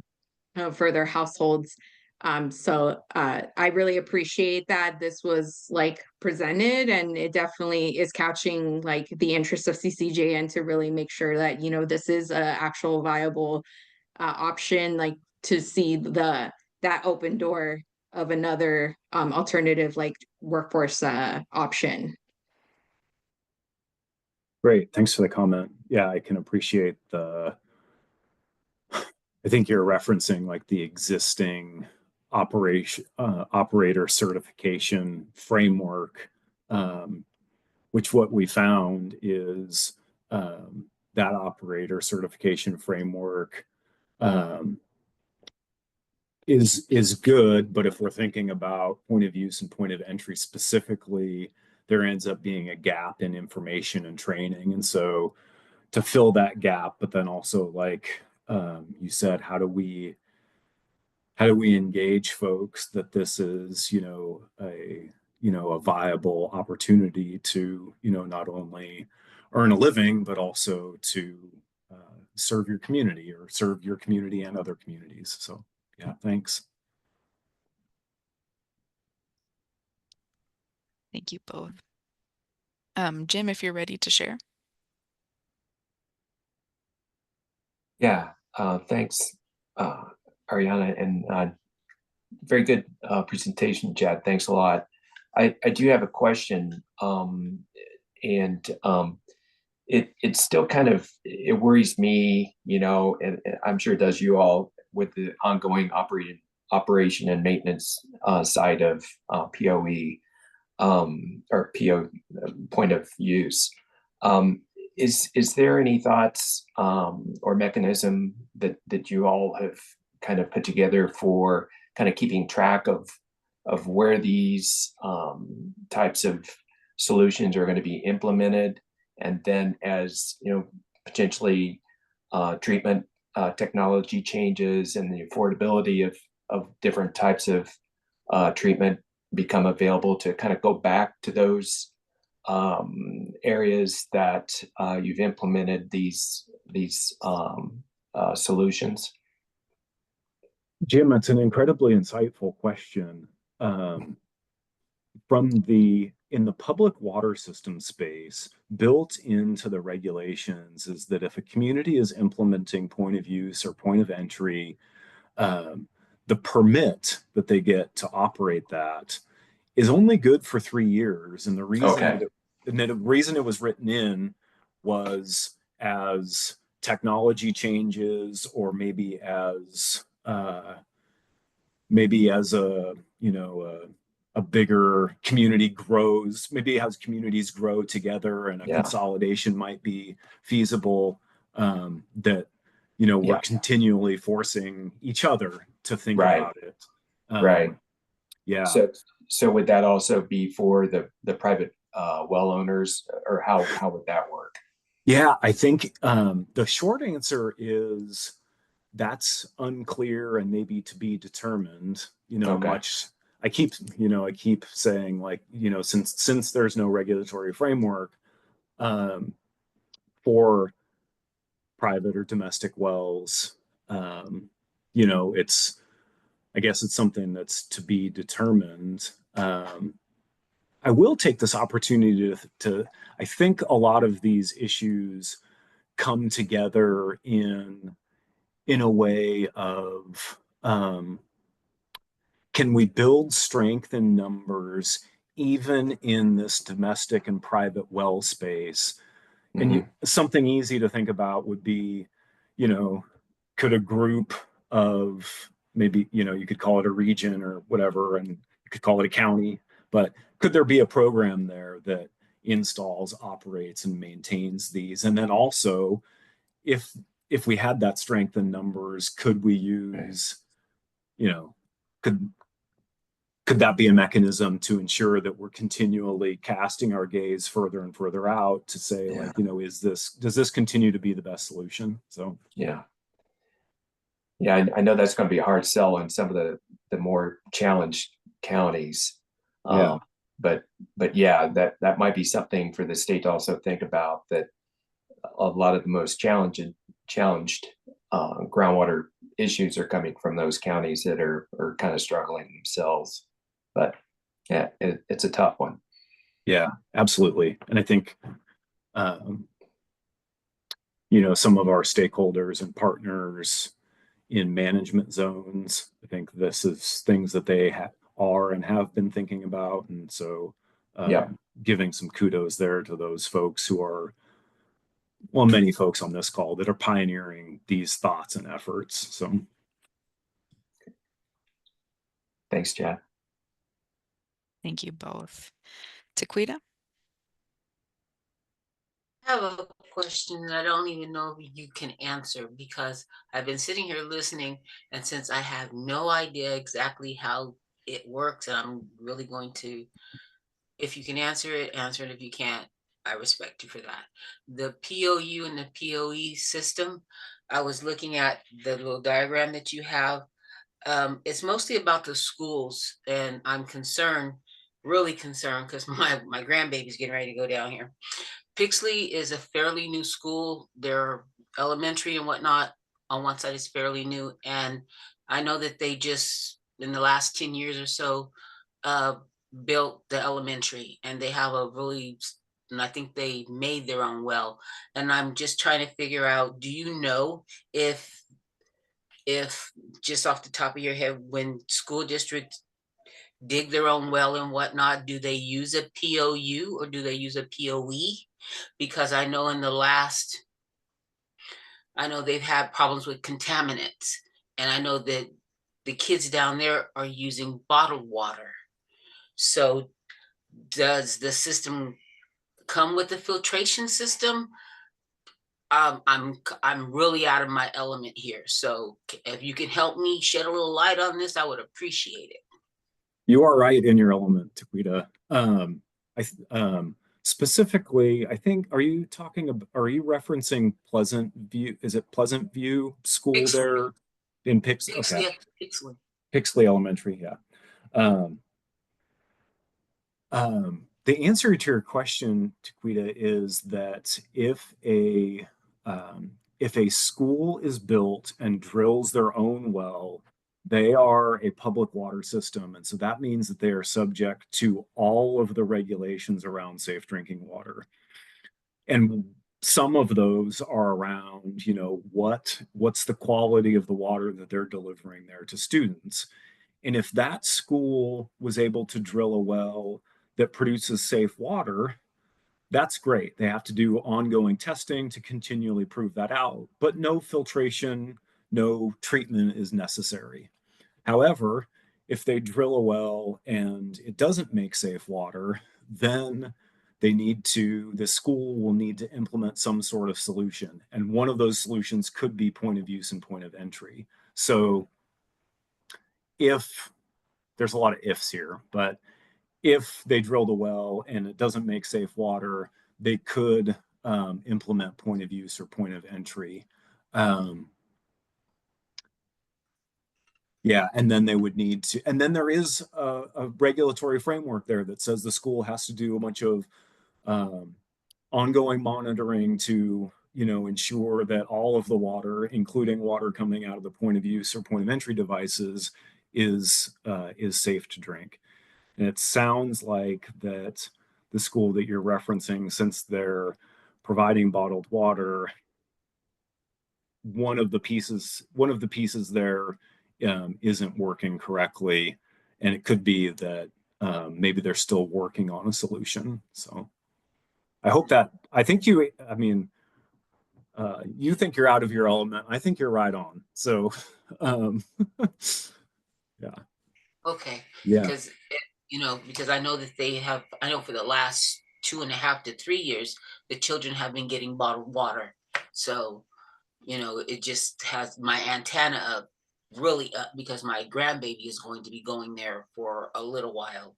So my concerns are really heightened because of, you know, the water and whatnot, because we have a filter on our house, you know, amongst other things. So it just has me worried. Yeah. I can have somebody circle back with you in that specific case. I know Pixley, the Public Utilities District there, is working on implementing their solution. But I'm not sure if that's a different solution there from the school or not. But I'm happy to follow up. I have kids, and so this hits close to home for me. So I would appreciate that. Thank you. no problem. Thank you both. All right, to close out our session on point of use and point of entry, I want to circle back to some of the questions that Adam put in the chat. Adam, I don't know if you can verbally state them. If not, I can read it. Are you Sure. recording good? Yeah, so there was a point made early on that about half the public water systems using POU and POE were serving disadvantaged and severely disadvantaged communities. And I thought I wasn't sure what the takeaway was that, because in my mind, that's roughly on par with the total public water systems, that they're roughly half DAC as DIC. Yeah, I was trying to point out with that that the 125 or so public water systems that are doing point of use or point of entry, you know, many of them are severely disadvantaged or severely disadvantaged, and you know, many are not.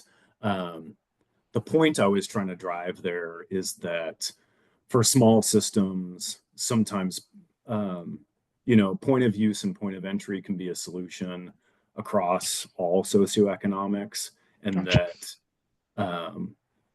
it seems like size drives the economics, which drives the solutions, if that makes sense. Okay, so more the existence of all those intersections, not that it was disproportionately one way or the other. Right. Okay. Right. Understood. Right. Yeah. So I also mentioned you said POU and POE are the least technically reliable solution, and is being considered for de facto long-term use in high pollution areas. If the high pollution areas align with the SDAC communities, as often tends to happen, do we risk having a lower standard for vulnerable communities? Kristen Dobbin has since directed me to the report, and I see that is basically addressed in the first line of their equity section. So that's on everyone's radar. I realize I'm coming to this late, so I think that's been answered, unless you wanted to say anything else. No, I do want to take the opportunity, Adam, because I think you make a great point, which is, you know, if we see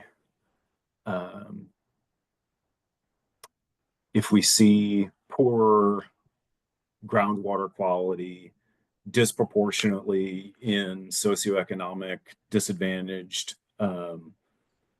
areas, and then, you know, we're applying point of use or point of entry there's an equity issue there. You know, since you said it better than I did, but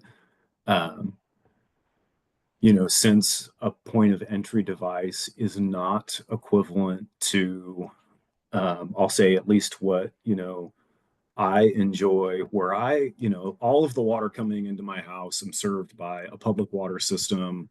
I don't, you know, the water coming to my house doesn't need a point of entry device, and therefore I don't have to worry about operation and maintenance of that device, right? And that just, if we start doing that, you know, in all of the area, if we start, you know, installing point of use or point of entry in all of these areas, then it does end up equaling, you know, an unequal level of service. So I stumbled there. You probably said it better than I did. So. No, I'm just, you know, glad this is, you know, yeah, something everyone seems to be thinking about already. So I'm very happy to be in a community where that's true.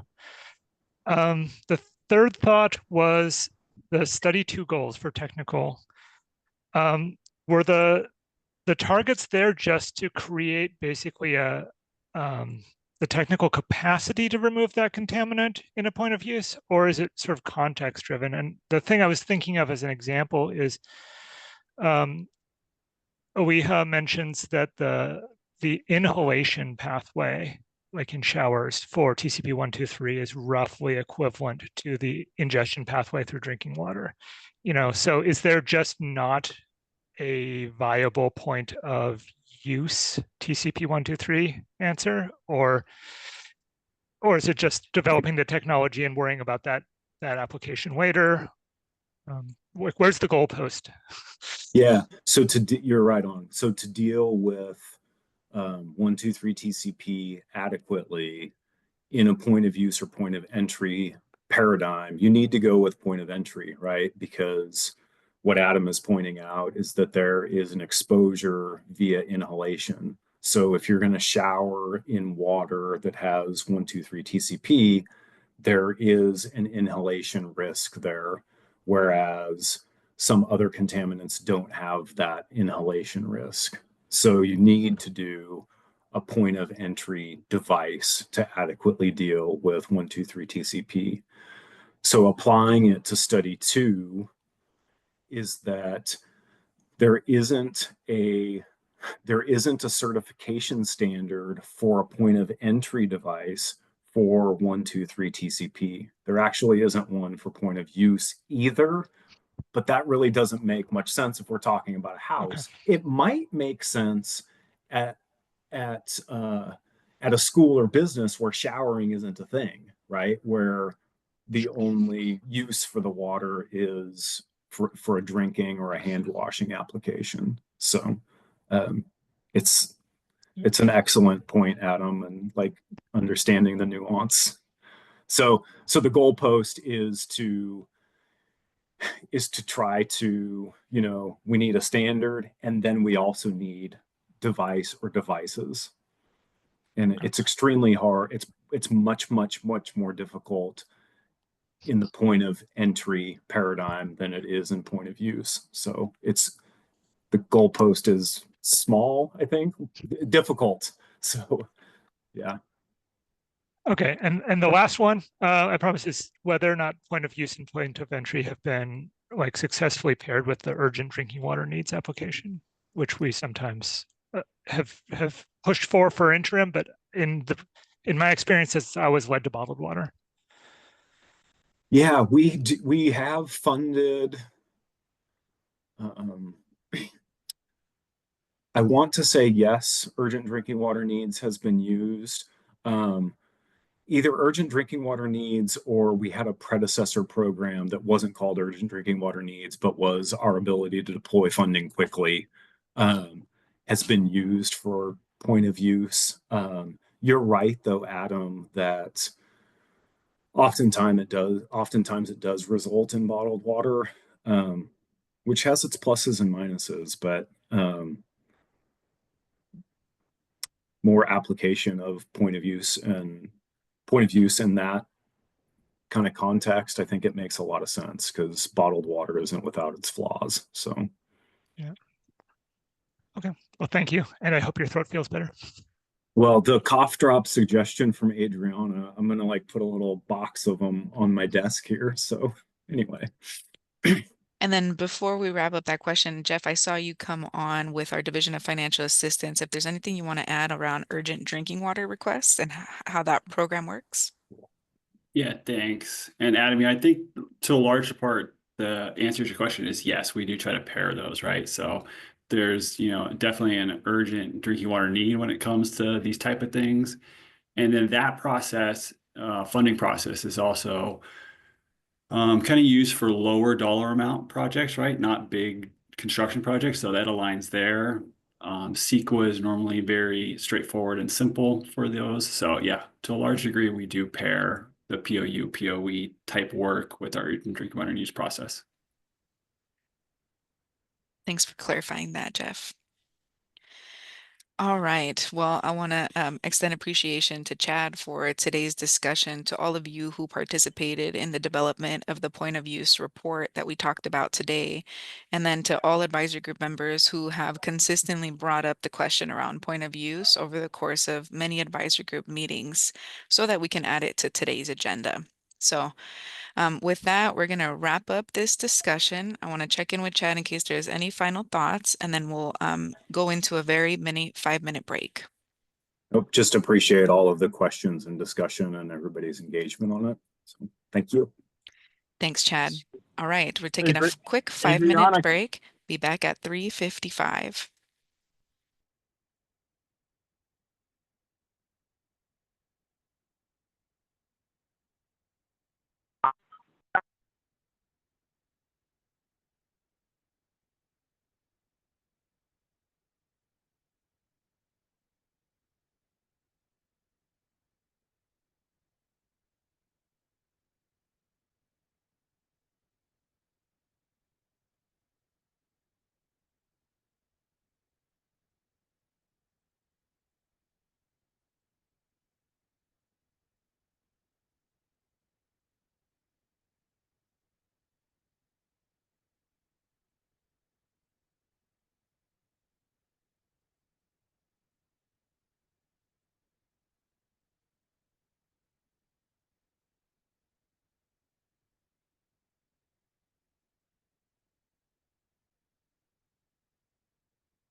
All right.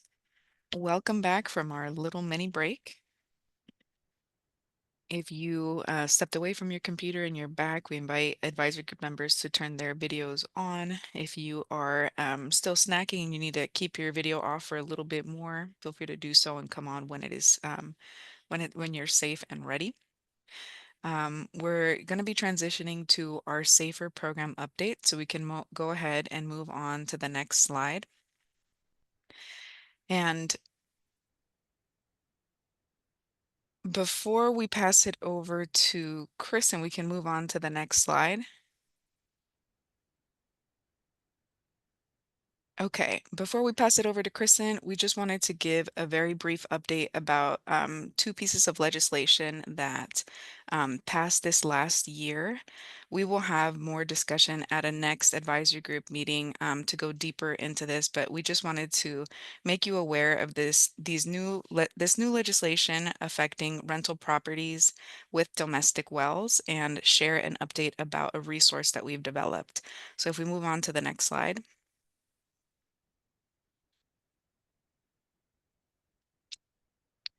So Assembly Bill 2454 is a new established new requirements where owners of private domestic wells that serve rental properties in certain areas where there are water board domestic well testing programs are now required to participate in a domestic well water testing program. They are also required to share those testing results to their tenants as well. Senate Bill 664 is similar, but it now requires owners of private domestic wells that serve rental properties within a consolidation area to test their well and provide safe drinking water if the owner of that rental property chooses not to connect to a nearby system as part of that consolidation effort. On the screen, you're going to see a bit.ly with a URL to the new website that we developed that provides more information for both landlords that own domestic wells that serve rental properties as well as tenants. Right now, we're currently working to translate a map that would allow people to add their address to confirm whether or not their home is located within one of the areas that that has a program that serves domestic wells. But in the interim, we have an Excel spreadsheet where we've collected information for all of the domestic well testing programs that the state and regional water board have either funded, co-funded, regulated, or administered. So you're able to see if your residence is located within a county that has those programs. Like I mentioned, this is the first version of our website. We will be adding a more user-friendly searchable map to that, and we will bring this topic back to the advisory group at our next meeting to do a deeper dive. But for now, we just wanted to make sure that you are aware of this resource. A couple of clarifications for this. These are for Assembly Bill 2454 is really for domestic wells that are located within the water boards, within an area where there is a water board's funded, administered, or regulated domestic well program. So with that, just brief intermission. I'm going to turn the mic back to Kristen to walk us through additional safer updates. Thanks, Adriana. Next slide, please. Hi, everybody. I am Kristen Alpold. Again, if you didn't hear my introduction earlier, I am the Assistant Deputy Director of the Office of Sustainable Water Solutions in the Division of Financial Assistance here at the State Water Board. My branch oversees the SAFER funding, so predominantly the technical assistance, administrator funding, our grants, principal forgiveness for construction and planning agreements. So I'll do my best to go over a lot of the data that's on these slides, but just want to caveat that this is a quick and early snapshot We are preparing a lot more information to present to you all for the next Safer Advisory Group meeting, and to provide some written materials as well, detailing the progress that we've made in implementing the SAFER program in terms of getting funding out to communities in need. So next slide, please. So you'll see on this screen, this is a bit of a snapshot of funding from the last few years. So in aggregate, you'll see a lot of numbers here, and I just want to emphasize we've been doing a lot. We've been providing quite a bit of funding for drinking water construction projects. You'll see that on the left-hand side, over $920 million.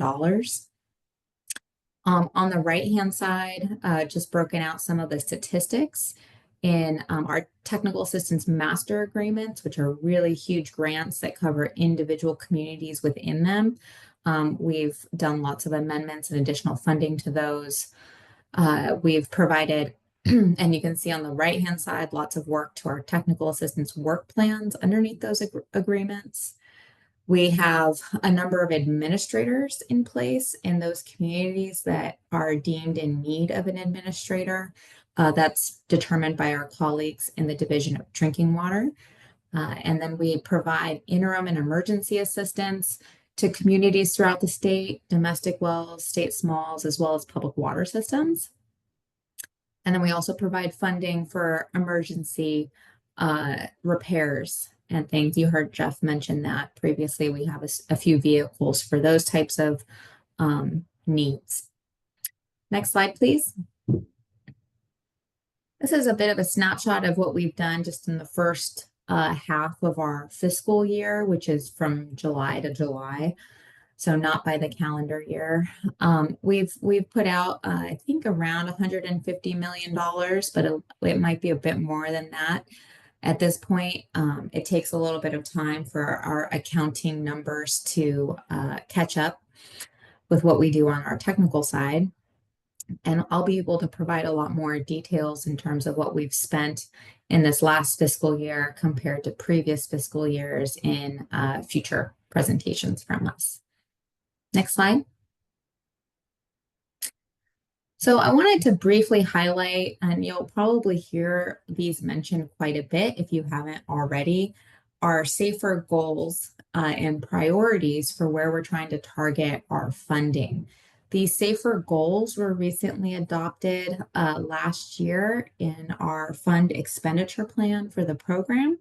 So I'm going to go over these because they often drive our funding priorities. So where we're trying to target our technical assistance and funding dollars. So next slide, please. So here are our key program goals. I'm going to just read them out loud to you. So goal 1, people in communities that didn't have safe water now have it. Goal 2, all communities without safe drinking water are on track to get lasting solutions in place as swiftly as feasible. And then goal 3, California's most vulnerable, there we go. Of course, I'm going to trip up on something. California's most vulnerable communities are transitioning to be resilient and prevent cycles of failure. Next slide, please. So how were those goals translated into funding priorities? This is a little infographic from our 2024-25 fund expenditure plan. So I'm going to, again, read these out loud to you.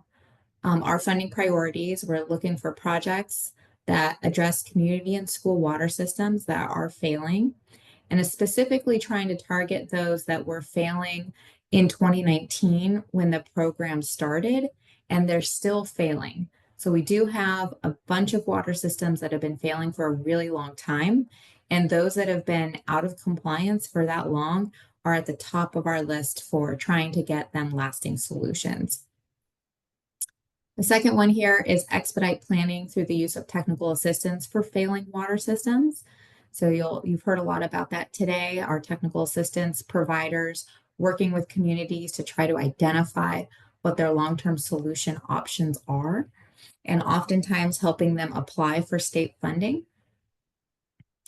Number 3, accelerate consolidations for failing systems and support planning where those projects can benefit nearby domestic well communities with contamination issues. So this has been something that we've really been expanding over the last few years of the SAFER program, trying to put more funding towards looking at feasibility studies that involve including domestic wells and state smalls and consolidation projects, regionalization projects, and to get a sense of what those needs are and what the costs are for those different projects. Continue existing programs to support communities served by state smalls and domestic wells. So again, and you'll hear me talk about them a little bit later, we have large regional technical assistance programs that help provide interim and long-term solutions to domestic well communities.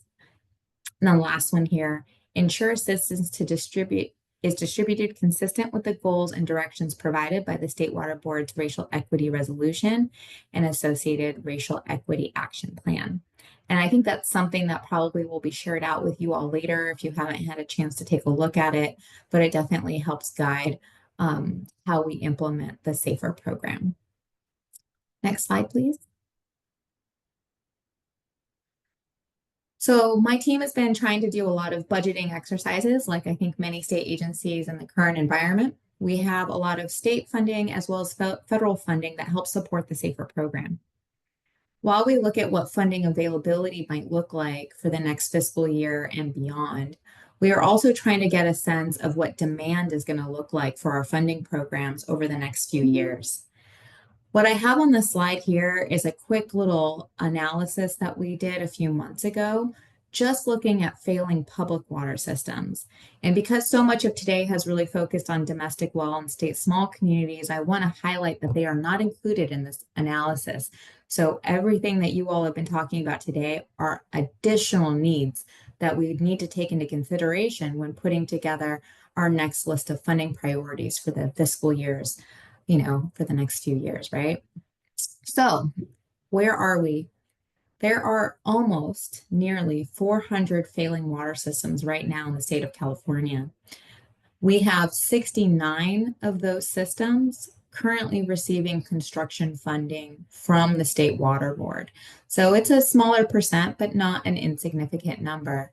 And we have about 387 million committed to those projects. Now, for those of you not familiar with how construction funding works, usually we commit amount of funding based on a cost estimate, and then usually the recipient goes out to bid. They find who's going to construct this project, and they get an updated cost estimate. And then we do a funding increase on top of what we've already committed. So for the 69 systems that we're funding, we're anticipating at least $100 million in additional needs for those systems to get through construction. We also have 167 failing systems that are currently receiving planning or technical assistance from us. So again, a big number there.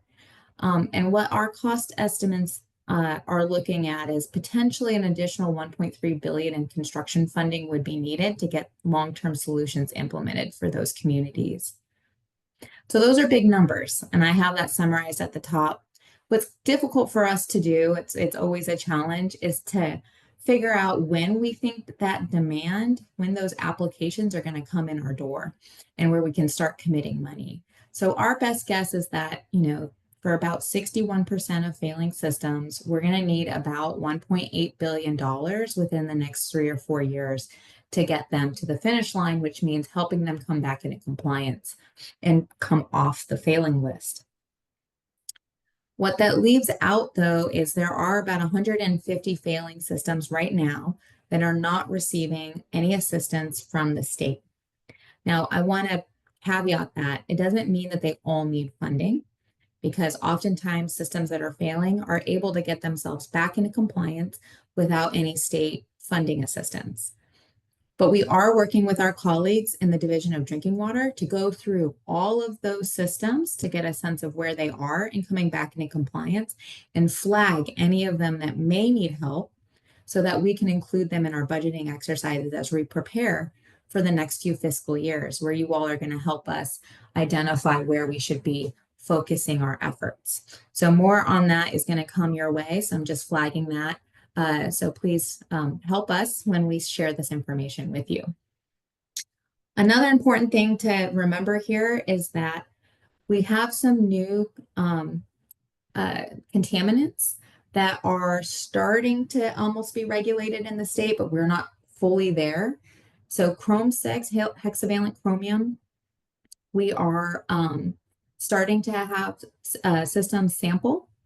And if they're looking to be above the MCL, they're required to put together a compliance plan on how they're going to come back into compliance. And if they're not able to do it within a few years, they're going to get on the failing list. So we are prioritizing systems that have hexavalent chromium contamination where they have to do something about it. We're trying to include them in our analysis because we know that they're going to need funding. We also have PFAS and PFAS-related chemicals.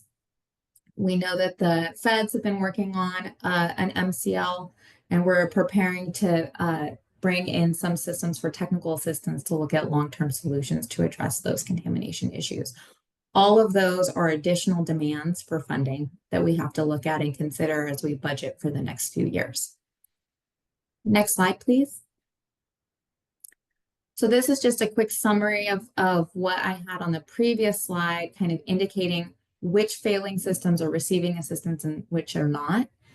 We often are going to be calling out what you'll hear us say is the 2019 failing list. All of our safer goals are really looking at, are we able to help bring those systems back into compliance? So we're kind of always looking at the same list to gauge success in the program, but that doesn't stop us from providing assistance to other failing systems. It's just one of the metrics we use to measure whether or not we're doing a good job. So if we're looking at the 2019 failing list, there are 219 that are still failing out of, I think it was around 300 plus. I don't have that number memorized. A bunch of them have come back into compliance. There are about 72 that don't have assistance from us. And again, we're double checking to see if they need any help. And then there's that 150. So again, we'll hopefully have a better sense within the next few years, next few weeks on where we need to include some of these systems in our budget exercises. Okay. Oh, Chad, thanks for putting that in chat. Chad confirmed the 2019 list was 366 systems when we started the program. Okay, next slide, please. And this is a chart that our colleagues from DDW put together trying to figure out where the 2019 failing systems are in navigating from problem to solution to get off the failing list. And you can see based on these numbers, we've spent a lot of funding on these systems, and they're kind of on their way towards a solution, which is really exciting. And we're hoping to see a lot of these systems come back into compliance over the next 3 years. Next slide, please. Okay, so those are our failing public water systems. You'll hear more about them in future advisory group meetings and a lot of the materials that you're going to see up from the State Water Board. I want to talk about some of the funding that we've been providing over the last few years to support domestic well and state small communities. Next slide, please. So we have master agreements with NGOs and counties and other folks across the state to help provide interim and emergency assistance to domestic well communities and state smalls, as well as helping to implement long-term solutions like drilling a new well, for example. We do a lot through those programs. Some include sampling, so helping figure out, is there a water quality issue with an individual well or a community? We're assessing whether or not a well is dry, because we have outage events.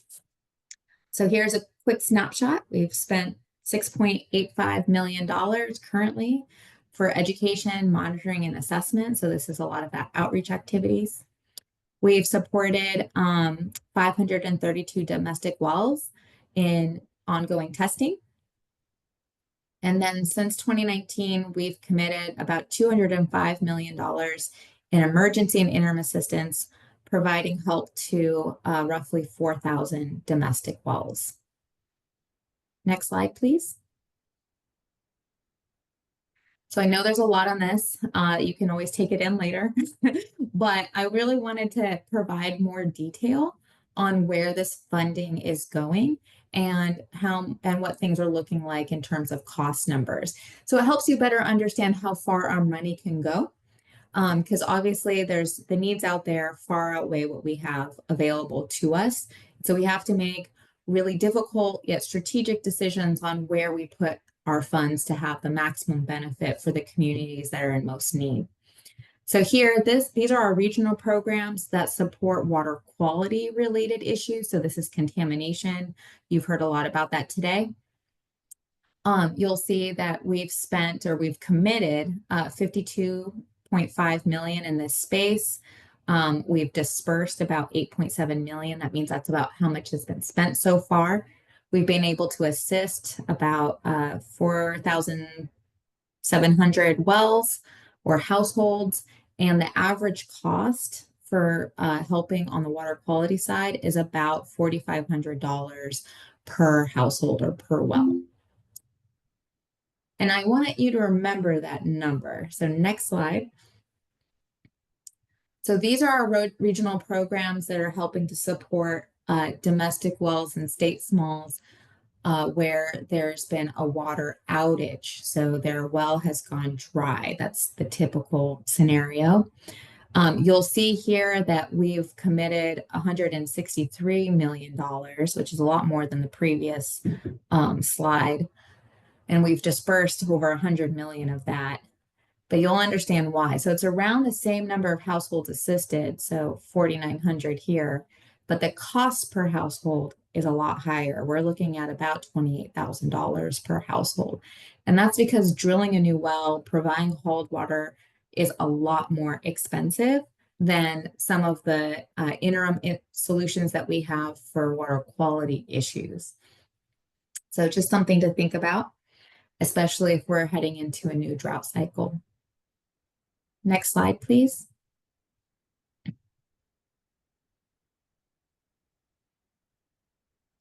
And I'm going to transition things over and happy to answer questions when we take them. Perfect. Thank you, Kristen. And I can see in the chat, we actually did have a question from Soren. It says, do the 2019 and current failing lists use the same criteria for what it means to be failing? There may have been some changes to the model.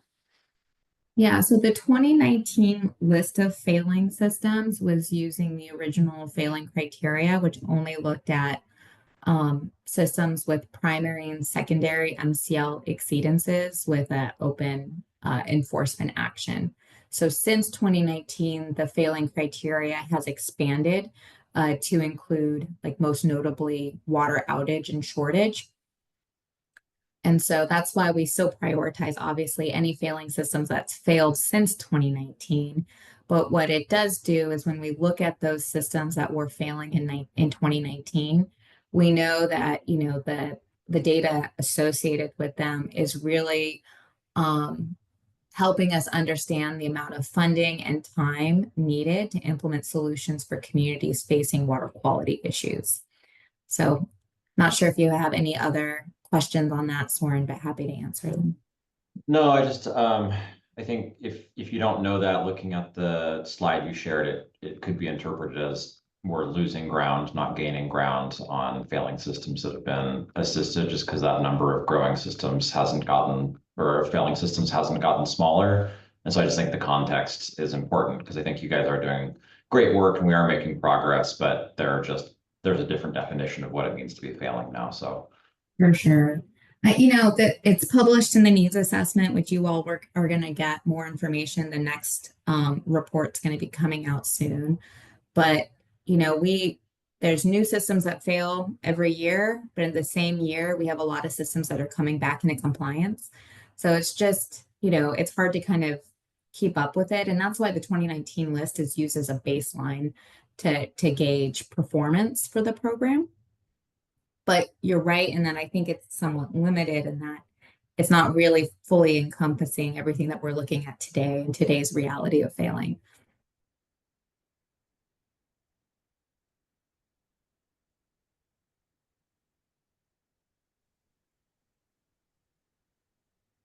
Thank you for that question. Wanting to open it up to the group, we do not have our question slide, but if you have any questions, please use the raise hand feature and we will call on you in the order that we see your name come up.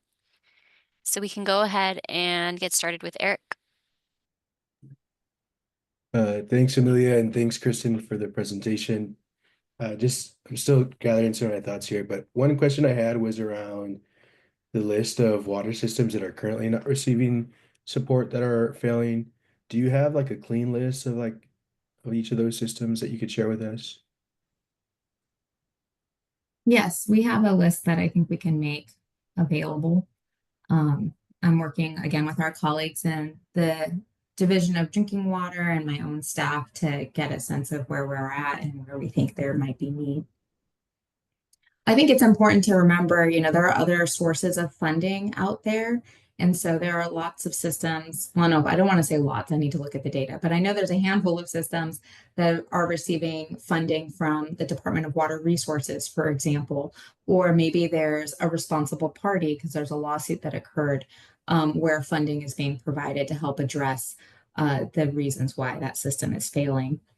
So again, those are things that we're working with DDW on to understand. So any system where it's like they don't have a funding source, they're DAC and SDAC, we want to flag them and make sure that they're notified of our funding resources and technical assistance resources. But yes, Eric will share. Adam? Yeah, I was wondering if we had any sense of how many, if any, systems are out there sort of operating but unpermitted, not really on the radar yet, as that could represent an additional uncounted need. I know we found some state smalls looking in one of the regions we're operating in. That's a difficult number to come up with. I don't think there's any analysis, at least that I'm aware of. Maybe Chad knows. But there's a distinction, right? And you just mentioned it. Public water systems regulated by the State Water Board, we know those systems. Then you have state small water systems serving less than 15 connections, and I think less than 25 people full-time. Don't quote me on that. I need to look up the regs. Now, state small water systems are supposed to be regulated by counties and county health agencies. And we often see from year to year, the county will say, oh, they have enough connections now. They're a public water system. Or a state water board will say, hey, they don't have enough connections anymore. They're a state small system now. They're not public anymore. And there's like a transition period. And I think that sometimes has led to systems kind of coming off the radar. We don't really quite know how often that happens. So that is an area that I think is a bit gray. And you also have, like you said, found systems. So maybe a system that was originally a domestic well, or it was some small system, and then they added more and more connections, but they maybe didn't go through the right permitting process with the county or with the state. And then all of a sudden they're serving a mobile home park. Like, holy crap, we didn't know about that. So they happen. I don't know if we have numbers on that. I think that would be a little tricky to figure out, Adam, but it does occur.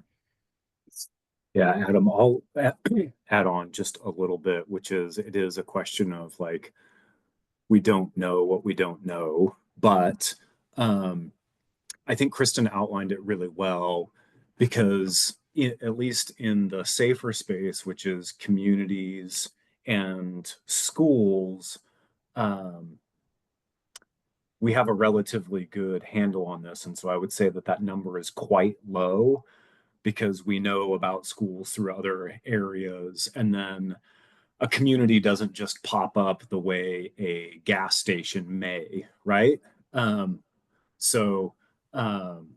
You do, it's an excellent question, certainly in the safer space and even in the broader kind of DDW regulation space of found systems.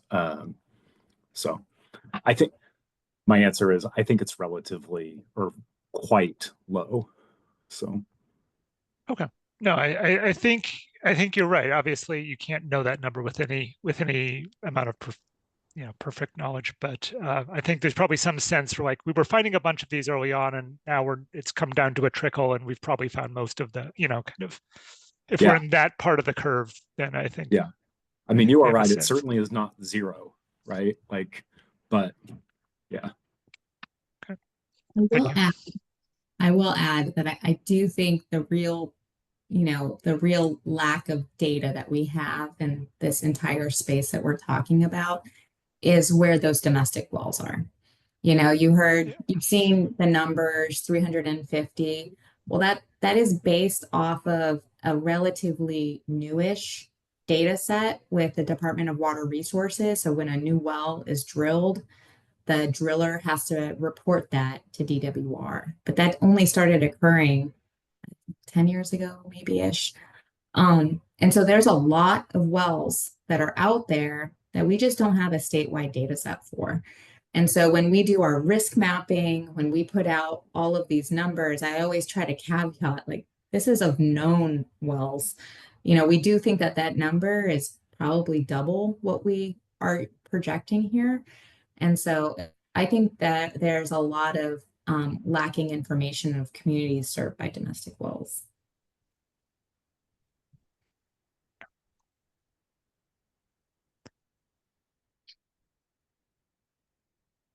Norma?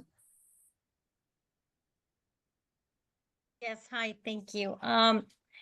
I guess my community falls in that unknown where it's a public water system because it's a small, roughly. Hi, Norma. If you're speaking, You we can't want hear to make me? sure that you are selecting the language, either English or Spanish. I apologize, you cannot hear me? I can hear you, Norma. You can? Some people can, some people can't. I can hear, but maybe the translator cannot, is my guess.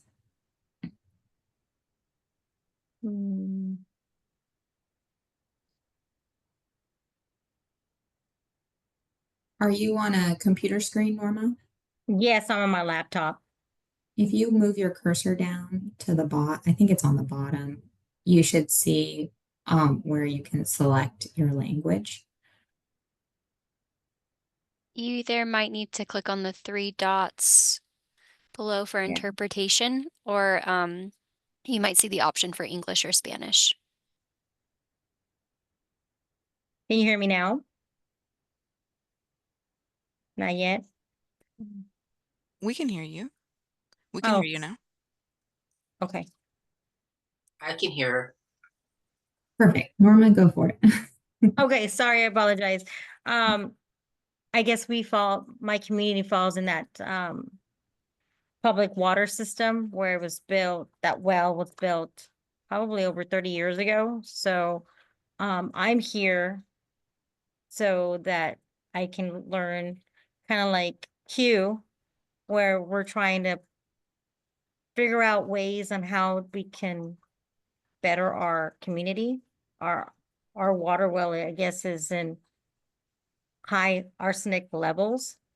So we do get bottled water, but I guess if there's like a data system where us that know that we're probably in the middle of something, put it into the system. So now we can generate some sort of knowledge of who's out there. We could probably start something like that where, we can put ourselves on the list and say, okay, now we can generate who's out there. Well, Norma, if your community is served by a public water system, then we would know about them and their water quality issues.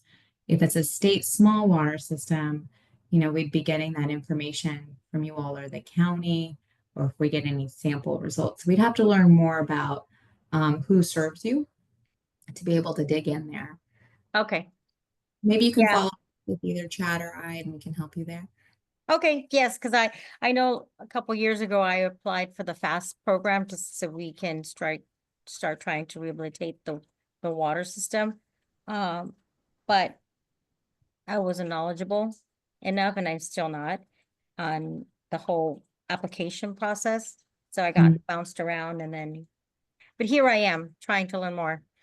So of course, whatever I need to do to update anything, that'd be great.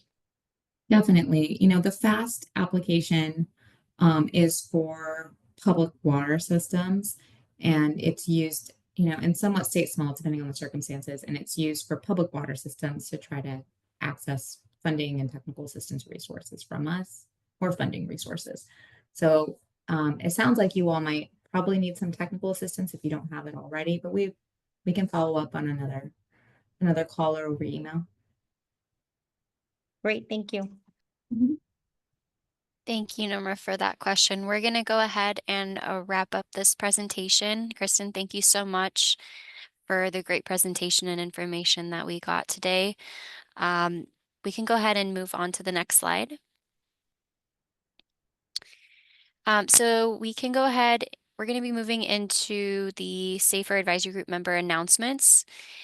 And we are inviting the advisory group members to share their work in 2 minutes or less, particularly focusing on any involvement with drinking water projects under the SAFER program. And so some of the things that you can include are project event title, some timeline or event dates, purpose, objective, and any next steps. So you can feel free to raise your hand if there's something that you would like to share with the group, and we can go ahead and start calling you based off the when you raised your hand.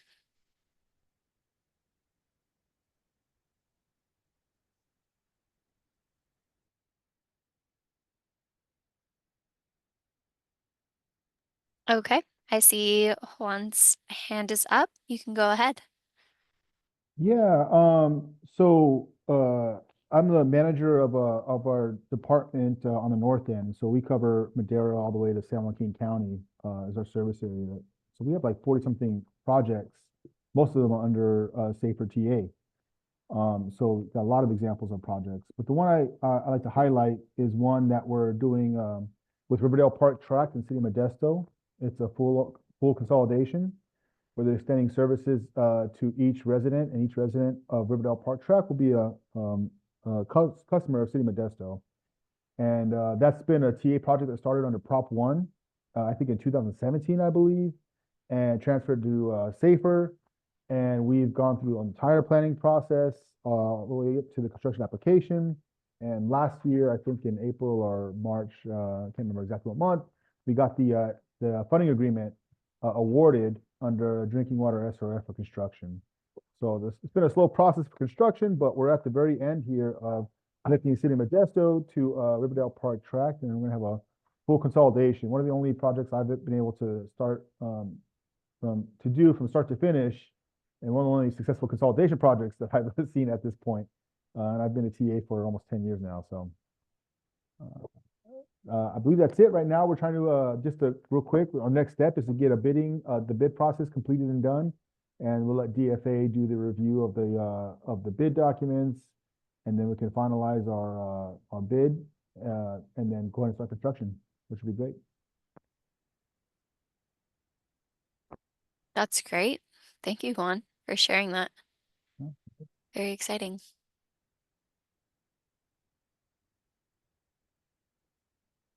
Do we have additional updates from advisory group members? Yeah, Angela, go ahead. Thanks, Amelia. Yeah. So related to SAFER, as I had mentioned, like kind of throughout the meeting, so we're community partners with a small domestic well community here in West Fresno County under Perry Colony. They prefer actually to be named La Arbolera. So this community, you know, we're still working like really heavily to maintain engagement with folks to, like, you know, hopefully just participate in future discussions around like still consolidating and even looking into consolidating with Raisin City. So I know that as of now, since, you know, the project under SAFER is closed, you know, we're still as like community partners, doing everything we can to like still do a lot of outreach education around, you know, them participating in future like safer items, and even future board meetings to address some of their needs still. But I do know that we did get an announcement, well, just not an announcement, but it was just a direct kind of like opportunity through one of the management zones, which is within the King's management zone, that we're interested in pursuing to possibly putting together a feasibility study for the community to look into consolidating with Raisin City's, water system. So I know that as of now, there's just still a lot of internal discussions with the technical team under King's Water Management, to just kind of look into seeing if they are potentially able to take that on, which would be a pretty much a big kind of opportunity for the community residents to like see like the potential road pathway to still continue going towards consolidation. But this is actually going to be a pretty big breakthrough for what we have been striving for a long time, which has been coordination with cross the sectioning programs, you know, because like safer cross sections, like with CV Salt's efforts, and it's cross sectioning with like Sigma. So this will be a pretty big breakthrough, if all goes well, to see this community still go towards consolidating. So that's just an update on the community partner end of just still overseeing the progress for this domestic well community. That's great. Thank you, Angela. Yeah, Michael Knight, go ahead. I just wanted to share, we have a number of projects. I feel like, you know, the city has been heavily involved with consolidation projects, and can't say enough good things about DFA and the folks at water boards working collaboratively to achieve these goals in providing safe drinking water to our community. We're still ongoing with completing the capacity for serving the East Porterville project. But that is going to be underway hopefully by the end of this fiscal year. We have received our amended funding agreement and going out to bid to wrap that project up. We're currently in funding agreement for consolidating Del Oro water systems. So there's two locally that are under compliance orders that the city is working to purchase the system and bring it into the city's service area. And then we are also in process of a funding agreement to serve Hope School, which is a school just on our southern boundary, who have been experiencing a compliance order and currently under bottled water service. So, you know, when I hear all the conversation, I feel like most of us work at State Farm. We've seen the issue, we've handled the issues, and we continue to deal with those as they come across. But again, appreciate everybody's assistance at State Water Board and continue to work collectively. Thank you. Yeah, thank you, Michael. Did we have any more announcements from any of our members?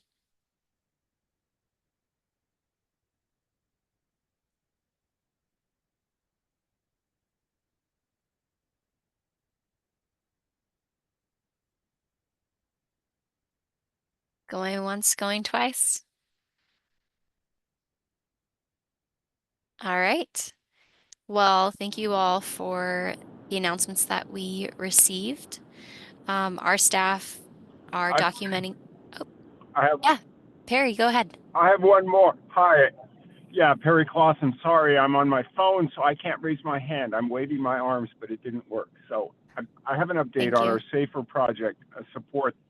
Yeah, that we have for Valley Water Collaborative. We were able to obtain a grant from Safer 3 years ago for cost sharing on outreach and then adding additional contaminants to our well testing program in the Modesto and Turlock basins. We've been doing that for 3 years now with Safer support. We, as I mentioned earlier in the meeting, seemed like hours ago that we've Valley Water has expanded to additional basins or counties. So we have Madera, Merced, Delta Mendota, Eastern San Joaquin, and Yolo basins that are now part of Valley Water. And we began a well testing program with them 2 weeks ago. And SAFER supports testing and analyzing for contaminants beyond nitrate, arsenic 123T, other localized contaminants. So we have launched the program. And as I mentioned earlier, we've had in 10 days, over 200 applications and expect to complete the application and well testing in the next couple of weeks. And then when they have exceedances, SAFER supports providing bottled water when there's other contaminants. The management zones pay entirely for a nitrate contaminated well. So if there's not other contaminants, we pay 100% of the cost of the replacement water. If there's nitrate in other contaminants, then SAFER splits that with us. And if it's other contaminants only, then SAFER covers the cost of replacement water. So that program, we anticipate we had roughly 2,000 to 3,000 wells in those basins. All those basins that have been mapped and shown to have high nitrates. So I expect in a year to two, we will sample many hundreds of wells, domestic wells, and hopefully are able to provide bottled water, short-term solution, interim solutions to those wells that are contaminated. So we appreciate the support. The DFA staff has been outstanding. And Christina Raynard is I have to call her out. Christina's been great handling this project with us, and other management zones in the Central Valley are also in the various stages of obtaining SAFER support for the same sort of program that we are doing in Valley Water. So it's been great to have affiliation with the state board on this program. Awesome. Thank you, Perry. It's a lot of big news. That's great. Okay, opening it up just one more time for any additional updates.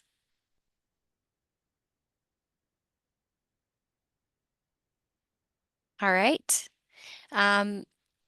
Like I was saying, our staff are documenting your updates, and we will be adding these to our notes and making them available for your review in the next few weeks.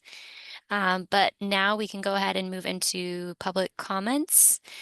And so if you could go to the next slide.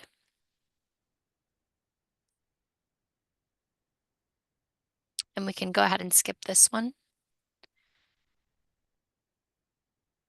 Okay, so public comments can be submitted in person, on Zoom, or via email at safer@waterboards.ca.gov. If you could go ahead and advance to the next slide.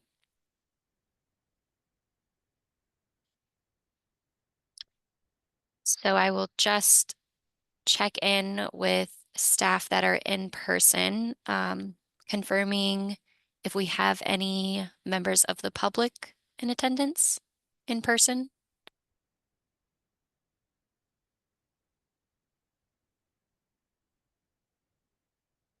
Okay, thank you. So if you are joining remotely, you can email your comment to safer@waterboards.ca.gov. You can wait to be called on. Speaking time is about 3 minutes. For technical or language assistance, you can email safer@waterboards.ca.gov. The purpose of this public comment session is to provide feedback on the topics that we just covered. So please note, State Water Board staff will not be answering questions. You will be given the option to join the Zoom meeting and provide your comment live, or have Water Board staff read the comment for you. We will take in-person comments first, but we just checked we don't have any. We'll follow that by comments we receive via Zoom and any public comments received via email. So just checking in to see if we have comments on Zoom, and if you are a member of the public that has already joined us on Zoom and you'd like to share a comment, please raise your hand now.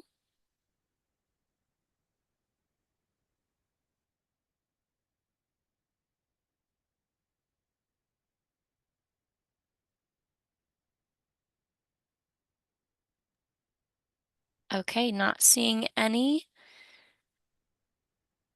I want to go ahead and read a comment that we received via email. This is from Osvaldo Macias. Osvaldo is representing Nuestra Casa, and his comment is that East Palo Alto has 3 water systems, and one is failing in the Safer dashboard. The failing system serves a severely disadvantaged community, yet I am not aware of any cooperation with the Safer staff for financial support to support the system and the residents it serves. The community of East Palo Alto would appreciate further communication and support on the matter as soon as possible to ensure that residents have access to clean, safe, and affordable water. So thank you, Osvaldo, for your comment. Just checking our chat to see if we are receiving anything or if there's any raised hands.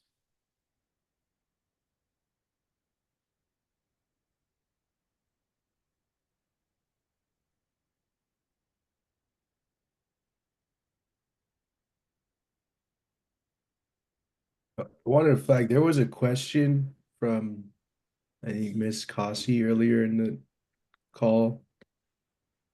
Thank you. Let me go up and check. Okay, yeah. Arthine Kasi, would you like to unmute and share your comment? Or would you like me to read that out? I will ask my question. Thank you so much. Awesome. I had 2 questions, actually. The first was regarding POE and POU, wondering if the team was considering, because of the example that was presented, are they considering produced water solutions like atmospheric water harvesting or community scale atmospheric water harvestings as part of a POE solution? That's fine because you're not going to answer questions. And the other question I had or comment was regarding the distribution of bottled water and to explore and understand if there are other alternatives of hauled water for community scale storage and distribution that were also considered. So thank you so much. Thank you, Arthine. We can work on having staff reach out to you about your questions, but we have recorded them. Thank you.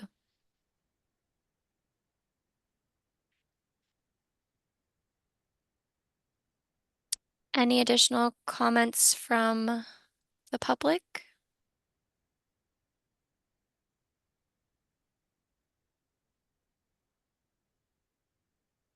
Okay. Double checking. All right, well, we can go ahead and go to the next slide.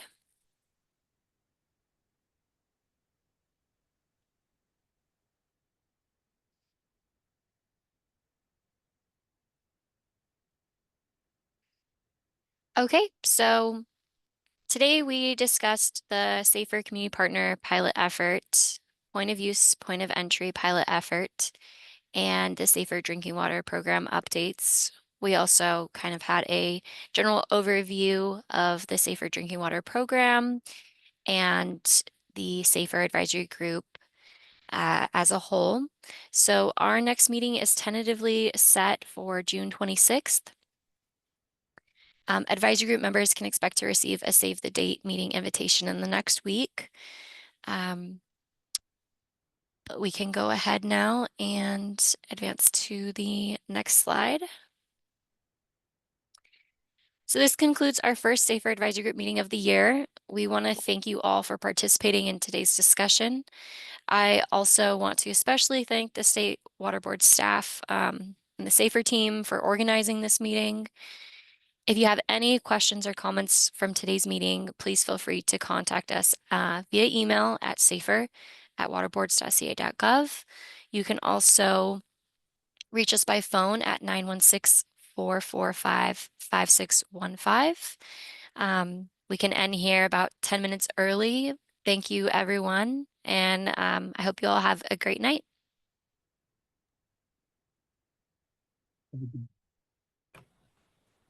Thank you. Bye. Thank you.